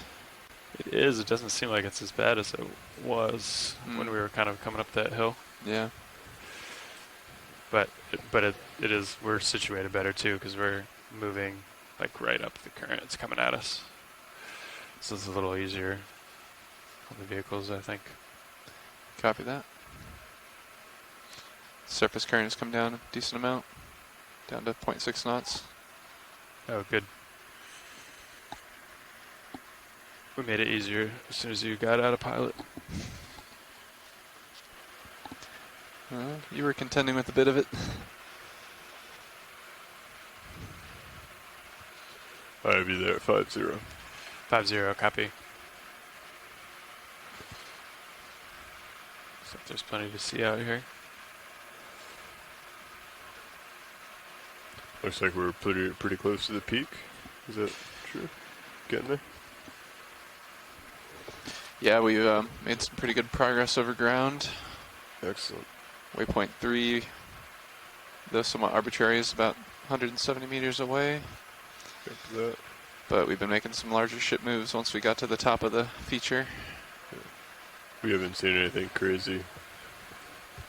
Coming back towards this kind of sediment chute in between these two areas of more consolidated bottom. Not really. And you can really see where the corals and sponges prefer to land and grow as larvae. You know, in the sediment chute, there's none of these larger forms, and then on both edges, there are the corals and the sponges. So we did see, we're picking up.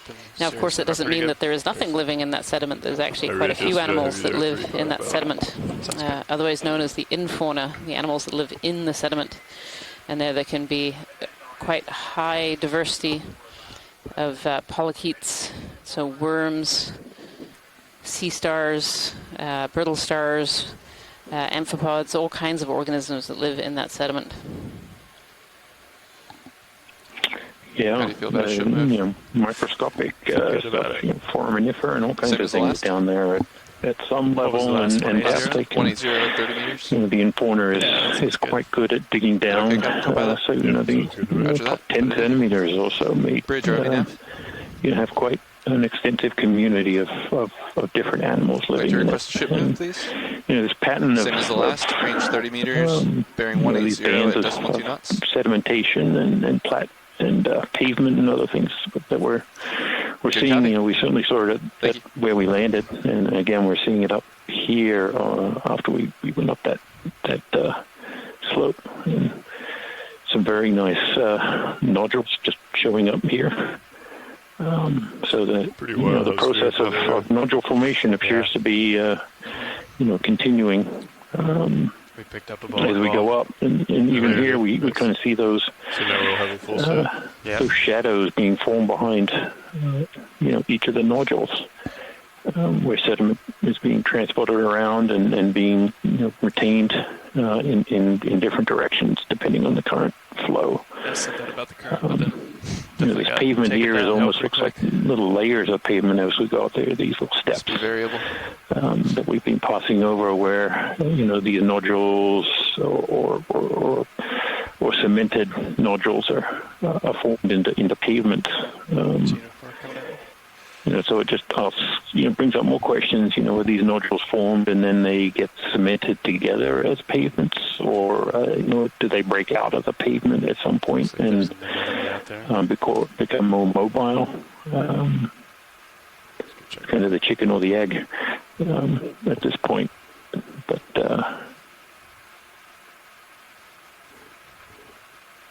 kind of fascinating. I wasn't sure that we would continue to see these pretty standard and similar sized nodules, and that's what makes me think they are these more classic ferromanganese nodules rather than cobbles of some other kind that just have a thin crust on them. Is that they're all about the same.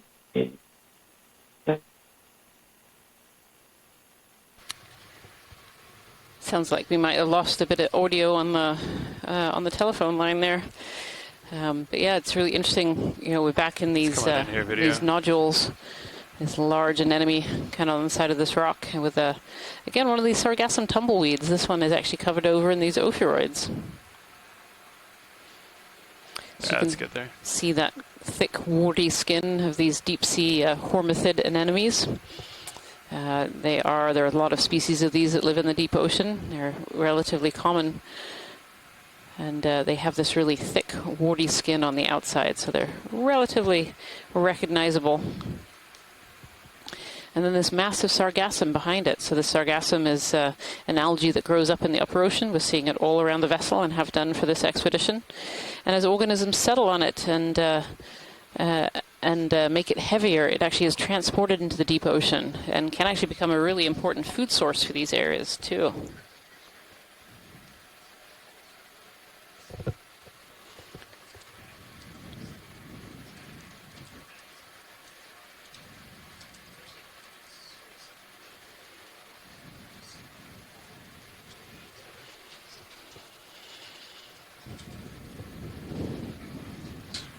Hey, Washley, we're just doing a quick pilot change. Perfect. Thank you so much. So the pilots are just changing out, and then we will continue on our way.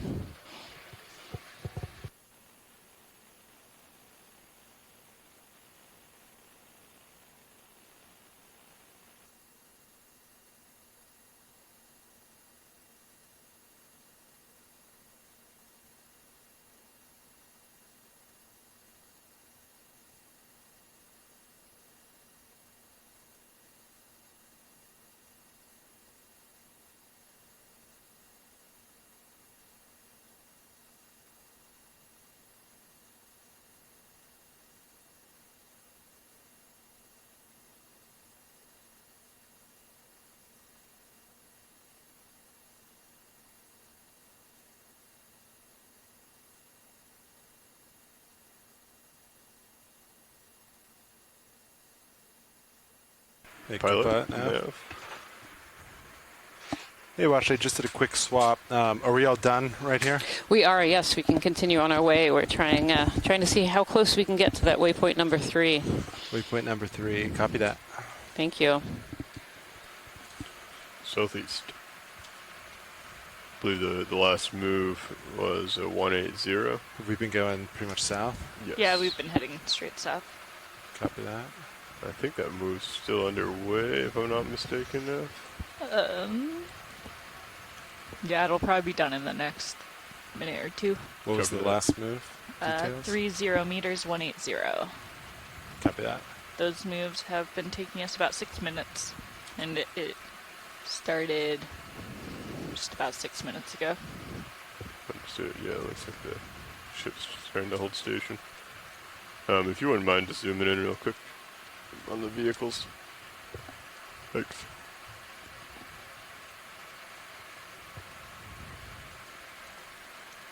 And I'm looking at you 40 pilot. Copy that. Blue view's looking outward. Looks pretty flat. Copy that. Thank you, Bridge. That ship move is complete.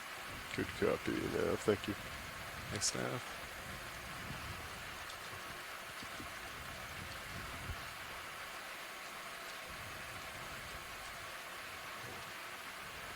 Yeah, I'll keep Sirius a little bit lower if that helps you out with the current. Yeah, I think they said for tether management that's been working. Yep. If we see slope coming up, though, we can always adjust. Understood. Should be pretty flat from here on out. What are you looking for? It's already more sloped than we were expecting. I mean, we're looking 80 meters out. Didn't quite catch you there, Jason. I think the telephone line cut out a little bit there. I assume you're making a comment on this beautiful sediment here.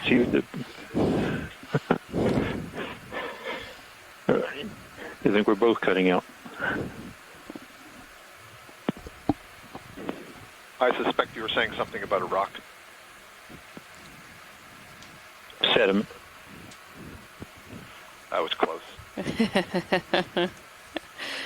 Definitely more of these sediment channels with these really tight waves on there. And as Jason has been telling us throughout this expedition, these sediment waves are caused by high currents, and they tend to be sustained high currents, not just a one-off currents that are found in these areas over time. We've definitely reached more of a kind of plateau area. Really interesting. One of these little sediment chutes going through in between these two plateaus of consolidated material. And again, many species of deep sea coral and sponges up here.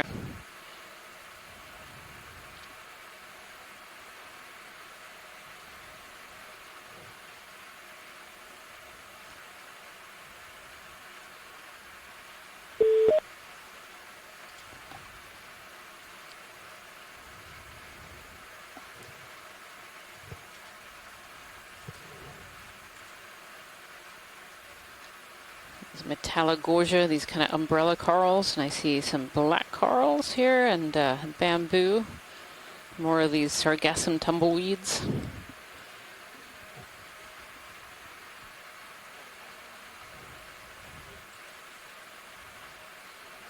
Paragorgia bubblegum coral. Lots of different species. As I've been saying through this dive, I sit here on the back bench with a notebook and I list out all the species that we're seeing and the species that the scientists in the chat room are helping me to identify. Yeah, for context, this particular dive, I've run out of room. I'm already on a second page. It's been a really high diversity dive today, which has been just wonderful to observe and observe for the first time. So flat and consistent, we kind of just went when it started calming down. So if you feel comfortable.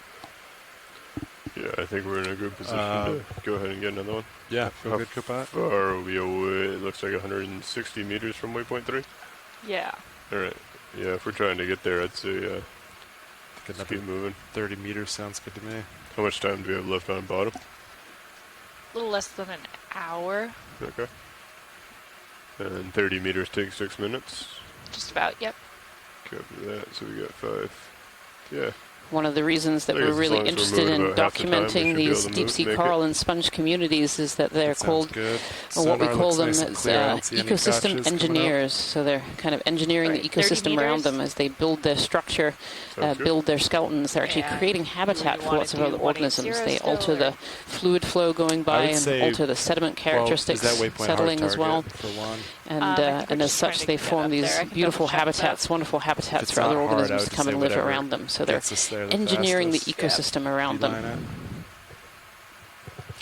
And we've really seen that today when we've been zooming in on the different corals and sponges. We've often seen other organisms that are utilizing those corals and sponges for their habitat. Watch lead nav. This is Watch lead, go ahead. Yeah, I just wanted to double check. Is waypoint 3 a hard target, or are we just trying to kind of keep going uphill? If we can reach it, that would be great. All right. Do you have a distance until waypoint 3? We are 160 meters. 160 with a little under an hour. Okay. Thank you. All right. How about I would just put 150? Whatever that is, then I would just do it, yeah. 150. Right. I can bring my head over. Yeah, copy that. I'll send it out. out. It's going to be coming over to port. All right, 30, 150. I'll keep you just on the edge of my screen as I start coming over. I'll let you know when I'm there. Sounds good. Bridge, RV nav. Yeah, is now a good time to put in a ship move? Beautiful white Wigia sponges, other euplectellid day sponges that we've seen as well. 0.2 knots. And Von de Wareham. Settling on a 150 here. I think some other hexactinellids, these glass sponges as well, that we've seen en route, as well as some demasponges, which are these softer forms of these sponges. Can you range blue view to maybe 60 meters for me? Yes, I can. Thank you. Current has gone up a little bit, just so you all are aware. Surface Top current. side? Yep. Copy. What's it now and what did it go from? It's been sitting at around 0.7, 0.8. It's now at 0.9. Understood. Thanks.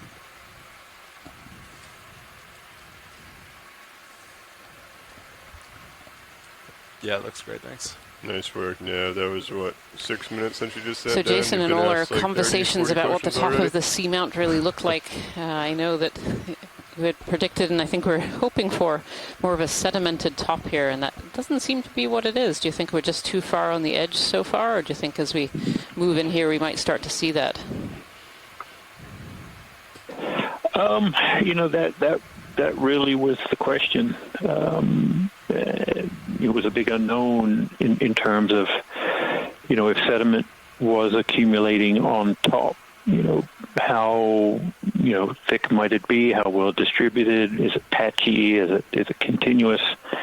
And it really was I don't know that we have enough information to really, you know, say one way or another, and that's kind of, you know, why it's so important to get up to these areas and see this, you know, because we can see an awful lot with high resolution bathymetry and things like the sub-bottom profiler, which kind of looks below the surface of the seafloor.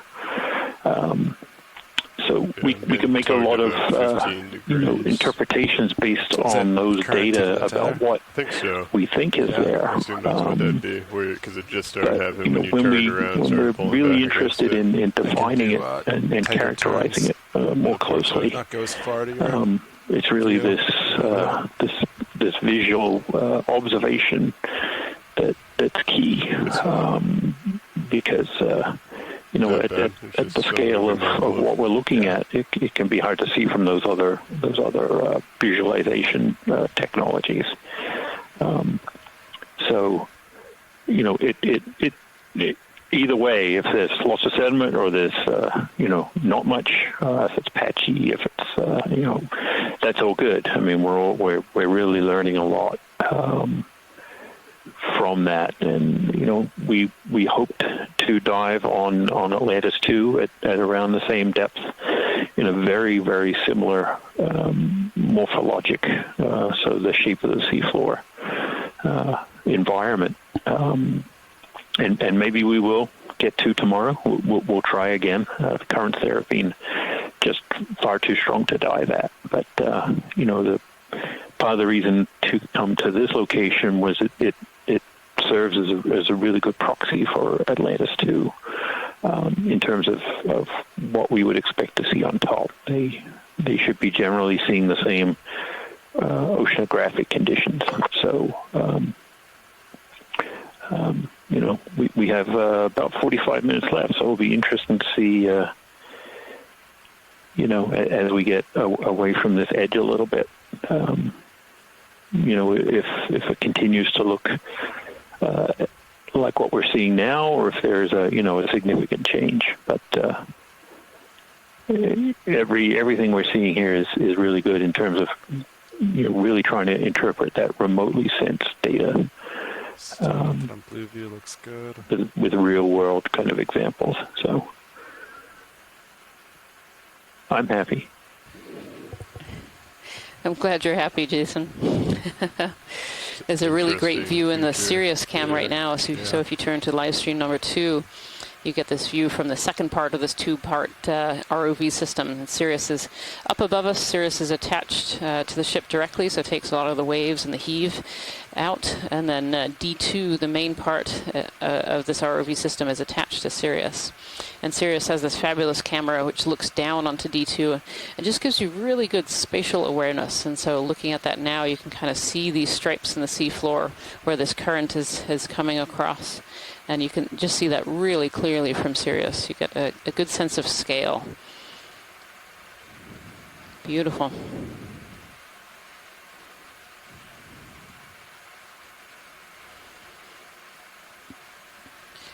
I see a seafloor like this, Jason, and all I can think of is a windswept plain. That's kind of what it looks like, with the sand ripples and the rock sticking out.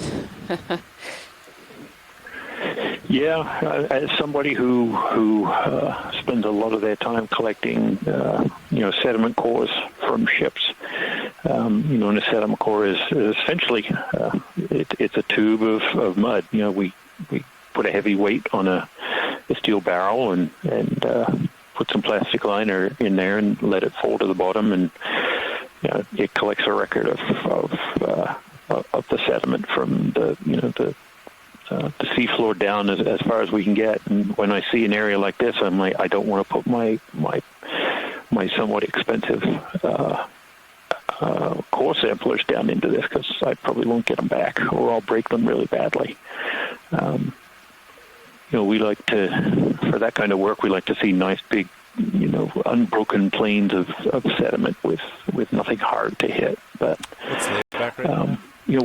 we're seeing more sediment, which is interesting. These ribbons of sediment, where we're seeing them are getting wider and certainly appear to be getting thicker, and the ripples are getting more pronounced as we go along, which probably speaks to the thickness that can support them. So pilot at noon. So if few hours ago, it was about 1. Really is interesting. Oh, so I think this is the first dive of the expedition where we've been on this kind of Bridge, RV now. flatter plateau type Yeah, I was just wondering if I could get a quick environment. weather update. So really getting seeing another side of these seamounts that we haven't really explored yet.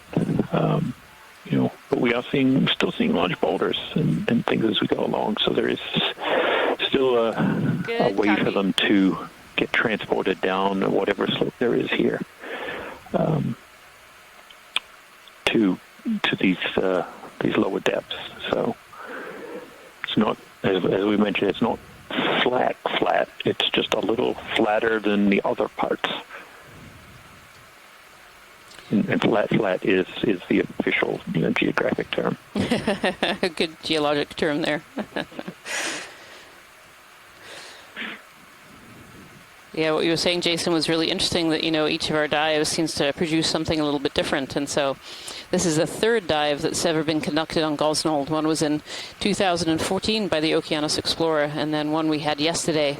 And each dive we've done in a slightly different depth range. The one yesterday was in the saddle between two peaks and was quite deep. The one that was achieved in 2014 was on kind of a ridge arm that came out of the north side, and that was at just over 2,000 meters. And then today we started at 1,700, almost 1,800 meters, and coming up onto a flat plateau. And I think this just really nicely illustrates that, when you look at different areas on a seamount, you can find very, very different things. One side to the other, even at the same depths, you can find different organisms and different seafloor features just from the way that the currents sweep or don't sweep those different areas. And so being able to be fortunate enough, poor old Atlantis too, we were kicked off it this morning, but, being fortunate enough to actually come back to Gosnold and explore a completely different habitat and find completely different things has just been a fabulous experience today.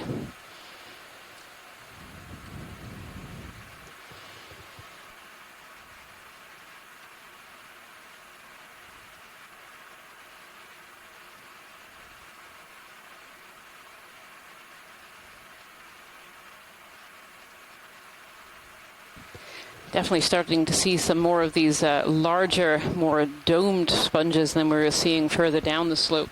I'm not totally up on my sponge biology, but these certainly look a bit more like a demo sponge. Kind of have that brown coating of where they're catching sediment on them.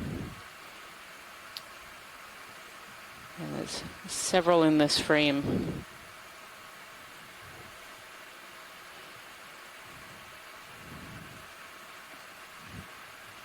And then onto this plane of sediment with all these ripples caused by that current coming through.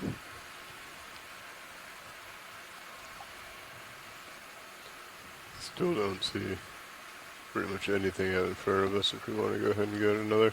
Yeah, when did that last move on now? 30. It's been about 4 minutes. And you can just see in this sediment where we're seeing the hard bottom, we have several different corals attached to the hard bottom in between all these little sediment planes here.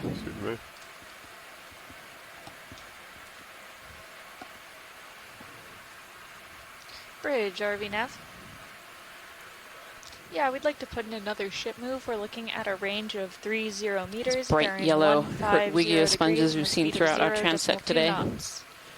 As well as this white, beautiful corallium coral that we're just seeing in really high abundance throughout this dive. Roger that. Thank you, Bridge. Rian, we just passed over a couple of moments ago, don't go back, but we just passed over something that looked a bit like a corallium but was much pinker in color. So if we see that again, we may want to get a view. That could be a Candidella. Okay, perfect. So a pinker corallium-like colony. We'll keep our eyes out.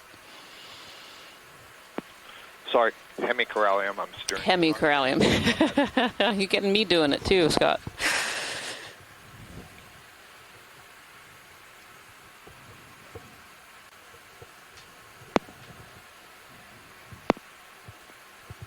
So Scott France had been noting in the chat room a short while ago that we haven't seen many of these primnoid corals today. In fact, I don't think we've seen any primnoid corals today. And that's a little bit unusual for this depth. Usually we would see several different species around at this depth. Instead, we've really been dominated by a lot of those hemicorallium, the Paramaricia, Paragorgia, a couple of species of bamboo, but again, not quite as many as might be expected from this area. Any gotchas coming out? Reading off my list here, we have black corals too, a fairly abundance of different species of black coral that we've seen today, which has just been fabulous. And then many different forms of sponges too, the Hertwiggia, some of these hexactinellid vases, and some more of these smaller, almost amphitheater-like sponges, as well as these larger domes.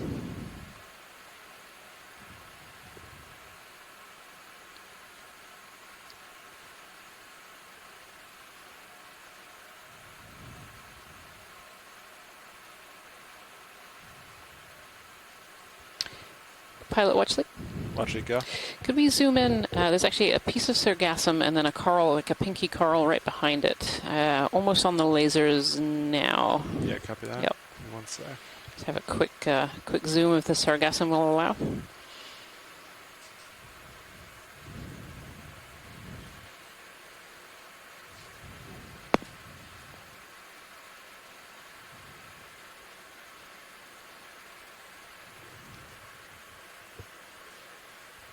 All right, video, you want to come in?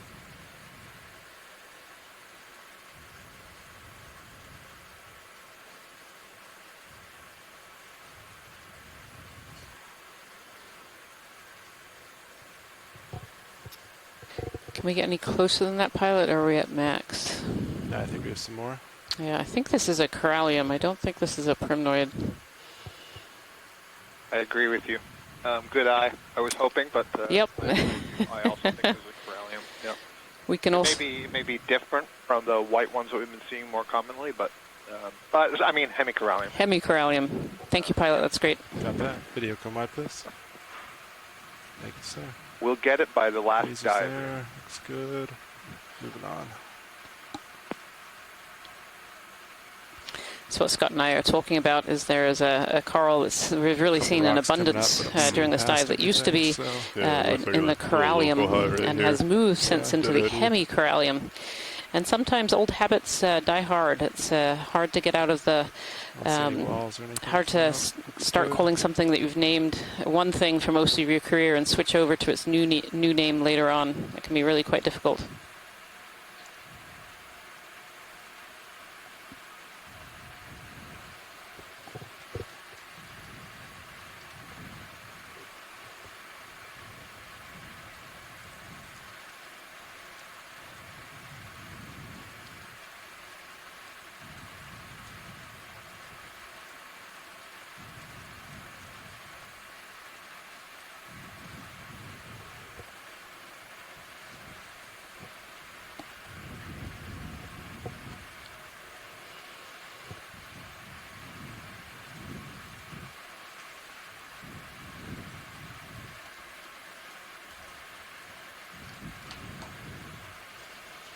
So definitely looking a little bit more sedimented here, Jason, even more so than just a few meters back. Kind of these larger ponds of sediment. Yeah, I think we're slowly moving shallower. The slope is dropping even further. The gradient of the slope is getting lower. We're moving quick, and we're covering a lot of ground. So I think we're seeing this transition to this probably less patchy in terms of there's a fish. Oh, we have another fish, our second fish of the day. Is that of interest, Watcher? If we can snap zoom on the fish, that would be great. Yep. So I expect based on what I think we're looking at, we will see more sediment and transition out of this pavement even more. Lasers off.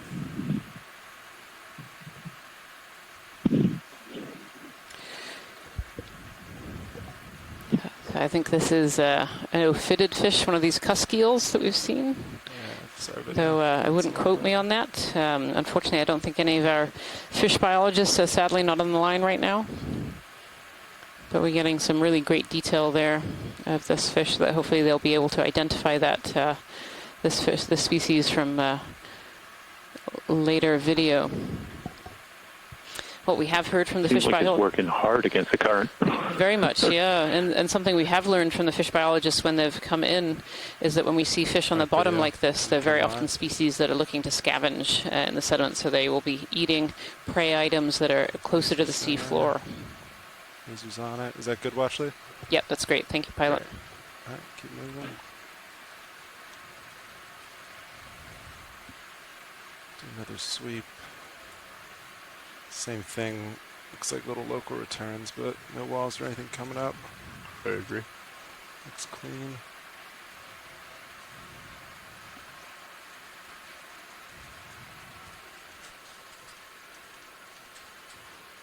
Nav, when did ship move in?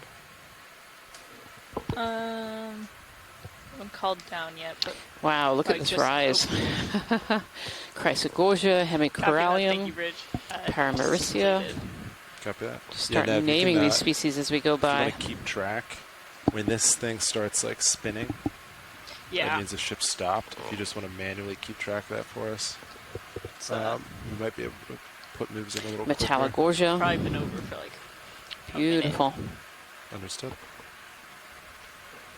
And then, so just keep track when it starts spinning. I think I spoke too soon about, we're going to see tons of sediment now. It's, we've just come back out of it again. Sound good? Really curious. I love these curly bamboo coral whips. We've seen a few of them now. Some of them seem to grow straighter, but there's at least that one morph that almost seems to corkscrew. And the one we just passed, I think I'm going to go back and look at the video later, but I think it had a branch at the base, which is kind of unusual. Oh, interesting. Interesting. So, Scott, is it always a different species when we see it curling like that, or is sometimes the environment affecting how they grow? Boy, I sure wish I could answer you really confidently. I believe it's a bit of both. So it's hard. You know, we do genetic analysis of samples when we get them. And there are some that look like they are more prone to curling. That is, there's a species that tends to curl more than some other species. But even the ones that grow straighter can fluctuate in response to local current conditions. And so it's really tough from these videos, at least so far, given our knowledge, to be able to say to you, you know, we're seeing 1, 2, 3, or 4 different species of bamboo coral whips today. But ultimately, that's the direction that we're going. All of these close-ups that we've had on this expedition and other expeditions are really valuable because eventually we will correlate those with when we do have the opportunity to take a sample and get the genetics and look at the morphology, we'll be able to compare that. And so then later on in the future, when we see these colonies, perhaps we can identify them at a distance just because they corkscrew or don't, or we can look closely at the polyp and we'll know what are the characters to look at, that correlate with the genetics we've got. But we're still a little ways off from that, but we're certainly working towards it. Yeah, thank you, Scott. And that's one of the reasons these observations are so important. So historically, a lot of these corals have been identified from skeleton, and they were collected, you know, using older techniques, so using dredges or grabs, and these days we're able to actually visualize a lot of these species on the seafloor, sometimes for the very first time, and that gives us ecological information, so where they grow, what species interactions they have that we wouldn't usually see from a grab sample. And it also can give us really vital taxonomic information, too. So where there were questions about the taxonomy, very often if we can visualize these species on the seafloor, it becomes really obvious. And that bamboo is a really good example of that. When that was caught up in a small science trawl and brought to the surface, you might only see short, straight pieces. You might not realize that that one is curling. And so being able to see it on the seafloor is really incredibly helpful to defining the taxonomy of some of these species. I'd say let's just keep. Now, this is really interesting, Jason. Another element. All right. Oh, I'm sorry. Go ahead, Scott. Sorry, We have, what, about 100 meters Well, I left? was just going to say Very another. You're jarvey probably going enough. to talk about the difference between the ripples and Yeah, we'd the like to put in non-ripples. another I'll let ship you move. finish We're that looking at a one. range of I was actually going to meters, pull a bearing Jason of on the line a little bit because 150 this just degrees seems to and be a speed 0.2 a bit of a knots. transition here in terms of bottom type. Copy that. Thank you, Bridge. Autos real quick. Yeah, I would like to say I know what's going on exactly, but we're hitting another topographic point where we're getting even the gradient of the slope is getting even shallower. So we're particularly possibly seeing more of the sediment plain and distribution of these coarser grains is kind of more spread out. Things aren't getting funneled into these tighter ribbons. You can see from that shot there are these shadows of darker material behind all of these rocks, sort of where coarse material is being deposited behind them by eddies and other things where we see. Have we been seeing vibration on the 6-8 for a lot of the day, or is that a? There was these currents passing through really rapidly, so we can definitely see that the current's going left to right in this view. Because this morning we were seeing closer to. And I saw that he'd come over a Eight, lip. I think was When it. when Rian was talking there before, we were seeing a lot of ripples. The 1.5 ROV when it hit turned, so bottom. we could really see along those ripples. And then it almost looked like the seafloor was raised ever so slightly, like a lip, and then we dropped down, and it got really smooth. And it suggested to me that as you said, there's a shadow there. There's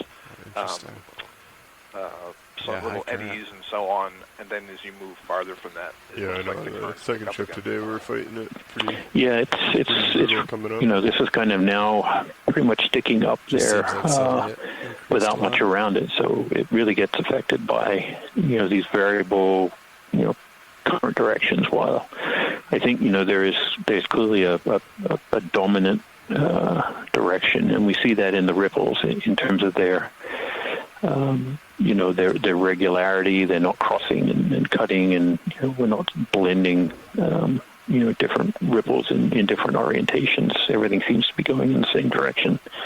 But these little lips and hills almost with these pavements on top are really I think the current flow gets broken up, and you do start to see these vortices and eddies that form, and right now is a fantastic. If that rock wasn't there, it would almost look like this is completely covered in sediment. So I think we definitely changed the transition into a new environment. Yeah, it's a really great view from Sirius right now as well, Jason. I don't know if you've seen that, but the Sirius view gives you that really good overview of those kind of those streaks of material behind these high points.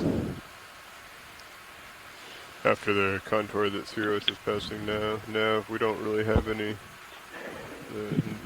Yeah, right about now is when a wiggly, floaty water column thingy should be coming by and take all the focus away from the really cool bottom. While we're waiting for the wiggly floaty thing, I'll say just to follow up and finish up on what we were talking about earlier with respect to those spiraling, corkscrewing bamboo corals and the value of all these observations. Another thing that we need to look at, we've been talking about the ecology here, and clearly we have these strong long-term currents that are giving us the ripples and the various patterns in the coral colonies. Another thing for us to look at is, on average, you see more of that coiling type of colony where you see these ripples and evidence of the fast current compared to a seamount or a flank of a seamount where the currents are lower. And that would help us answer this question about, is this a response to the local environment, or is this a genetic characteristic of that species? Yeah, absolutely, Scott, and really goes to the value of visiting different areas on a seamount to look at these different morphologies and potentially different species. Those kind of ecological observations are so incredibly important.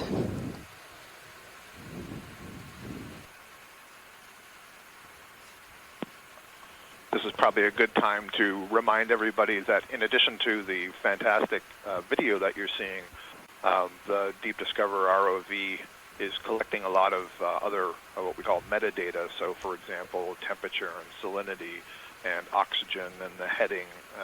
So all of these variables can be tied to the observations that we make. And so when we compare between different dives and different seamounts and different parts of the Atlantic and the Pacific, we also have that data to use to try to tease out which of those various factors We're looking at an appear off-bottom to have more time important on the at distribution and the growth 15:30 and so local on. or 19:30 UTC, so about 25 minutes.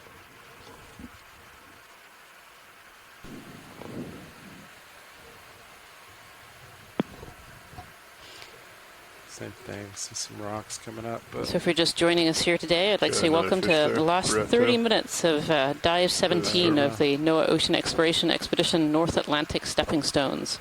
And the stepping stone that we're fortunate enough to visit today is Gosnold Seamount in a shallow area on Gosnold. Snap real fast. Oh, it'd be good to snap on this fish. Video snap real quick. This looks a bit like a rat tail with its long spine coming out the top, but it'd be good to... why do they always turn around just as we go to zoom in?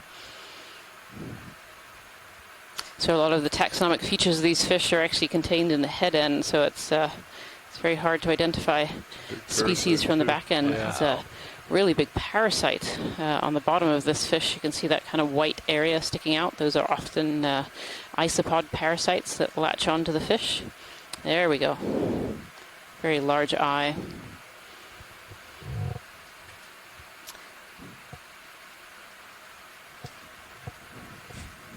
All right. Sure it's not a koi fish? Is that good, watch lead, or you want me to? Yep, that's fine. Thank you. Sounds good. Video. Yep. Copy that, Bridge. And could I get an update on that squall?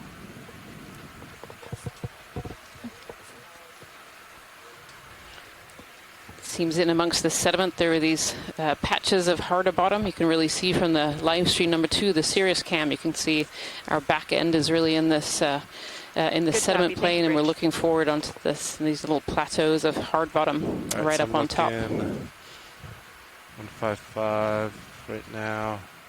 Some stuff up here, 30 meters out,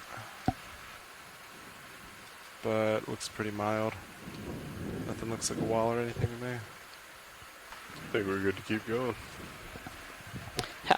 So Scott France is kind of answering my question here that I posed, is why these fish always turn around. But of course, you know, we have very bright lights on the D2 ROV system, and organisms down here in the deep sea are really adapted for darkness, and so a lot of species have very large eyes, so they can pick up the very faint signals of bioluminescence, biologically produced light. And so they have very, very sensitive eyes. And so, of course, a big light source like D2 is going to interfere with their eyes. And so they often turn away from us, of course. Closer to 143 bearing. It was a bit of a rhetorical question there, Scott. We can adjust. 145. If Copilot's fine with that. We can also, if we stick at 150, we'll still... D2 can touch it. Whatever gets us there faster, I would vote for. I think the terrain's mild enough that... Yeah, you want me to come over? 145? Whatever Nav thinks is the fastest 145. Copy. Come into port. At 145 now. Copy that.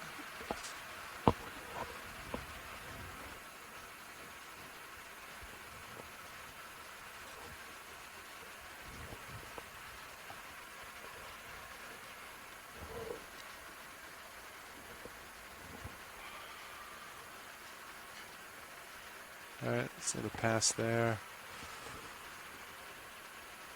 Yeah, looks pretty flat. Looks good.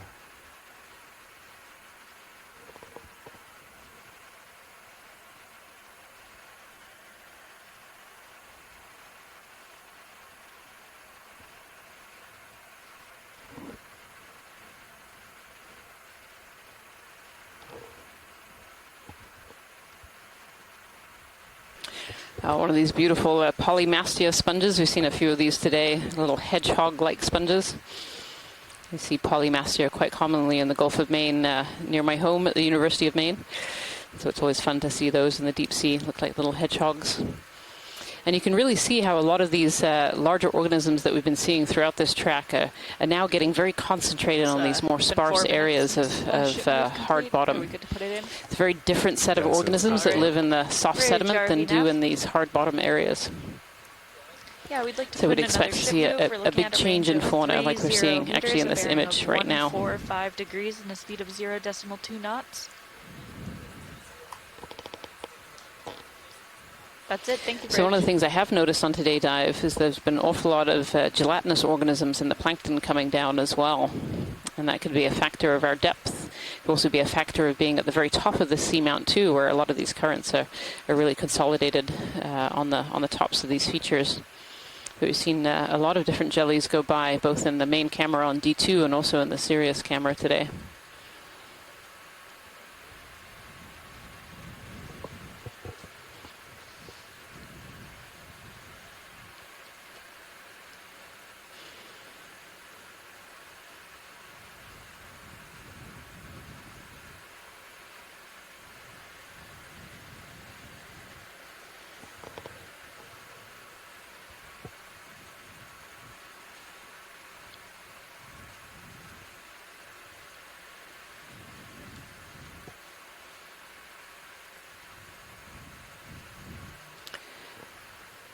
Pilot watch lead.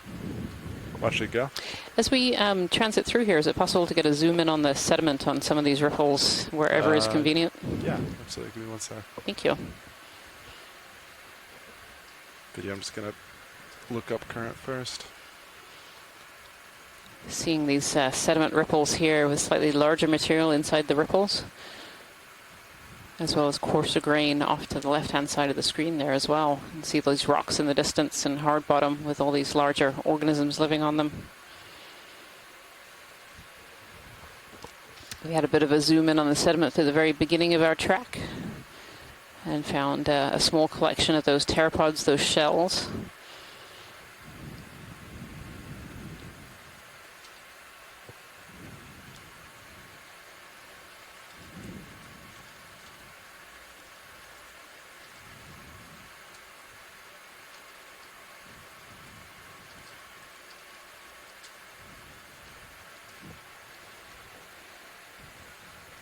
All right, video, you want to come in? Lasers off. Is that a good spot there, Watchlead? Yeah, it's a good spot. Just having a look at the composition of the sediment here. Jason, if you're watching there, see these pteropod shells in these sediment waves and this much finer grain material. Yeah, it's got little bits of the ferromanganese crust that you've broken off, some smaller pebbles. That of some origin, obviously coming off these more pavementy areas, but pteropods are definitely forming that white band that we see. But you also see the darker material and the white band of pteropods. It's always in the same sort of arrangement on each of these ripples, and that speaks to kind of the density of each of those materials and how it's dropping out of the different flow. As you go across these ripples, you the different density particles are dropped out at different times. Pretty good. We good to keep moving? Due to flow separations and vortices. Right. And other video when things. you're set. Come on out. That's really great. Yeah, it's nice to have a zoom in on that it's sediment. like, Go ahead, Jason. Tells us, the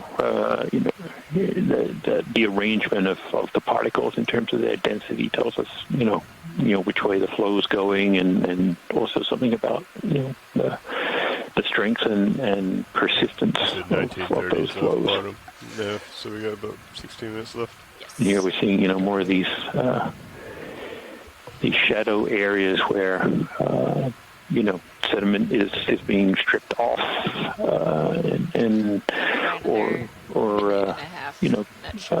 flow vortices around these larger things are able to, trap or remove different particle sizes as part of that current flowing through. But again, we definitely know which way the current is flowing, by looking at this bottom.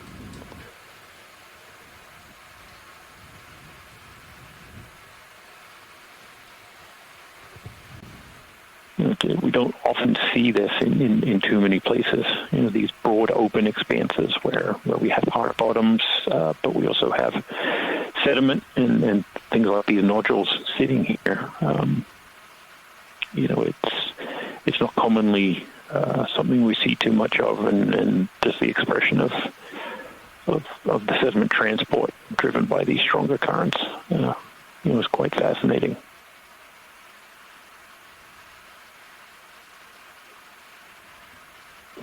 Should be a relatively straightforward setup for recovery. Yeah, so let's see. You have to come. I'll come to starboard and you go to port. Yeah, looks good. I'm surprised it's usually at that point that one of these water column floaty wiggly things or a fish or something appears. And, pushing hard forward though. Yeah. They're making way for your geology today, Jason.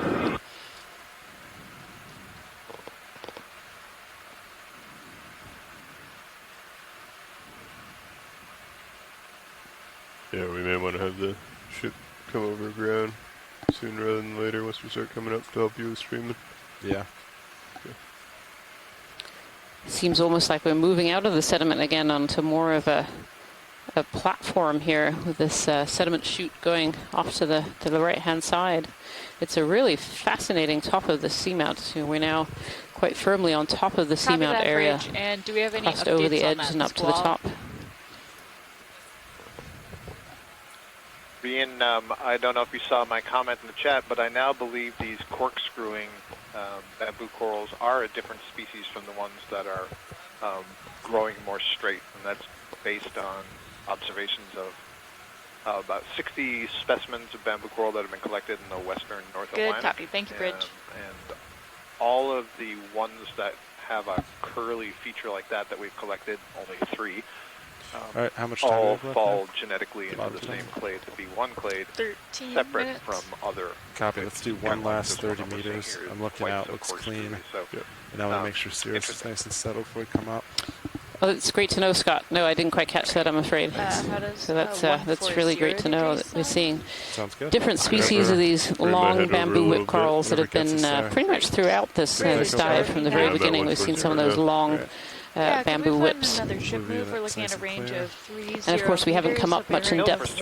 Oh, go ahead, Scott. Degrees with a speed of 0.2 no problem. We know for certain that, in the Atlantic and the Pacific, there are probably at least 7 different species distributed across different genera that grow in this whip-like morphology, or that have some period of their life in the whip-like morphology. It may be that once they're much older, they'll put out a separate branch. So distinguishing them in video is really hard. As you've seen, it's hard enough for us to distinguish all of the branching forms because there's a lot of overlap there. But if they don't branch, as you can imagine, that's even more difficult. Definitely, for sure. It can be very difficult to identify species sometimes from images, and very often that's a factor of that we just don't have enough images of species that are absolutely defined. But it's certainly something that we're building on as a body of scientists who work in the deep ocean and work on these deep sea corals and sponges, is trying to build those visual guides so that people are able to identify these species in the future.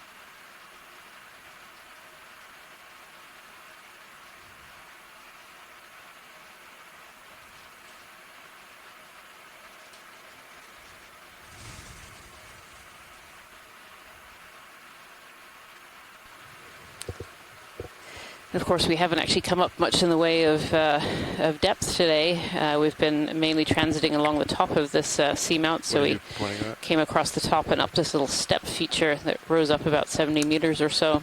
So right now our depth is 1,714 meters.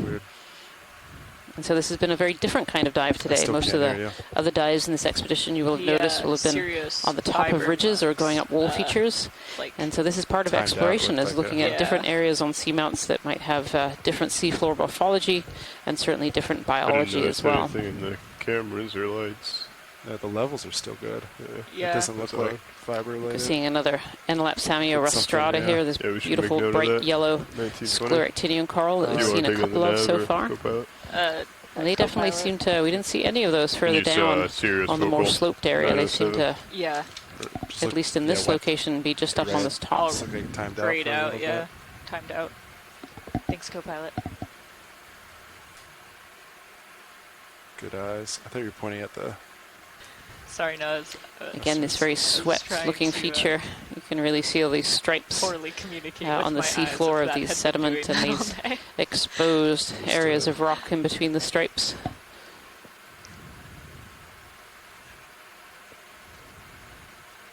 And then presumably some of these larger rocks are ice-rafted drop stones. Would I be correct in thinking that, Jason? Or are those part of the original seafloor?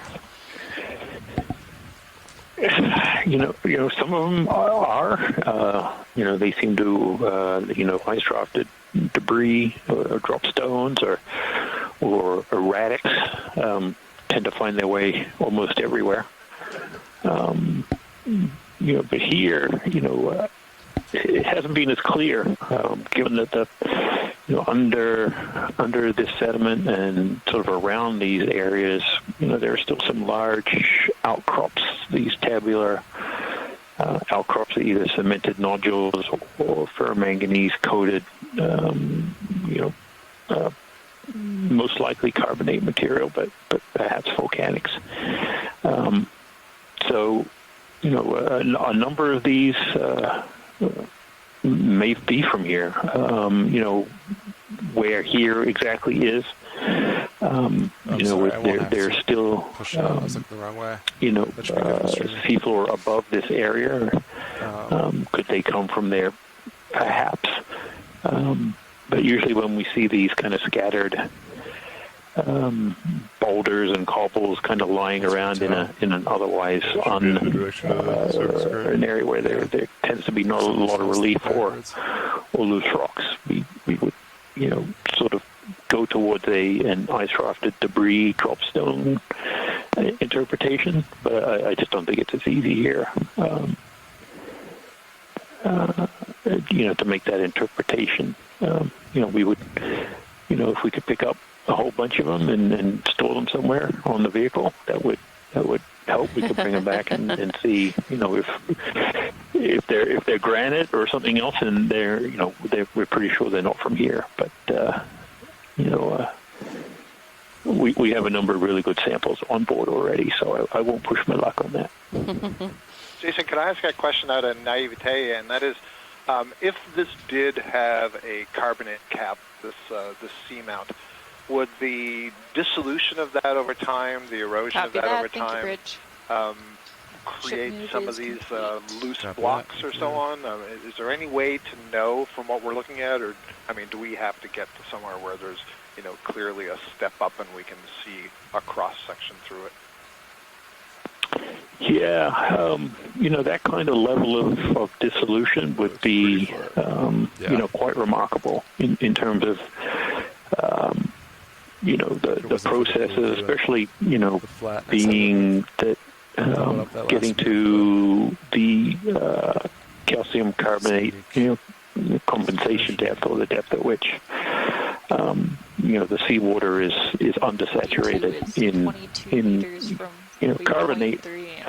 You don't tend to get a lot of dissolution above that sort of depth, and over time, obviously, that depth has gone up and down depending on global environmental conditions and different water masses and other things. But that it would certainly be an extreme case of dissolution, and I don't know that we have seen that anywhere else through either the Seamount chains or even the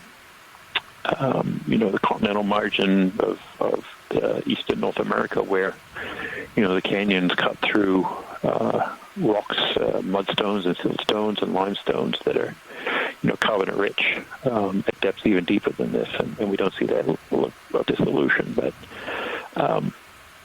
it's a hypothesis that we can't say no to just because we don't know so much, and we would really need to see an outcrop that we could see past this ferromanganese crust to get a sense of the bottom type and what some of the processes active are. There could be abrasion. Obviously, the current's high enough to abrade, but did it basically abrade a completely flat surface here? Again, possible over a long enough time. These seamounts are 70, 80, 100 million years old. So there's a lot of time there. But yeah, that's really good. That helps. It helps me reset the scale under which I would expect that there would be that sort of erosion. And so I think what I'm hearing is it's most likely that at least this part of the seamount has been always above that calcium carbonate dissolution depth, calcite dissolution depth. So yeah, it's more unlikely than it is likely that we're seeing huge erosional events here. Thanks. Sure.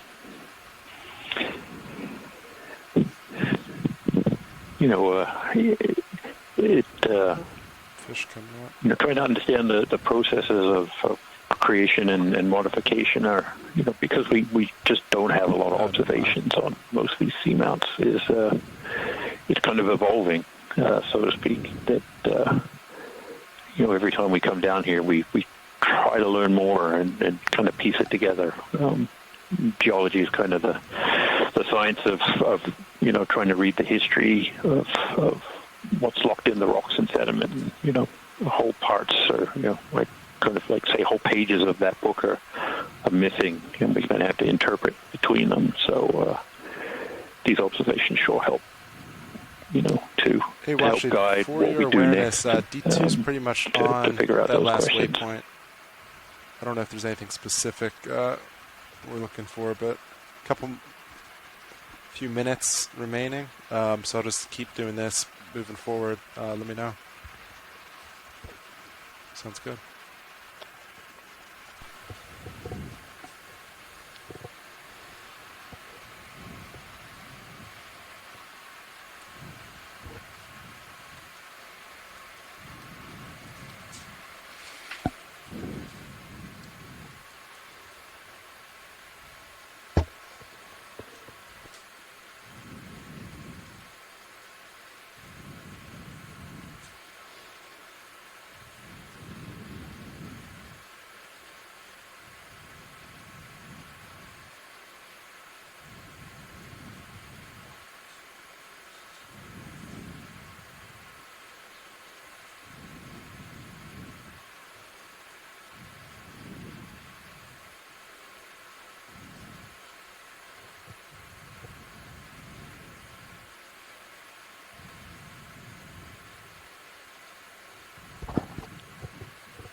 The last few moments of our dive here, and we're on again one of these platforms where we've seen these really abundant deep sea corals. We can see some beautiful of these large black corals, some of these stalked crinoids, these metallic gorges, these little umbrella-like corals. Really beautiful way to end a fabulous dive on the top of Gosnold here.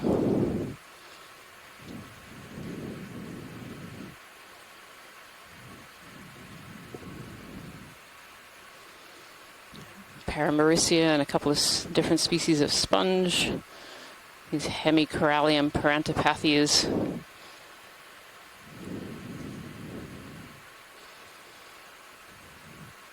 Lots of these ophiuroids all draped over the seafloor. I've seen a lot of these ophiuroids, these brittle stars draped on the seafloor today. A few different species for sure.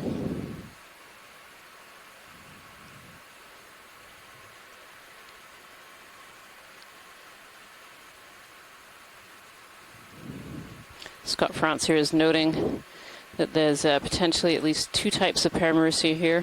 One is very compact and the other is kind of larger and shaggier.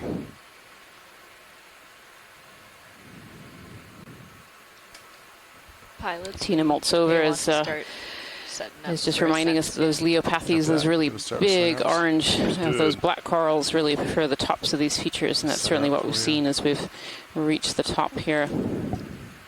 All right, Watchley, we're going to start setting up. Time for us to start heading up. But yeah, we're on that last waypoint. Yeah.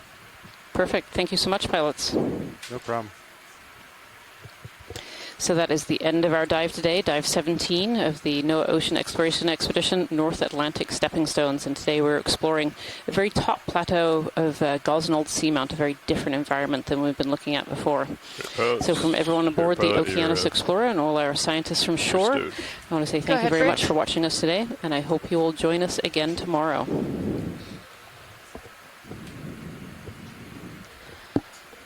Is that good? Yeah. All right, yeah, that's good with us. I'll lock in auto heading if you'd like. Thank you, everybody. Have a safe you're in, right? Good copy. Thank you, George. Floor again tomorrow. Yeah, I guess. Coming up a little. Yep. Thanks, everyone. Thanks to the crew and the pilots and mapping team and everyone. It's been a great dive. Thanks. Just letting current push me back now. Copy that. I'm looking down at 60. Have a good view of you and Titan. I'll follow you around as you come underneath me. Sounds good.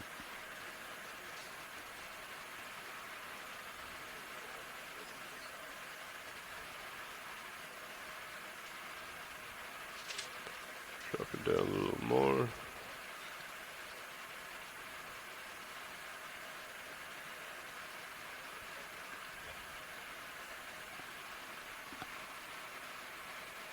That's 90 degrees there.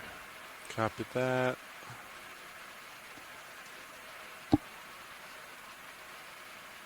All right, Delta 17, you want to come up maybe just a couple meters? Copy that. Coming up, Delta 20. Copy that. Looks good. Hold in there. All right, so you're going starboard, I'm going port. Yep. All right, you ready for that? Heading around.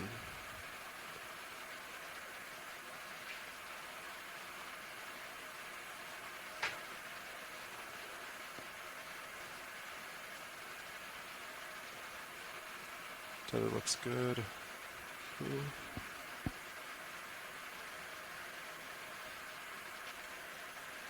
All right, I'm lined up. I'm going to start pushing forward.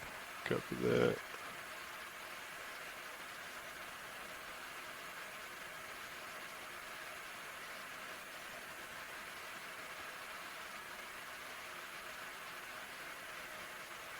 Start coming up just a couple meters. Copy. Not really needing to push forward at all. Starting to come into view aft cam. Delta 20 there, and rising.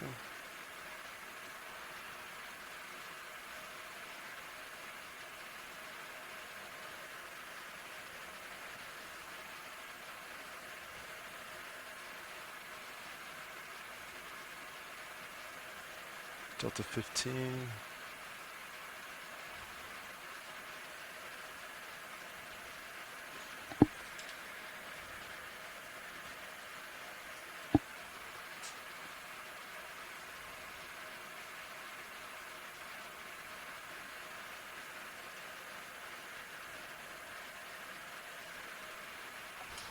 Go ahead, Bridge. Good copy. Thank you, Bridge. Right, I see you in my F cam. Looks good. Visual. Delta about 10. All right, you want to disable auto heading for me? Auto heading is out.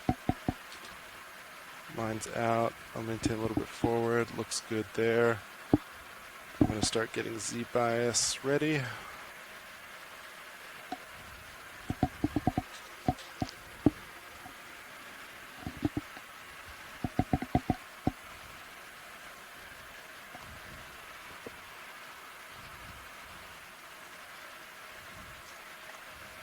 Alright, if you're ready, I'm going to enable Z-Bias. Yep. I'll start ramping up. Auto depth's out, Z-Bias is in. I'm going up. Good Delta 10, looks good. Go ahead, Bridge.